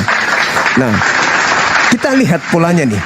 Kalau kita berbicara apa sih fungsi Yesus itu diutus di bumi, kita lihat di dalam Yohanes 3 nomor 16. Begitu besar kasih karunia Tuhan akan dunia ini, sehingga ia menganugerahkan hambanya yang tunggal. Barang siapa yang percaya kepada Yesus tidak binasa, melainkan memperoleh hidup yang kekal. Percaya kepada Yesus nih, bukan percaya kepada penyaliban, percaya kepada cerita-cerita tebus dosa, bla bla bla dan seterusnya. Percaya kepada Yesus, wajib mutlak. Kita lihat kronologis penyaliban itu oleh ahli Taurat, bukan Kristen, bukan pendeta, bukan pastor, bukan orang di luar mereka. Latar belakang mereka melakukan pembunuhan itu murni dikarenakan karena faktor politik. Yohanes 11:45 sampai nomor 57, di situ jelas dikatakan bahwa banyak orang yang datang melawat Maria, menyaksikan apa yang dilakukan oleh Yesus, yaitu membangkitkan Lazarus. Sehingga ada di antara mereka yang pergi melapor ke orang Farisi, imam kepala mahkamah agama. Apa yang harus kita perbuat? Kalau kita biarkan Yesus, maka akan semakin banyak orang yang percaya kepada dia. Nah, intinya di situ. Percaya sebagai apa? Percaya sebagai Mesias atau percaya sebagai tumbal di atas tiang salib? Nah, itu beda. Jadi sebenarnya orang yang diselamatkan dan tidak binasa itu adalah orang yang percaya kalau Yesus itu Mesias, utusan. Sehingga Tuhan memberikan legalitas. Barang siapa yang percaya kepada Yesus, kata Tuhan, tidak binasa, melainkan memperoleh hidup yang kekal. Orang-orang sebelum penyaliban itu sudah banyak yang percaya. Berarti orang-orang yang percaya kepada Yesus sebelum penyaliban terjadi, orang-orang yang sudah mendapatkan kemudian materai hidup yang kekal. Lalu kalau itu sudah terjadi, bahwa percaya Yesus Mesias akan menyelamatkan manusia, sebagaimana Yesus mengatakan dalam Yohanes 17 nomor 3, hidup kekal engkau peroleh bila mana engkau mengenal Yesus sebagai utusan Mesias. Titik. Harusnya kalau Tuhan ingin menyelamatkan dunia, maka Tuhan harus mengajarkan kepada seluruh manusia di bumi bahwa Yesus itu adalah Mesias yang diutus untuk Bani Israel. Titik. Kenapa? Karena kedatangan Yesus, kasih karunia Tuhan akan dunia, mengutus anaknya supaya barang siapa yang percaya tidak binasa, melainkan hidup yang kekal. Nah, Yesus datang mengajarkan apa? Percaya kalau aku adalah utusan Tuhan. Dengan percaya aku adalah utusan Tuhan, maka engkau akan memperoleh hidup yang kekal. Selesai. Lalu kenapa harus ada embel-embel mati di atas salib? Sementara Anda mengatakan tadi dosa dunia, tapi caranya bertaubat. Terus apa fungsinya salib kalau masih bertaubat? Cukup orang datang kepada Tuhan bertobat, sudah selesai. 2 Tawarik 14:7. Jika hambaku mencari aku, kembali kepadaku, meninggalkan dosa-dosanya, meninggalkan kesalahan-kesalahannya, maka aku Tuhan akan mengampuninya dari langit. Kenapa harus ada penyaliban? Sementara sudah banyak orang percaya. Harusnya Tuhan menghalangi orang-orang Farisi, menghalangi tentara Romawi, menghalangi semuanya supaya Yesus tetap hidup, supaya orang-orang semakin banyak percaya, supaya orang semakin banyak memperoleh hidup yang kekal. Ini kok dibiarkan kemudian iblis berkongkol dengan orang Farisi, membiarkan Yesus dibunuh. Apa akibatnya setelah Yesus dibunuh? Untuk nebus dosa. Sejak kapan Elohim menerima persembahan darah manusia? Justru itu kekejian. Jangan kau membunuh orang benar. Itu kekejian, tidak boleh. Nah, jadi yang harusnya terjadi adalah ketika orang-orang Farisi melihat apa yang harus kita lakukan ini. Kalau kita biarkan Yesus begini, akan semakin banyak orang yang percaya kepadanya. Emang kenapa kalau semakin banyak orang percaya kepadanya? 1, orang itu memperoleh hidup yang kekal. 2, ancaman bagi Yahudi. Orang bangsanya akan dirampas oleh orang Roma. Nah, itulah latar belakangnya terjadi penyaliban. Kalau kita biarkan Yesus hidup, maka orang Roma akan datang merampas tempat suci dan bangsa kita. Maka Imam Kayafas mengatakan, kamu tidak tahu apa-apa dan kamu tidak insaf. Adalah lebih baik satu orang Yesus mati daripada seluruh bangsa kita ini binasa. Maka mulai saat itu, di data nomor 53 di Yohanes 11, mulai saat itu mereka sepakat membunuh Yesus. Untuk apa mereka bunuh? Untuk dosa? Bukan. Untuk supaya bangsanya tidak dirampas oleh Romawi. Titik. Terjadilah upaya-upaya kesaksian palsu tipu muslihat untuk membunuh Yesus. Tuhan menyelamatkan dia dong. Yes, itu udah pasti tuh. Karena itu janji Tuhan. Lalu kemudian orang-orang ini menyalib yang menggantikan Yesus. 10 tahun, 20 tahun, 30 tahun, 40 tahun kemudian, 50 tahun kemudian muncul Paulus. Muncul Paulus merubah konsep. Apa kata Paulus? Dengan matinya Yesus di atas tiang salib, dia telah membebaskan kita dari kutuk hukum Taurat. ajaran baru, ajaran asing. Padahal kalau Bapak cermati di Roma 8 nomor 10, jikalau ada Yesus di dalam tubuhmu, jikalau ada Yesus dalam kamu, kamu memang harus mati di dalam dosa. Jikalau Yesus ada di dalam dirimu, tubuhmu memang mati karena dosa. Loh, Yesus sudah mati untuk kita, kenapa di dalam tubuh kita ada dosa? Kita mati dalam dosa, berarti orang Kristen masuk neraka. Coba sekali lagi, Roma 8 nomor 10. Aku mengatakan kepadamu, jikalau Kristus ada di dalam dirimu, maka tubuhmu memang mati karena dosa. Kemana perginya kalau orang Kristen mati karena dosa? Ya ke neraka. Itu saudaraku. Jadi sekali saya simpulkan bahwa Yesus diutus ke tengah-tengah Bani Israel. Titik. 2, agar Israel menerima dia sebagai Mesias. Apa fungsinya menerima dia sebagai Mesias? Mereka harus tunduk kepada aturan main Yesus. Apa akibatnya? Mereka memperoleh hidup yang kekal. Bukan aturan mainnya Yahudi, Farisi, imam kepala, Paulus in the gang, bukan. Tapi aturan mainnya Yesus. Itu yang harus mereka ikuti. Silakan.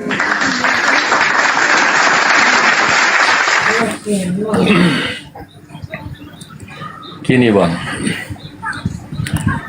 menurut Yohanes 3:16, karena begitu besar kasih Allah akan dunia ini, sehingga ia telah mengaruniakan anak yang tunggal, supaya setiap orang yang percaya kepadanya tidak binasa.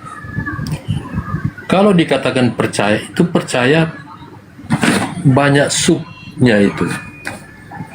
Di zaman Tuhan Yesus itu, percaya dia sebagai apa? Mesias. Kan seperti itu.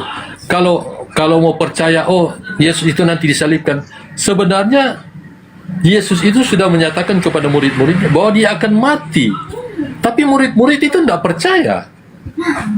Murid-murid itu nanti terjadi baru mereka tahu. Tapi sebelumnya Yesus itu sudah menyatakan bahwa dia akan mati. Tapi mereka tidak percaya. Nah kalau begitu, percaya yang seperti apa yang Allah mau manusia tahu di situ. Jadi kalau kita bilang kita percaya, ya bukan kita percaya kepada penyalipan, kita percaya kepada Mesias kita. Itu bukan langsung terima seperti itu. Kayak begini, apa abang percaya kepada Yesus? Abang percaya? Percaya. Abang percaya sebagai Mesias, Nabi, Rasul, utusan Tuhan untuk kaumnya Bani Israel. Saya memperoleh hidup kekal. Ini kan beda DP konsep percaya. Nah, kan Yesus yang mengajarkan itu, Bang. Sementara harus berpola kepada Yesus, jangan percaya kepada yang lain. Silakan. Nah, ini kan yang kita coba sampaikan bahwa percaya itu beda. Walaupun di situ ada kepercayaan di situ, tapi dalam pemahaman, dalam praktik itu berbeda. Abang percaya kepada Yesus, saya percaya kepada Yesus, tapi dalam pengertian yang berbeda. Tapi sama-sama orang percaya. Kan sama-sama orang percaya. Iya. Seperti itu. Nah, percaya yang seperti apa? Nah, ini percaya. Sama-sama kita memiliki kepercayaan, tapi dalam pengertian kita harus uji. Pengertian seperti mana yang benar, seperti itu. Baik. Dan dari ujian ini, gini Bang. Jadi yang jadi masalah bagi abang adalah bahwa abang percaya kepada Mesias, abang percaya Yesus sebagai Nabi, utusan Allah, tapi abang percaya dia sebagai Allah. Enggak, tidak mungkin, karena Yesus mengatakan, kita orang Kristen percaya dia sebagai Allah. Nah, itu. Yohanes 17:3, hidup kekal itu, hidup kekal loh, yang kita kejar hidup kekal. Hidup kekal itu adalah mereka mengenal Engkau satu-satunya Tuhan yang benar. Yesus sebagai apa? Sebagai utusannya doang. Kalau Anda percaya Yesus juga Allah, berarti Yesus salah. Harusnya dia mengatakan hidup kekal itu adalah mereka mengenal Engkau dan Aku, dua Allah, satu hakikat. Tapi Yesus tidak mengatakan hidup kekal itu adalah mereka mengenal Engkau satu-satunya Tuhan yang benar dan mengenal Yesus Kristus yang Engkau utus. Berarti Yesus harus dikenal sebagai Tuhan atau utusan Tuhan menurut Yesus.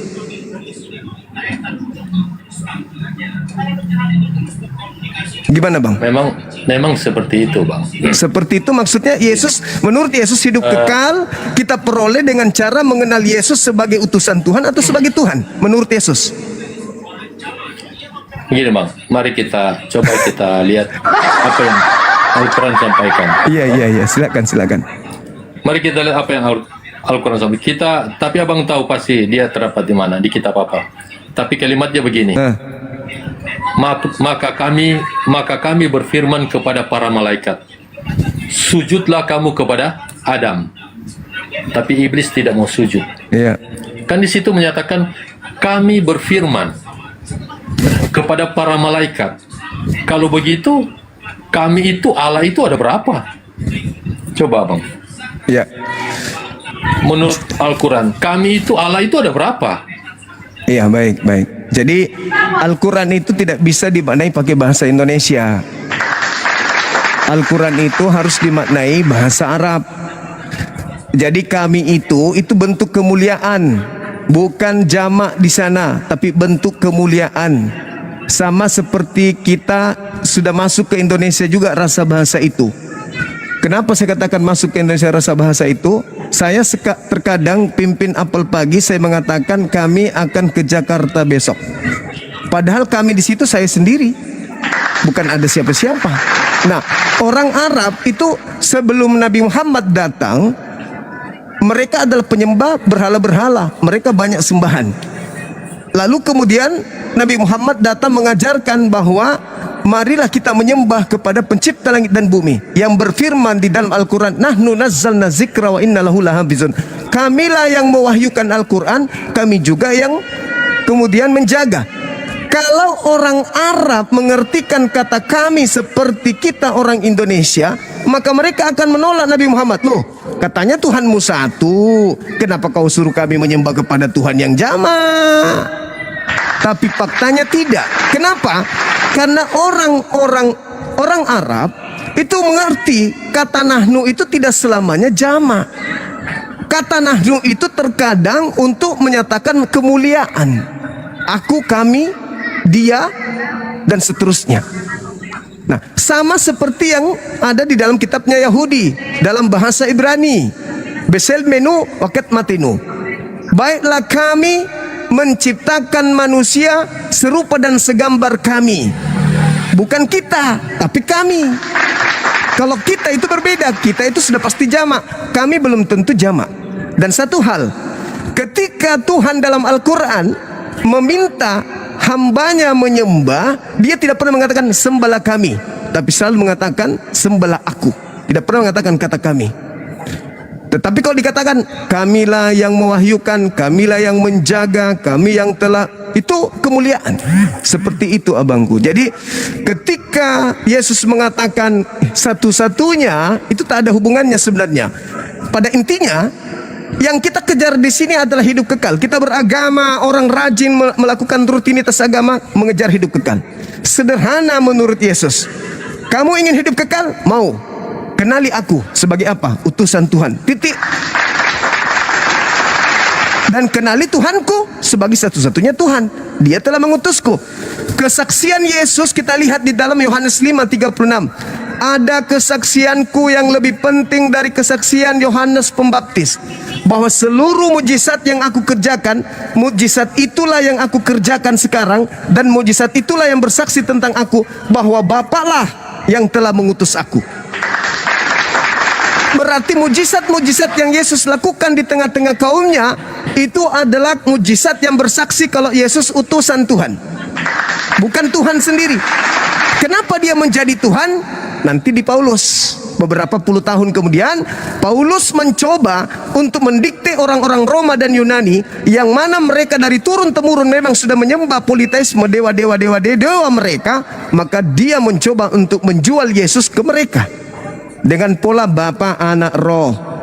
Itu Makanya orang-orang Roma Yunani seketika memeluk ajaran Paulus, tetapi Paulus tidak akan pernah mengajarkan ajarannya kepada orang yang tinggal di Yerusalem.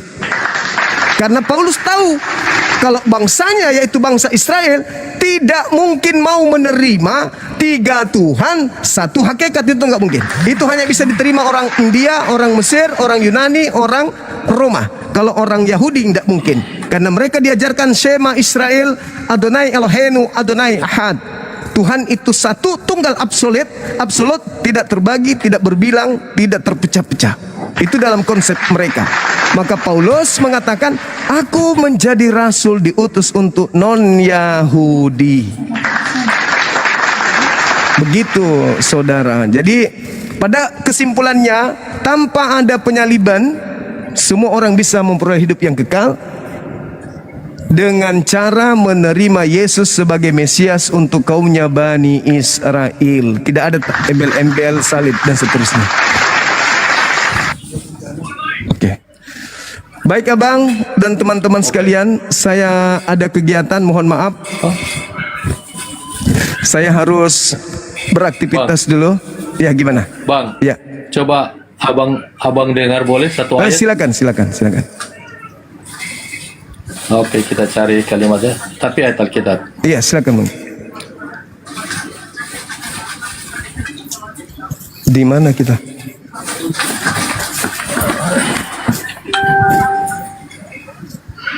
Kita baca bang. Siap. Kejadian 3 ayat 22. Oh ya. Berfirmanlah Tuhan Allah, sesungguhnya manusia itu telah menjadi seperti salah satu dari kita. Jadi ini firman Tuhan mengatakan ini. Kita baca satu ayat ya. Berfirmanlah Tuhan Allah, sesungguhnya manusia itu telah menjadi seperti salah satu dari kita, tahu tentang yang baik dan yang jahat. Maka sekarang jangan sampai ia mengulurkan tangannya dan mengambil pula dari buah pohon kehidupan itu dan memakannya sehingga ia hidup untuk selama-lamanya. Jadi dari kejadian bang, Allah itu sudah menyatakan dia itu bukan Esa. Sesungguhnya manusia itu telah menjadi seperti salah satu dari kita. Itu kan bukan Esa. Jadi apa yang Rasul Paulus sampaikan, memang dari awal memang Allah sendiri sudah menyatakan demikian, Bang. Tapi itu cuma masukan. Kalau abang sibuk, nanti kapan-kapan. Oke, baik. Saya tanggapi boleh, Bang? Oke. Jadi di dalam bahasa Ibraninya itu tidak ada kata kita. Di situ hanya ada kata yada. Yada itu pengetahuan. Jadi terjemahan yang Anda gunakan itu terjemahan yang keliru, tapi sengaja dibuat-buat. Di situ tidak ada kata kita. Boleh cari sebentar malam, boleh naik ke sini. Kalau misalnya habis ini abang saya ini cari apakah ada kata kita di situ atau tidak ada. Nah, kalau abang ini menemukan original teks yang ada kata kita, silakan Anda naik. Saya bubar jadi apologet Islam. Yang ada di situ hanya kata yada dalam bahasa Ibrani yang artinya tahu. Tidak ada kata kita, itu penambahan. Saya kira begitu Abang untuk sementara. Saya harus ada kegiatan ini. Kebetulan aja Abang Felty naik ke sini diskusi dengan baik. Tapi saya harus melakukan kegiatan saya dengan anak-anak, juga butuh bapaknya beliau. Mereka mau ngajak saya buka di luar. Makasih Abang ya. Udah diskusi dengan baik. Mohon maaf kalau ada kata-kata yang kurang berkenan. Ya, makasih. Sehat selalu, Bang. Siap. Amin. Siap. Oke, teman-teman sekalian, saya mohon maaf pada saat diskusi lagi baik. Teman-teman saudara kita dari non-muslim diskusi dengan santun, mau mendengarkan, ya mau tidak mau, saya juga punya anak. Jangan pikir saya masih bujangan. Karena saya menuntut harus pergi. Kalau ada yang mau ketemu saya boleh. Jalan Slamet Riyadi, restoran apa itu? Golden Suki, tapi yang muslim punya. Yang mau ketemu saya di sana boleh. Yang ada di Makassar mau ketemu dengan Bang Suma Golden Suki, di sampingnya Bang BTN, silakan hadir di sana. Saya sama anak 3, sama ibu mertua 1 dengan adik 2, berarti kami 6. Anda ke sana bayarin ya. Bayarin, tapi nggak bercanda. Kalau ada yang mau buka bersama dengan Bang Suma, silakan di Golden Suki sebentar. Golden Suki kan? Ya, silakan hadir di sana, di samping kantor kita, di samping Bang BTN, depannya situ. Jalan apa itu, Ustaz? Oh, Jalan Sultan Nasruddin. Salah tadi, sorry. Nah, di situ Bang Suma ini sedikit lagi mau ke situ. Ada yang mau buka bersama, silakan hadir di sana. Ya. Tapi acara keluarga, saya dan anak-anak saya dengan adik-adik saya. Jangan anggap, oh ini keluarga acara besar, enggak. Kita datang situ ya paling kita siapkan piring, terus kuaci 3 biji satu orang ya, kuaci ya. Udang 1, kuaci 3 biji, terus ada minum. Pisang katanya saya dengar 1 biji satu orang. Nah, iya gitu. Silakan hadir makan kuaci bersama dengan kita di sana ya teman-teman. Sebentar malam, ingat sebentar malam itu akan dimulai kegiatan lomba mualaf baca Quran. Bang Suma hadir sebagai salah satu tamu di sana untuk akunnya siapa ya? Kuda madu, apa kuda madu kuda. Oh ya. Kuda liar. sorry. Siapa? Madu kuda. Nah, itulah di situ sebentar malam ada Ustaz Tahta juga ada. Oh, Kuba Madu. Ya, Kuba Madu. Nanti kita ada di situ teman-teman. Setelah pembukaan, setelah saya sekarung kata, habis itu kita buka komal. Mudah-mudahan abang kita yang tadi Pelti bisa naik ke sini. Kita janjikan tadi di kejadian 3 nomor 22, kalau di situ ada kata kita, berarti Bang Suma harus meninggalkan selamat tinggal dunia apologet. Saya harus pegang kata-kata saya. Tapi kalau ternyata tidak ada, berarti kemenangan ada di pihak kita.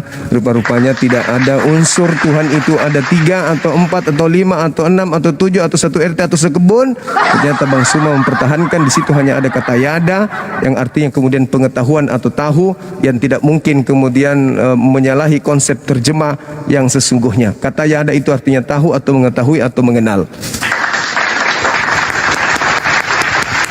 Sekira mengkoniro kapan di apa melok lah deni tahu lo ni man renasang abah cepat kita pergi di sana biar kita ngopi-ngopi dulu sambil tunggu buka, katanya. Jangan duluan kita tiba, sebelum buka ada memang mikir di situ duduk sambil ngopi-ngopi supaya tidak terlalu capek, kita tidak terlalu capek menunggu buka. Begitu barangkali. Jadi kalau mau datang juga foto-foto kah atau apakah di situ, atau mau ke kasir juga boleh ji. Mau ke kasir juga boleh. Maksudnya aku kasih ki dompet ke toh, baru kita yang ke kasir. Bisa tunggu. Terakhir, tolong di follow akun kita ini, akun Bang Suma 01, supaya semakin kuat, semakin hari kita bisa semakin meluas misi penyampaiannya, lintas dakwanya, lintas agamanya, kan gitu. Kita berharap setelah puasa semakin banyak orang yang tercerahkan dengan materi-materi kita. Kita lihat dari tadi kita buka belum ada kan saudara kita Oten yang ya seperti biasa yang kita tahu, begitulah keadaannya. Makoni rokapat di tabi na yolo selamat kita pada selamat naseng Ustadz Uwas. Mari kita selamat, sama-sama selamat. Saya pamit undur diri. Terima kasih atas atensinya, perhatiannya, dan dukungannya semua yang kasih gift-gift gini. Wah, giftnya terbang. Ini yang bikin kemudian Pak Bombom melirik setiap saya live. Pak Bombom itu ngintip. Waduh, Cuki Mai, kapan ini si Suma bisa PK sama saya ini? Begitu juga si siapa namanya tadi itu, Kloset, siapa? Kloset yang tadi yang pakai surban ala padang gurun, siapa namanya? Kloset. Sat. Siapa tadi namanya itu? Kloset. Yang biasa tampil pakai kumis palsu, pakai jenggot palsu, pakai surban yang penghujat itu, siapa namanya? Kloset. Bukan RK, Kloset yang pakai surban, pakai kumis, pakai ini gitu loh. Kloset apa gitu? Oh, Yosep kok Kloset. Kloset duduk. Itu merek Toto. Allahu Akbar. Ya, oke. Gitu ya, teman-teman ya. Tadi yang hadir di sini, masya Allah, kita sudah perlihatkan bagaimana mereka keteteran, karena ini memang kebenaran Islam datang untuk menolong mereka agar masuk kepada jalan yang lurus. Demikian saya pamit untuk diri untuk sementara. Subhanakallahumma bihamdi asyhadu an la ilaha illa anta astaghfiruka wa atubu ilaik. Salam tauhid, salam satu Tuhan, jayalah Islam kita, jayalah Indonesia kita. Assalamualaikum warahmatullahi wabarakatuh. Dek, nanti sebelum buka bisa nggak aku live di situ? Sebelum buka kita bisa live di sana. Nah, so kan anak bungsu dipanggil adek, gimana sih lo? Sensi amat sih lo. Ya, nanti 10 menit atau 15 menit